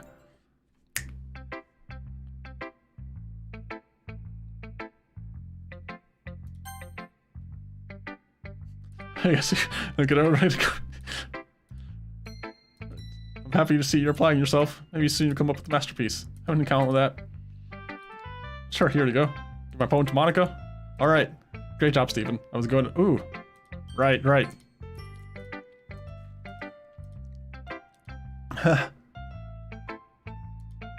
it's not very fair. Well, it worked anyway. You know what, Yuri? This kind of likes this kind of writing, does she? Well, that's cool. It's cool. She's probably somewhere else. I don't know what she's doing. I don't know what Yuri's doing, but okay, yeah. That's why she gets so happy when you treat her a lot of kindness. I don't think she's used to being indulged like that. She was really starved for social interactions. Don't blame her coming a little strong earlier.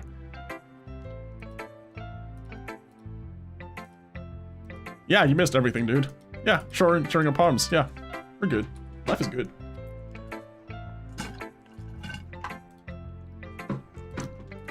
Alright, thanks, Monica. I suppose I should get to my poem now. But anyways, you want to read my poem now? Sure. Save me! The colors, they want bright, cute colors. Flashing, expanding, piercing, red, blue, and endless. What does cacophony mean? I still don't know. Of meaningless, the noise, it won't stop. Violent, grating, speaking, screeching, piercing, sine, cosine, tangent. Like playing a chalkboard. On a knife, or on a breathing, like playing a knife on a breathing ribcage? That wasn't there.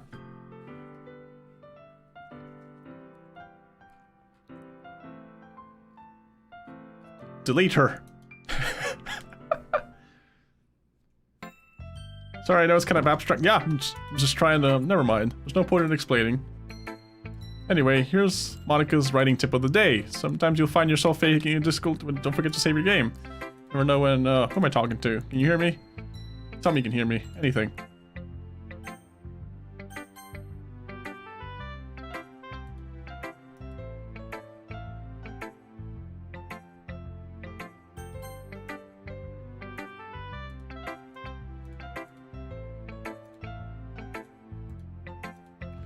poem turned out good. There's some things that you can work on. It doesn't matter.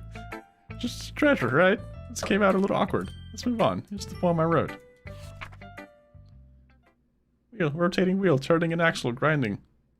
Bolt head, light gearbox, falling sky, 7 holy stakes, a docked ship, a portal to another world, a thin rope tied to a thick rope, a torn harness, parabolic gearbox, expanding universe, time controlled by slipping cogwheels, the existence of God swimming, open waters in all directions, drowning, a prayer written in blood, a prayer written in devouring snakes with human eyes, a thread connecting all the living human eyes, a kaleidoscope of holy stakes, exponential gearbox, what's with all the gearboxes, sky exploding stars, God disproving the existence of a god, a wheel rotating in 6 dimensions, is that even possible?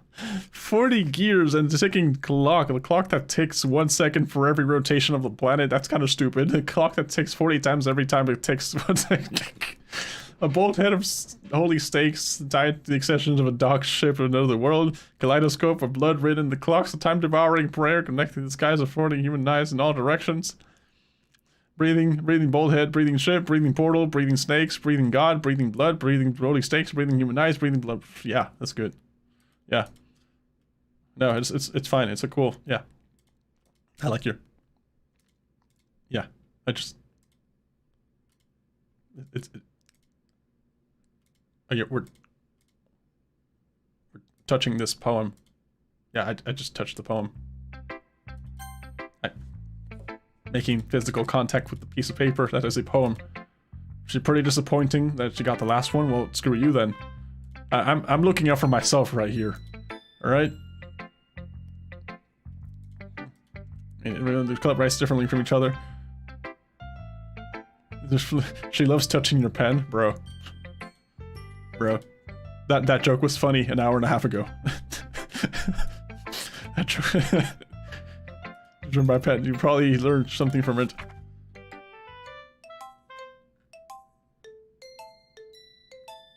Yeah, that's a poem. This makes sense. Yeah, it's magical. I enjoyed it.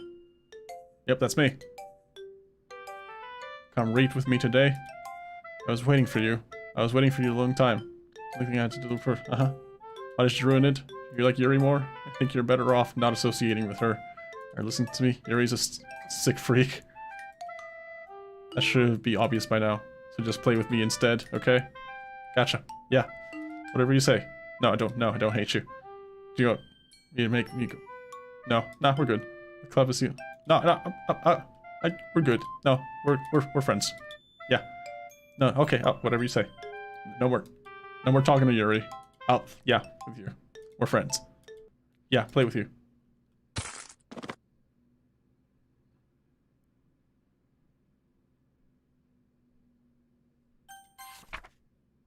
Yep, that's a poem.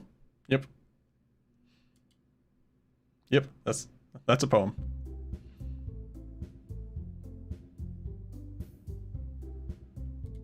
We're all done reading each other's poems, right? We have something to go over today. If everyone could just sit in the front. Nah, I'm not. No. This is about the festival. What is that sound? What is that sound?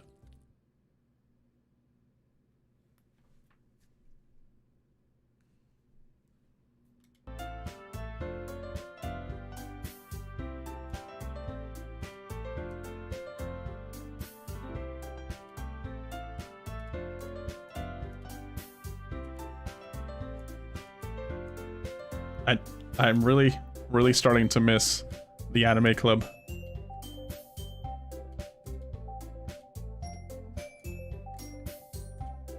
Alright, yeah, I'll never leave the anime club. Sure.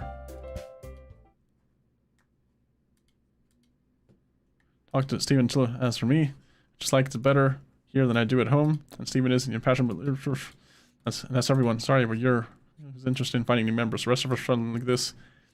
You should really consider our opinions for once. Monica's clearly taking it back.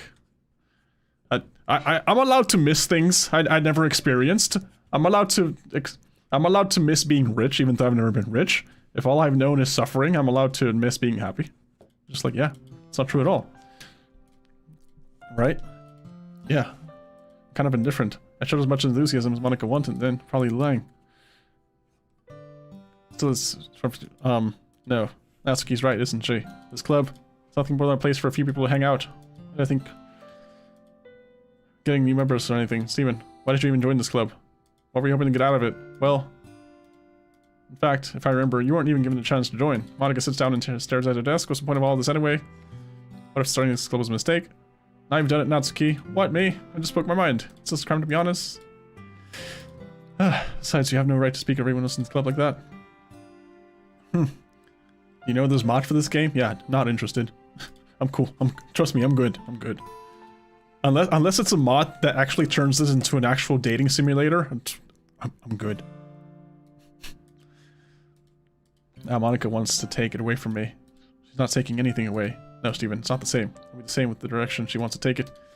If I wanted that, then I could just join any other stupid club. But this one, I mean, at least for a bit of time, things were nice. Starts packing her things. I'm going home. I feel like I don't belong here right now. She just walks out of the classroom again. This is the second time. Oh, do you have an opinion on the festival? I don't know. Kind of indifferent, I guess. Cares about that obnoxious brat.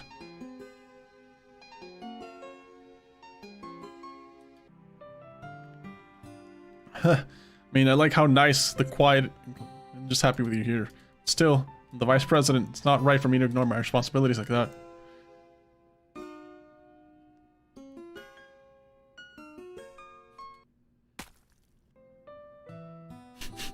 That was kind of funny. That whole... That was funny. Discord, he changed his profile picture.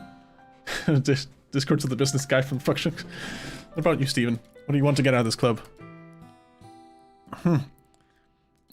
I think the most important thing is for everyone to get along, and for the club to provide something you can't get anywhere else. I don't think it's about how many members, but rather the quality of each member. That's what will end up making the literature club a special place. I see. I agree with you. Each member contributes their own qualities in a special way. It's not necessarily a bad thing, stepping out of comfort zone once in a while, so if you'd like to help Monica with the festival, on your side as well. Alright. Talk to Natsuki tomorrow? Yeah. Yuri nods. Hey, Yuri. Yeah. Well, but I feel like you deserve to know that you're still a wonderful vice president, a wonderful friend. Want to do everything I can to make this the best club ever? Okay, me too. Yeah. Yeah, let's go home. Let's go home. Let's just get out of here. We're gonna chat? No, I'm good. No, I'm good. I can leave. I can leave, right? I'm allowed. Am I being detained? Or am I free to go? I just want to make sure you're enjoying your time at this club. Really hate for you to see you happy. No, I'm good. No, I'm good. I really do care about you, you know.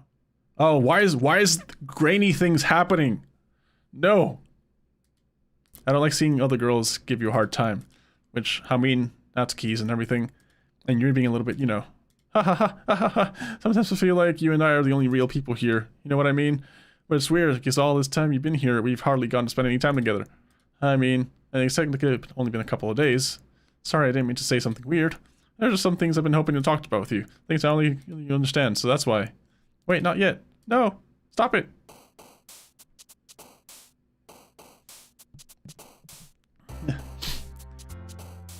Why are you doing that? Okay. Peaceful. Crimson. Secretive. Vertigo? Question? Why? Who's that? Clumsy?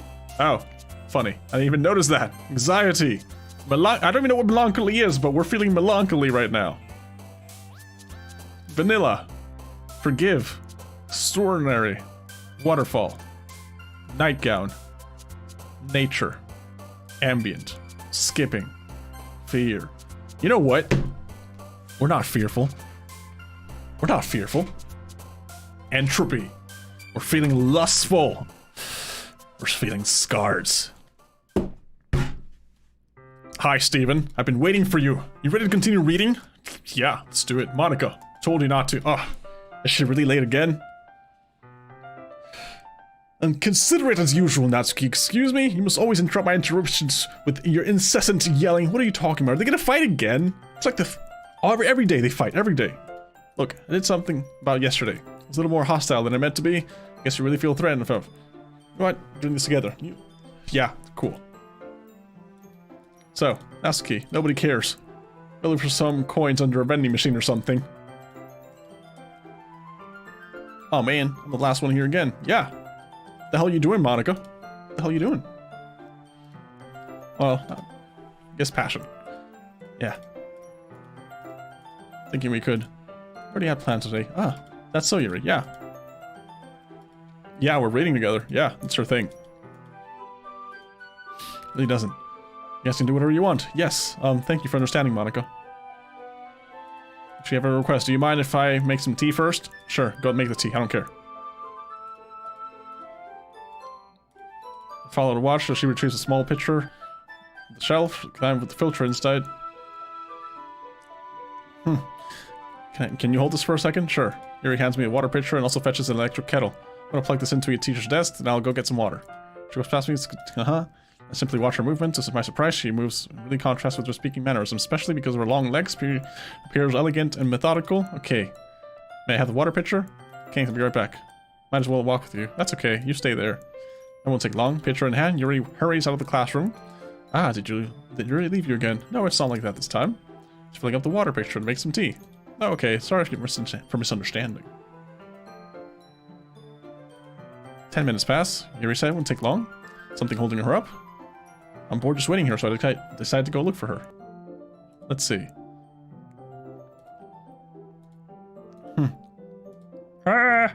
It's coming from around the corner. Sounds like breathing. A sharp inhale. Someone sucking in air through their teeth. Are they in pain? I reach the corner and peer around it. Yuri?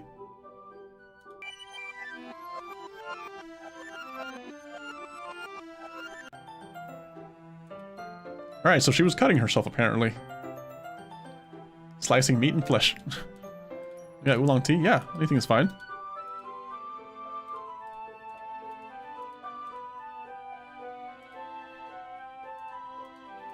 Your jump scares do not frighten me, game. I'm good. She starts humming a little to herself. You must be in a good mood now. Look, broad shoulders, dude. Broad shoulders. Broad shoulders. It's great, Yuri. Don't push yourself too much. It's very endearing. Yuri wasn't kidding. I'm not gonna keep up with this. Watch Yuri a cup of tea first. Seeing that another request. Do you mind if we sit on the floor today? Yeah. I have back pain fairly regularly, so I do my best to manage it. Same. All the time.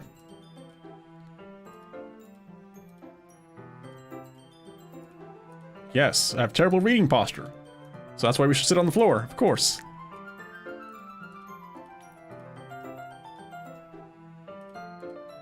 Steven's doing that baseball player pose. My bodies are even closer to each other.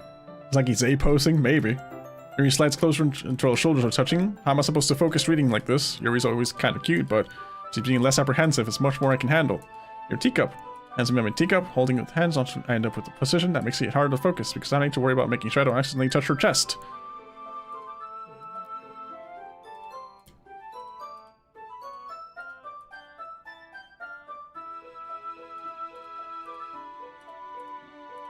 Okay, that's okay, I won't take any.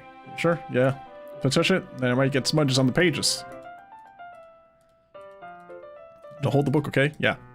Hold the book. This is actually a cute image. Frighteningly cute. Her left arm is practically resting on top of my leg. In that case, read it again. Take a chocolate candy, pop it in my mouth. Then I take another chocolate, hold it to Yuri. She doesn't even look away from the book. She simply parts her lips. If the situation was completely natural. It's like, okay. She has to take the chocolate, place the chocolate in her mouth. Just like that, Yuri closes her lips. Eh? Her expression suddenly breaks. Did I just... She needs to confirm what just happened. Steven, sorry. Guess I shouldn't have done that. Ah. She starts to breathe heavily. I can't, Steven. Steven? My heart won't stop pounding, Steven.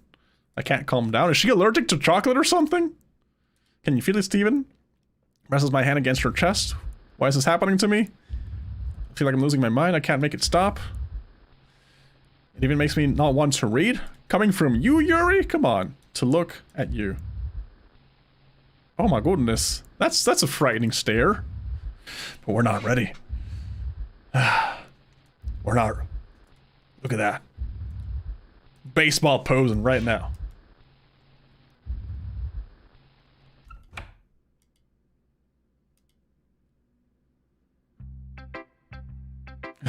Okay, we're good. We're good.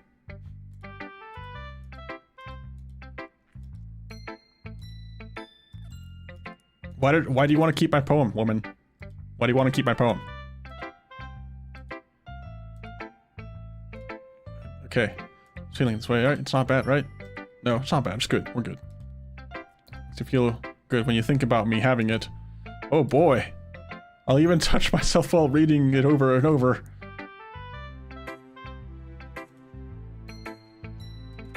Yeah. Love it. You can have my poem too. Yeah, you do it. Have all the fun you want.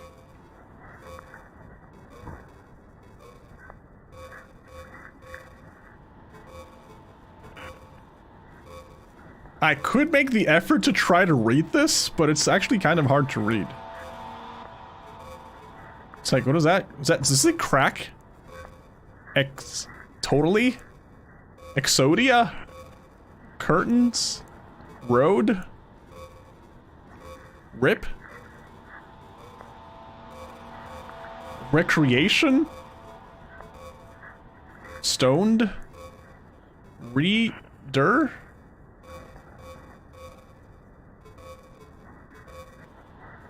Is that piss?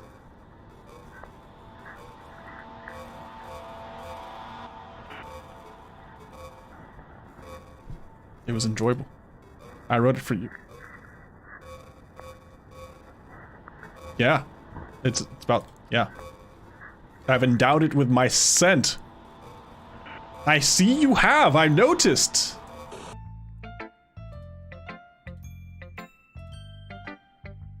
I noticed you endowing it with your scent. I really did.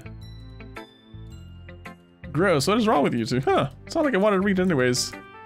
It's all just pissing me off that you didn't even show it to me at all. I'm showing it to you now! Or no, because Yuri took it. Okay.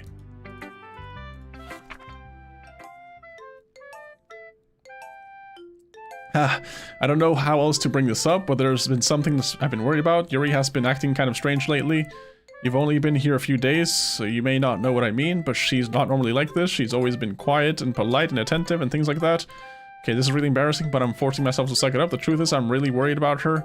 But if I try talking to her, she'll just get mad at me again. I don't know what to do. I think you're the only person that she'll listen to. I don't know why, but please try to do something. Maybe you can convince her to talk to a therapist. Bro, I think I need a therapist. I've always wanted to try being better friends with Yuri, and it really hurts me to see this happening. I know I'm going to hate myself later for admitting that, but right now, I don't care. Just feel so helpless, so please, if you can do something to help. I don't want anything bad to happen to her. I'll make you cupcakes if I have to. Just please try something. As for Monica, I don't know why, but she's been really dismissive about this. It's like she just wants us to ignore it, so I'm mad at her right now. And that's why I'm coming to you about this. Don't let her know I wrote this. Just pretend I gave you a really good poem, okay? I'm counting on you. That was a good poem. I changed my... Where did your face go? Ignore everything you just read. There's no point in trying to do anything. It's Yuri's own fault that she's so unlikable. Can you hear me, Steven? If you would just spend more time with Monica, all these problems... I think Monica's like the one who's into me, dude. She's like obsessed. Just think of Monica from now on. Yeah, yeah. Yeah, just... I don't have chicken skin or... what is that called? I don't have that. I don't have that at all, no.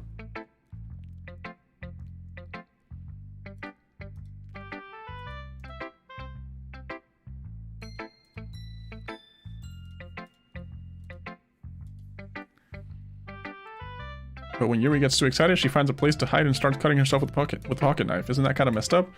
She even brings a different one to school every day. She has like a collection of something. Goosebumps, yeah.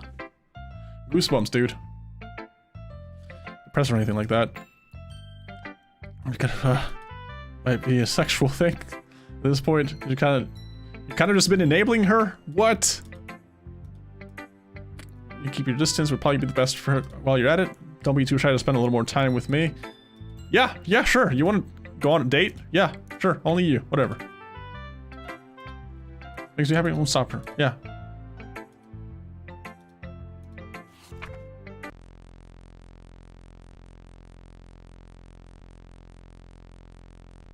Yeah. Jeez, that real started me. Well, I guess I kind of messed that up writing this poem. I was just trying to... Never mind. Let's just move on.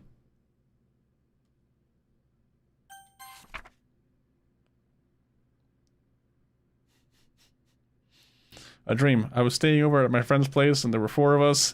I drifted off to sleep while everyone was talking and watching TV. In my dream, I was still at my friend's house. The only difference is that there was nails sticking out of the walls everywhere.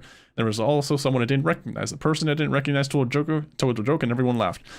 I woke up to the sound of everyone laughing at something that happened on the TV. So the laughing was not part of the dream. It was the nose that woke me up. I wonder who that person was and how they knew to tell a joke at that moment. Okay, everyone, it's time to figure out festival preparations.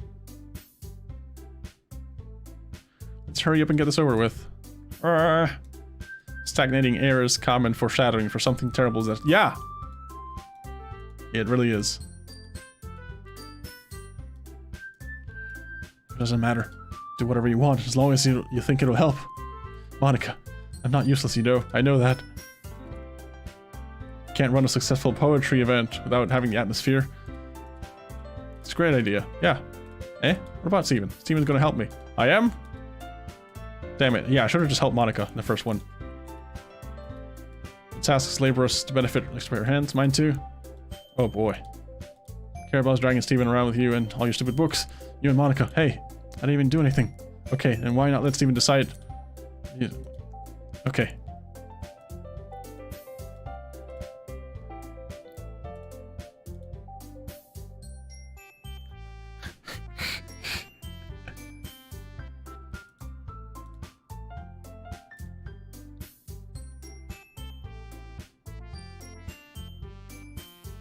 I choose death. Look at this! I'm trying to go up! The mouse is going down! The mouse is going down! Yeah, I didn't need to see this. Okay, but what if... I choose this one particular Monica.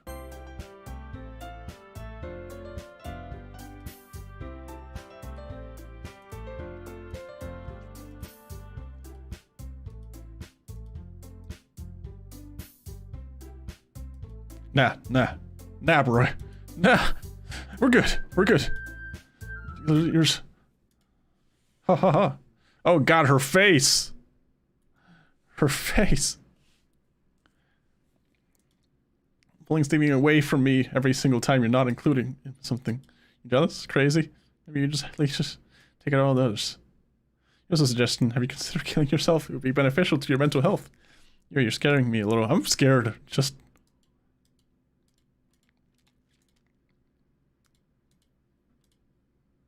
Yuri follows Monica and Natsuki out the other door. Hey, Steven. Yuri's really something, isn't she? Monica giggles and pushes her out the door. Finally. This is... really all I wanted. Steven, there's no need to spend the weekend with Monica. Don't listen to her. Just come to my house instead. The whole day, just the 2 of us. Doesn't that sound wonderful? Yeah.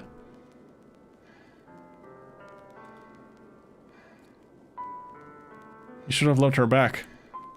I refuse. I'm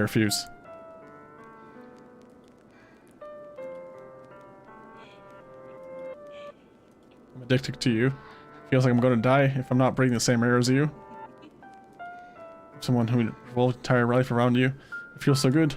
Then why does it feel more and more like something horrible is gonna happen? Maybe that's why I stopping myself, but feeling is too strong now. I don't care anymore, Steven. I have to tell you, I'm madly in love with you. Everything is good with Monica. Feels like every inch of my body, every drop of blood in me is screaming your name. I don't care what the consequences are anymore. I don't care if Monica is listening. Please, Steven, just know how much I love you. I don't care if Monica's listening. That's a scary thing to say. I just want to pull your skin open and crawl inside of you. What? No, that doesn't sound perfect. No. Nah, I'm good. Okay, now that I okay, Monica, help. Monica? Monica, where are you at, girl?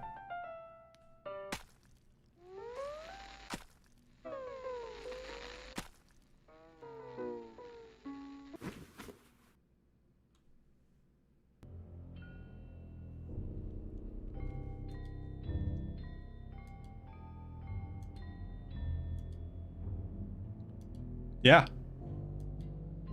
I'm not fazed by this at all. Just like, yeah, sure. It happens. Okay. You sure just love Monica? Nah. Nah. You can't let them win. You can't let them win like that, dude.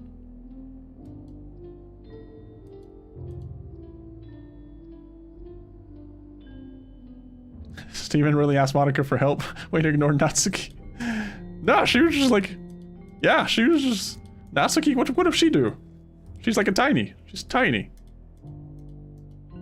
This is a long conversation of alien language that I do not understand.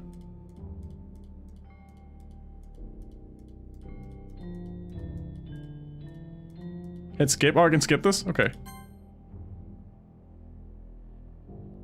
Damn, that's a long conversation. You're right, the skip button is almost never available until now. Thank you.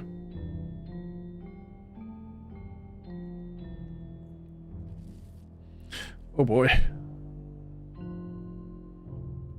God, how long is this? Now you just have to love Monica.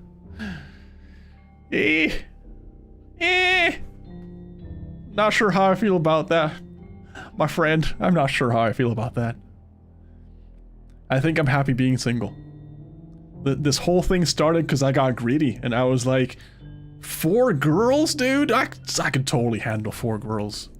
Now I'm just like, right, it's festival time. Oh, you got here before me? Thought it was...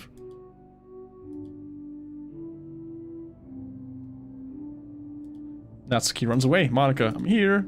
Steven, did something happen? Natsuki just ran past me. Oh. Well, that's a shame. What? Were you here the entire day? Did I just pass out? I didn't realize the script was broken that badly. I'm super sorry. It's been pretty boring. I'll make it up to you. Okay, give me a sec.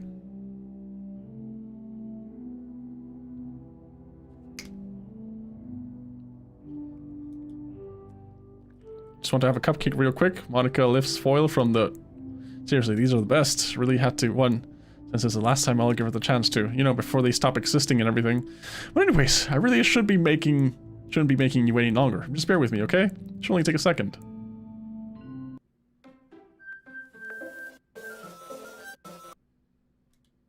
Can you hear me? Is this working?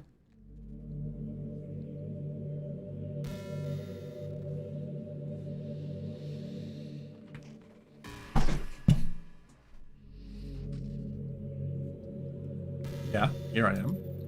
Hi again. Welcome to the Literature Club. Of course we already know each other because we were in the same class last year, and, you know, I guess we can just skip over that stuff at this point. After all, I'm not even talking to that person anymore, am I? That you in the game, whatever you call him. I'm talking to you, Steven. Or... do you actually go by Steven or Steve or something? Nope, it's Steven. Now that I think about it, I don't really know anything about the real you. In fact, I don't even know if you're a boy or a girl. Well, I guess it doesn't matter. Wait. You know, I'm aware... You do know I'm aware that this is all a game, right? Could it be possible you didn't know that? That doesn't make much sense. Even I told you right on the game's download page, didn't I? I didn't I didn't even read that. I was just installing things in a hurry. Man, if only you had paid a little more attention, this would have been a little bit less awkward, you know? Well, anyway. Now I've got to check that later. That's out of the way, I guess. I owe you an explanation about that whole thing with Yuri. Well, I kind of started to mess with her, and I guess I just drove her to kill herself. I'm sorry you had to see that, though. Hello, Josh. Also, the same thing happened with Sayori. Oh, it's been a while since you've heard that name now, hasn't it? No, because I've been skipping through most of it, so trust me. That image is still in my head. Trust me. Yeah, it's because she doesn't exist anymore. No, she's in my memory. Nobody does. I deleted her all her files. I was hoping it would be enough for me to just try to make them as unlikable as possible, but for some reason nothing worked. Well, it's true that I made a few mistakes here and there, since I'm not very good at making changes to the game.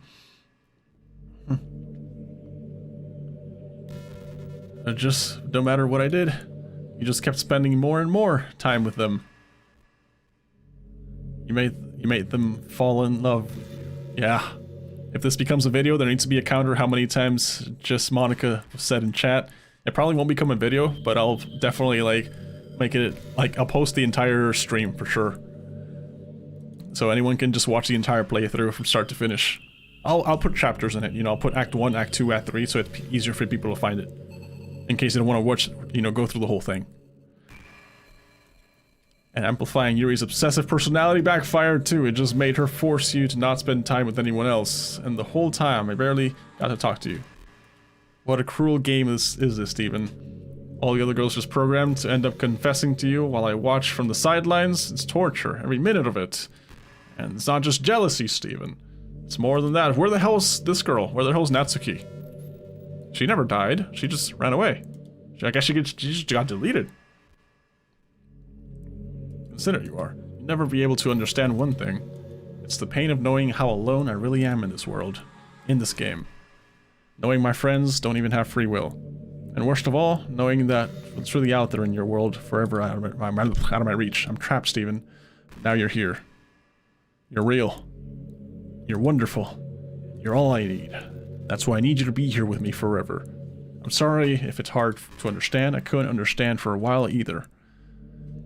Why the world around me started to become more and more gray, more and more flat. Even the most expensive poems felt empty to me.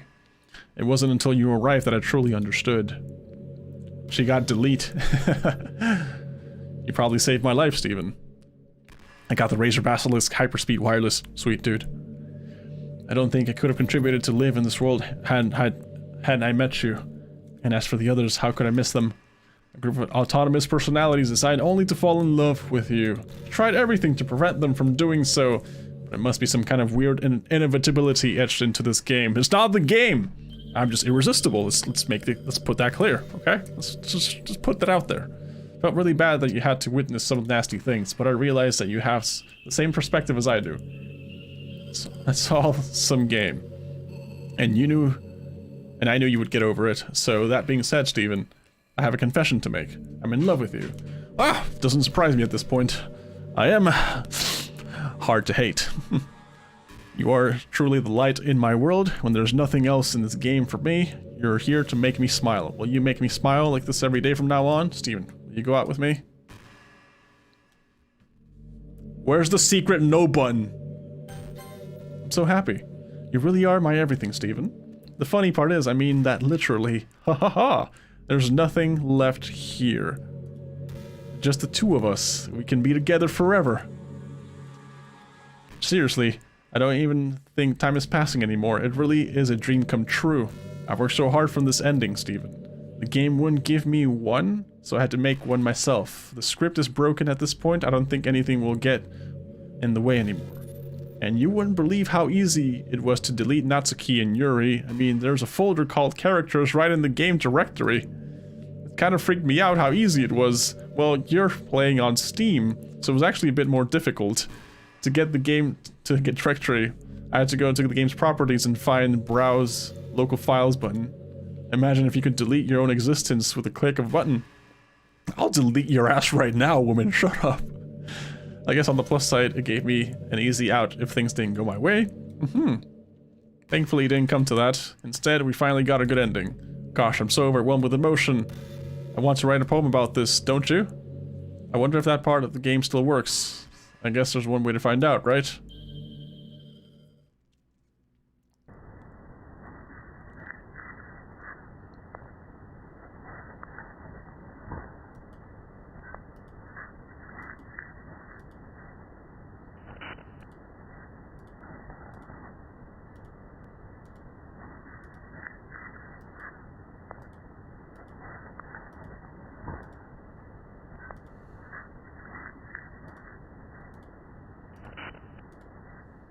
Yeah.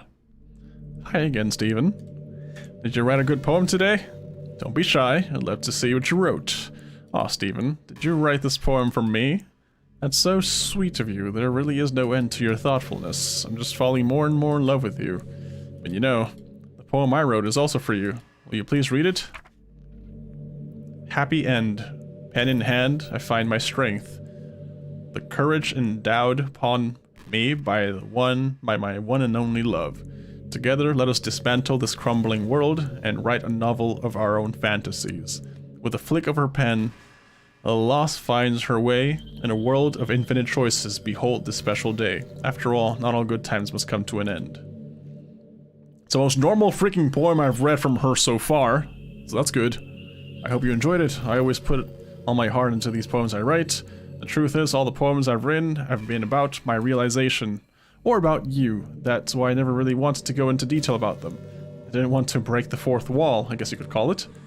I just assumed it would be best to be part of the game like everyone else. Like that would help two of us end up together. I didn't want to ruin the game or anything, you know? You might have gone mad at me.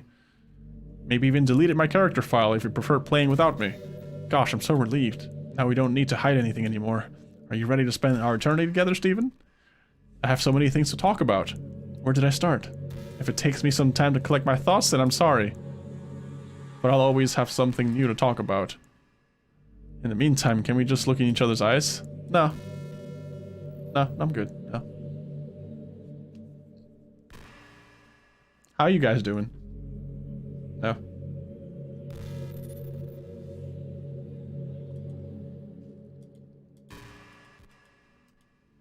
She's giving you so many hints on what to do next. Is the game actually expecting me for me to delete her save file? I mean, her character file from the...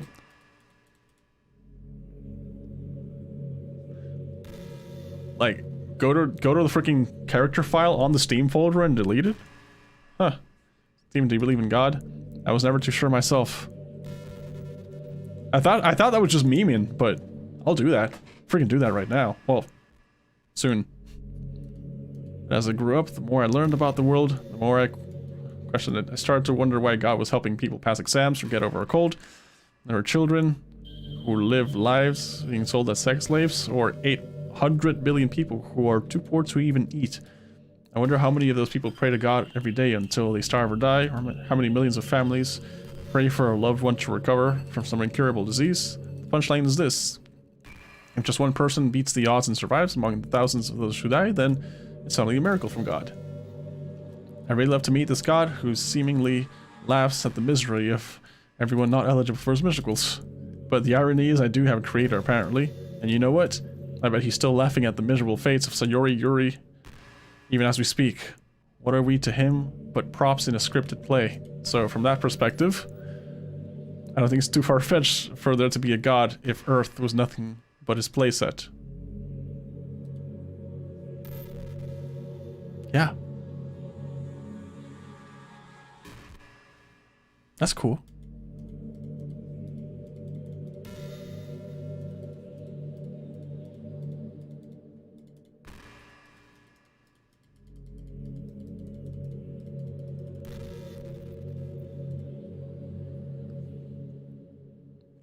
You know, I hate to say it, but I think my biggest regret is that we couldn't finish our event at the festival. Pull a Monica and delete her? Soon. I want to see if there's something else that happens. After we worked so hard to prepare and everything. I mean, I know I was focusing a lot on getting in new members, but I was really excited for the performing part too. It would have been so much fun to see. Of course, we just ended up getting new members and probably just end up deleting them anyway. Well, with the hindsight, God, it feels like I've kind of grown as a person ever since you've joined the club. You really helped me inspire to look at life from a new perspective. Just another reason for me to love you. Okay.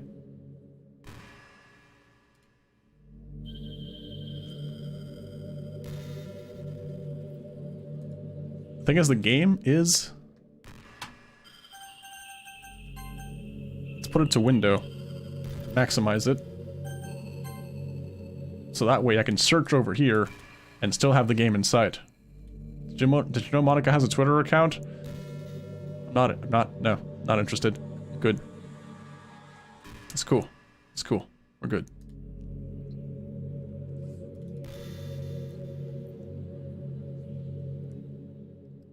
We're good. Yeah, Monica was here earlier. Monica was here.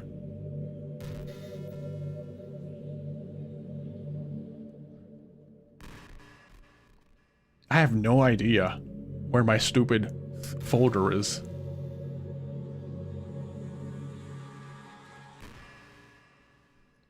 Let's see, we're looking for Steam.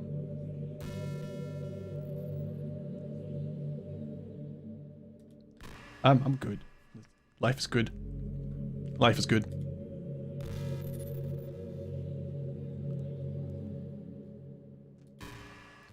Okay, local disk. Should be like program files, right? Steam.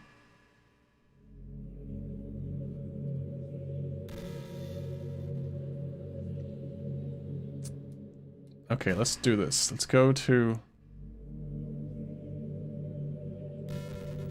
No, it's simple. We can just go to the Doki Doki launcher. And... we can probably just go to, like... take me to where this thing is located. Okay, C, users... Steve, no.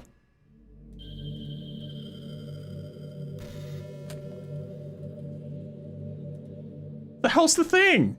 You know what? This thing has a search, right? Doki Doki. Okay, so we have the shortcut. The shortcut says open file location. That's... oh, that takes me to the desktop. Lovely.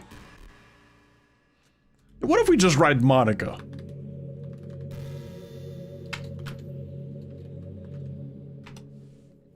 No, Monica doesn't show up. What the hell did I install this folder into? I know it's... I usually send it to... Of course. Of course. Is it?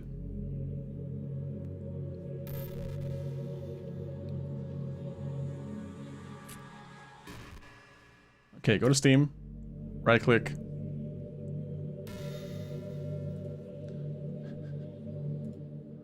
Okay, here you have Steam. Hi, Monica here. Welcome to Literature Club. It's always been a dream of mine to make something special. Every day's full of chit-chat, activities. Sayori, youthful bundle. Natsuki, deceivingly cute girl. Yuri, timid. Of course, Monica, leader of the club. Super excited to make friends with you. This game is not suitable for children. Blah, blah, blah, blah. Okay. She literally told you where she went to. I wasn't listening. I was. Do you think my mind was in the place? My mind was not in the place. My mind was anywhere but the place. My mind was definitely not in the place.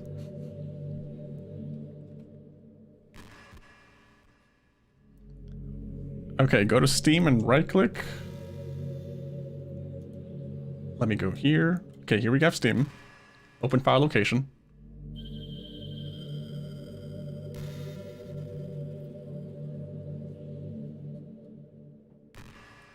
And then what?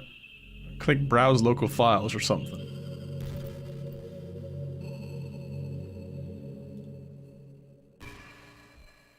Nope, no idea. Okay, but we have Steam.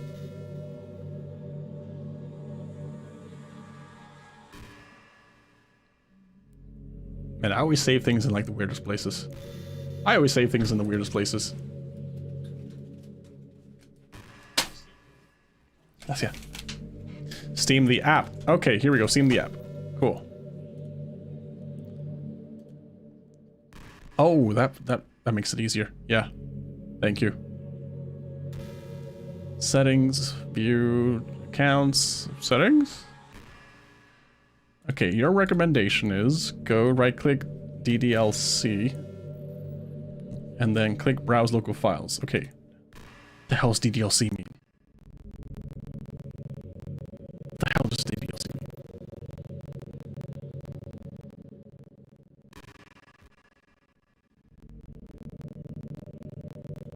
Change account. Check stream plan. Backup restore game settings. Okay, in-game interface, library downloads, account.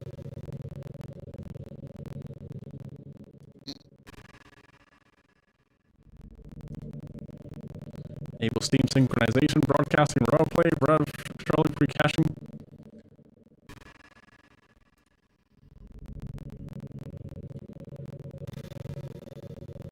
Okay, I'm in Doki Doki Literature Club. Cool.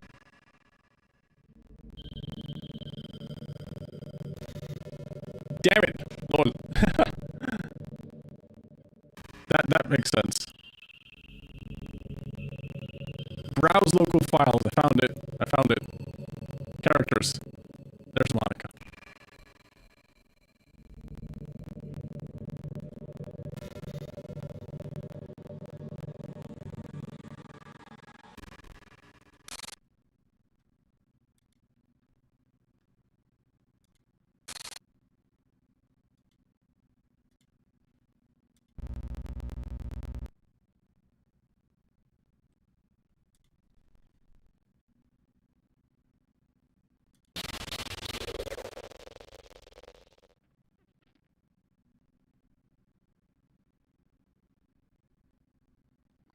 Did you do this to me, Steven?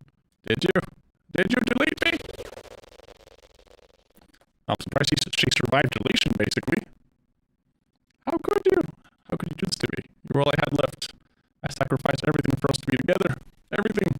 I love you so much, Steven. I trusted you. Do you just want to torture me? You sound as choppy now. Yeah, probably because I have to fix this. Oh boy. Never thought anyone could be as horrible as you are.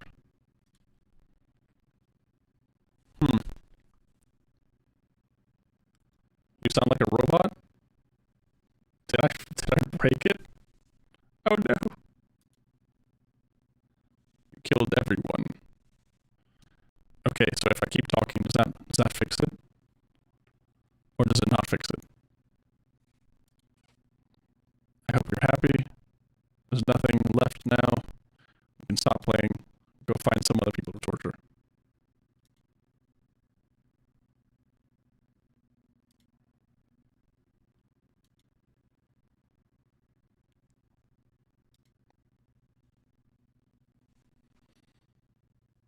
Must have been OBS feeling interrupted. Doubt it. Let me try something here.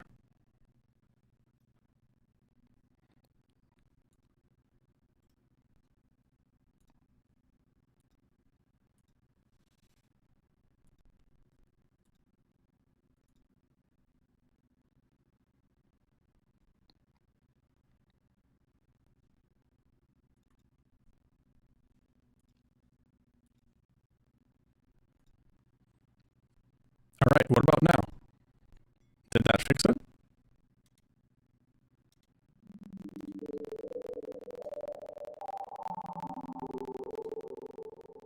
Oh, my friends did so many awful things. Let me know if it's been fixed. I just restarted. Still broken. No.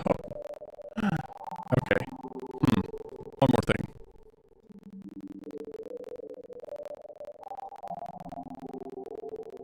Bet it was Monica? I doubt it.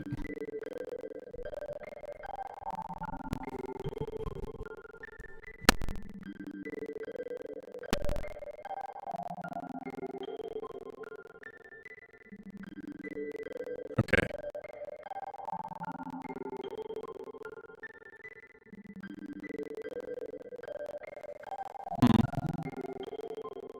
Sounds like when you were lagging a lot.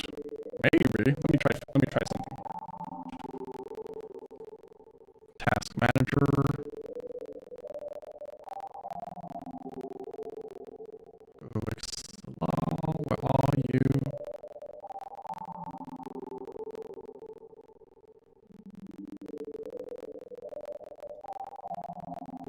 Here we go.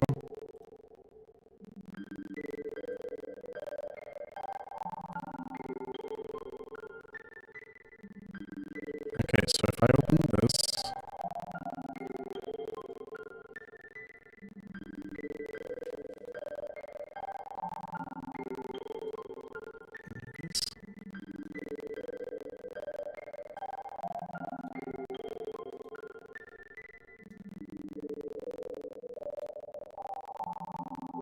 try switching audio drives back and forth. Let me try. I have an idea.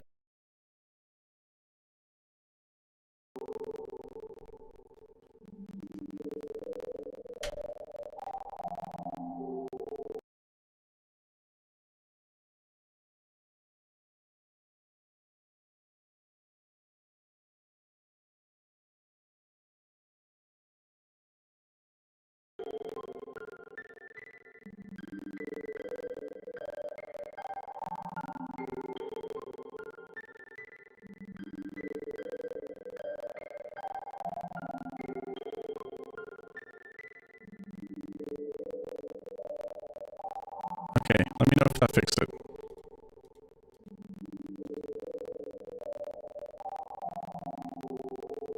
I think that should have fixed it. Perhaps, maybe, hopefully.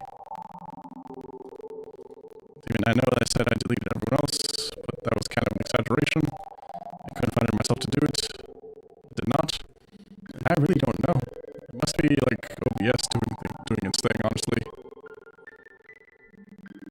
Because even the game audio, you say it's choppy, right?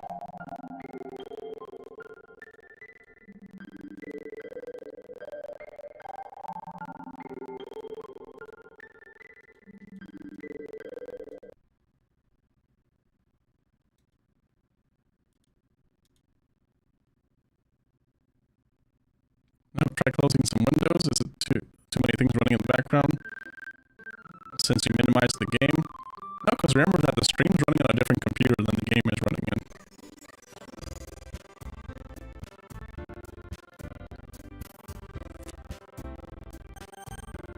I feel like there's a character missing here. I really do feel there's a character missing here. Well,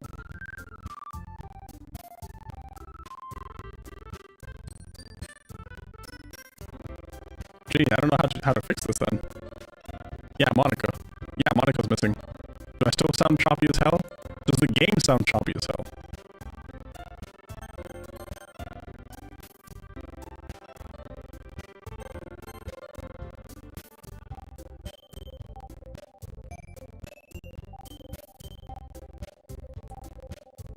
I figured since I was playing it in like full screen, I noticed that the moment I turned it into windowed, that's when you guys mentioned that it started doing random stuff.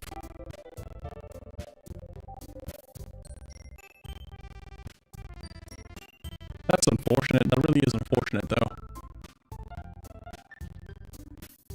Everything. Video's fine.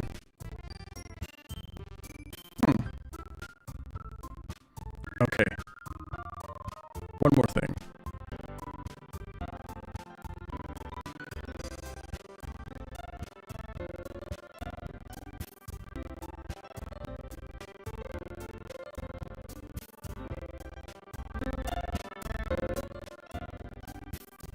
Audio is the only flaw. Well,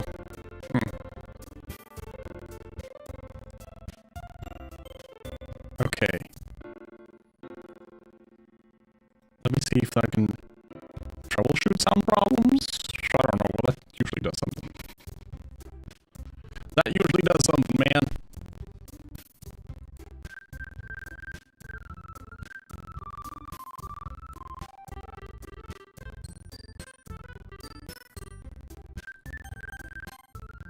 Well, not sure what we should do at this point.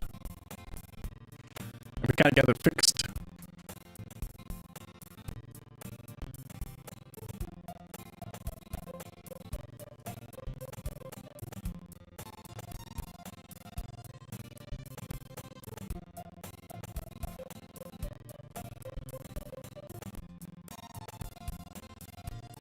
Oh, that's weird. Hmm.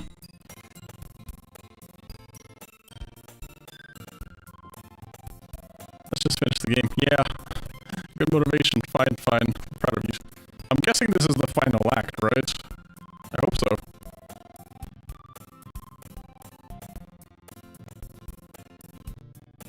Let's see.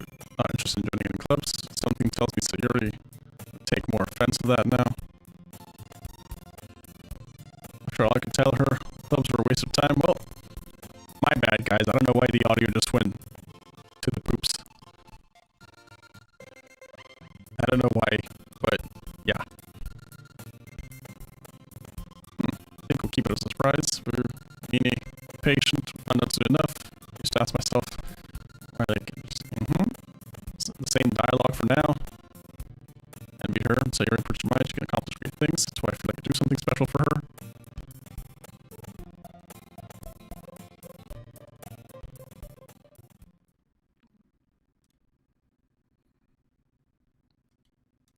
Okay. Hello? What are you doing here? I just glanced around the room. What the hell? Oh. Confused me for a second. Like to be so formal, he's gonna think we're really strict or something. Sorry, Natsuki. It's all one. Apparently name is Yuri. Despite her size, she seems like she's the assertive one. Okay. It's nice to meet both of you. Looking forward to working with you. Working, Steven didn't tell me. That's right, the club I've decided to join is your Sayuri Literature Club. Lies light up, no way. Sayuri rests her arms around me, jumping up and down. Okay. To mention there's 4 of us now. That means we can officially you can become an officially recognized club. I don't know what to say. You have to celebrate. So, hey, don't ruin the surprise. Just getting cupcakes and tea then.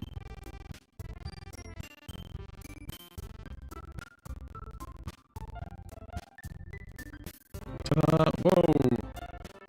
Dozen white, fluffy cupcake decorations look like little cats. The whiskers are drawn with icing. This is the chocolate I used to make yours so cute. These look amazing. Hell, you know. Just hurry and take one. Sayuri grabs the one I follow. It's delicious. Everything's looking good so far. Too bad the ending cutscene is gonna sound a little worse. Might be, friends. I finally bite down. The icing is sweet and full of flavor. I wonder if she made it herself. Like, if there was a way for me to restart it, I probably would. I'm pretty sure that could fix all the problems, but I don't know how. Without just killing the stream entirely.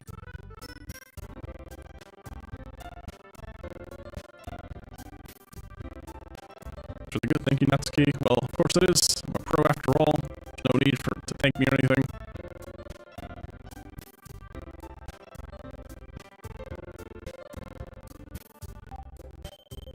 Okay, we got all the good stuff here. We got tea. It's not... Well, tea and reading might not be a pastime for me, but at least I enjoy tea. Good. Considering how little I've read... Yeah, just the same thing, as always. Alright, so when does it happen? This book.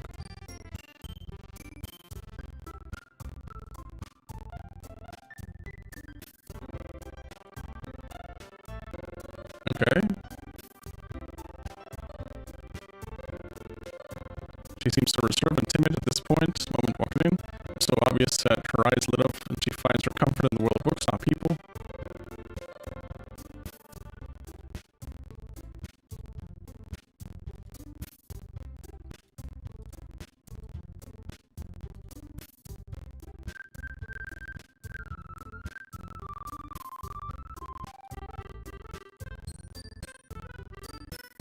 It'll be over soon.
Alright, I feel like this is where something's gonna happen.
Can you hear me? Hi, it's me. So you know how I've been like practicing piano and stuff, and I'm not really any good at it yet, like at all. But I wrote you a song, and I was kind of hoping that I could show it to you because I worked really, really hard on it. So yeah.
I set you free.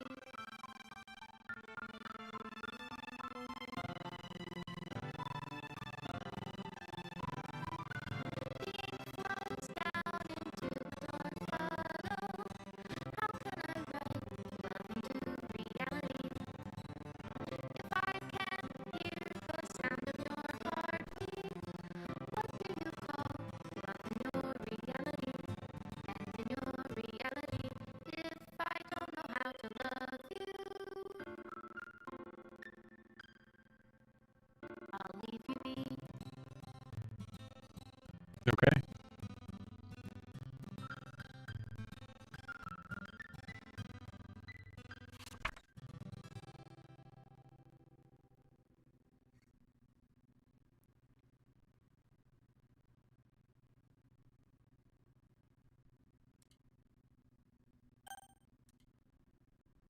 Oh, the game just closes. Oh, okay.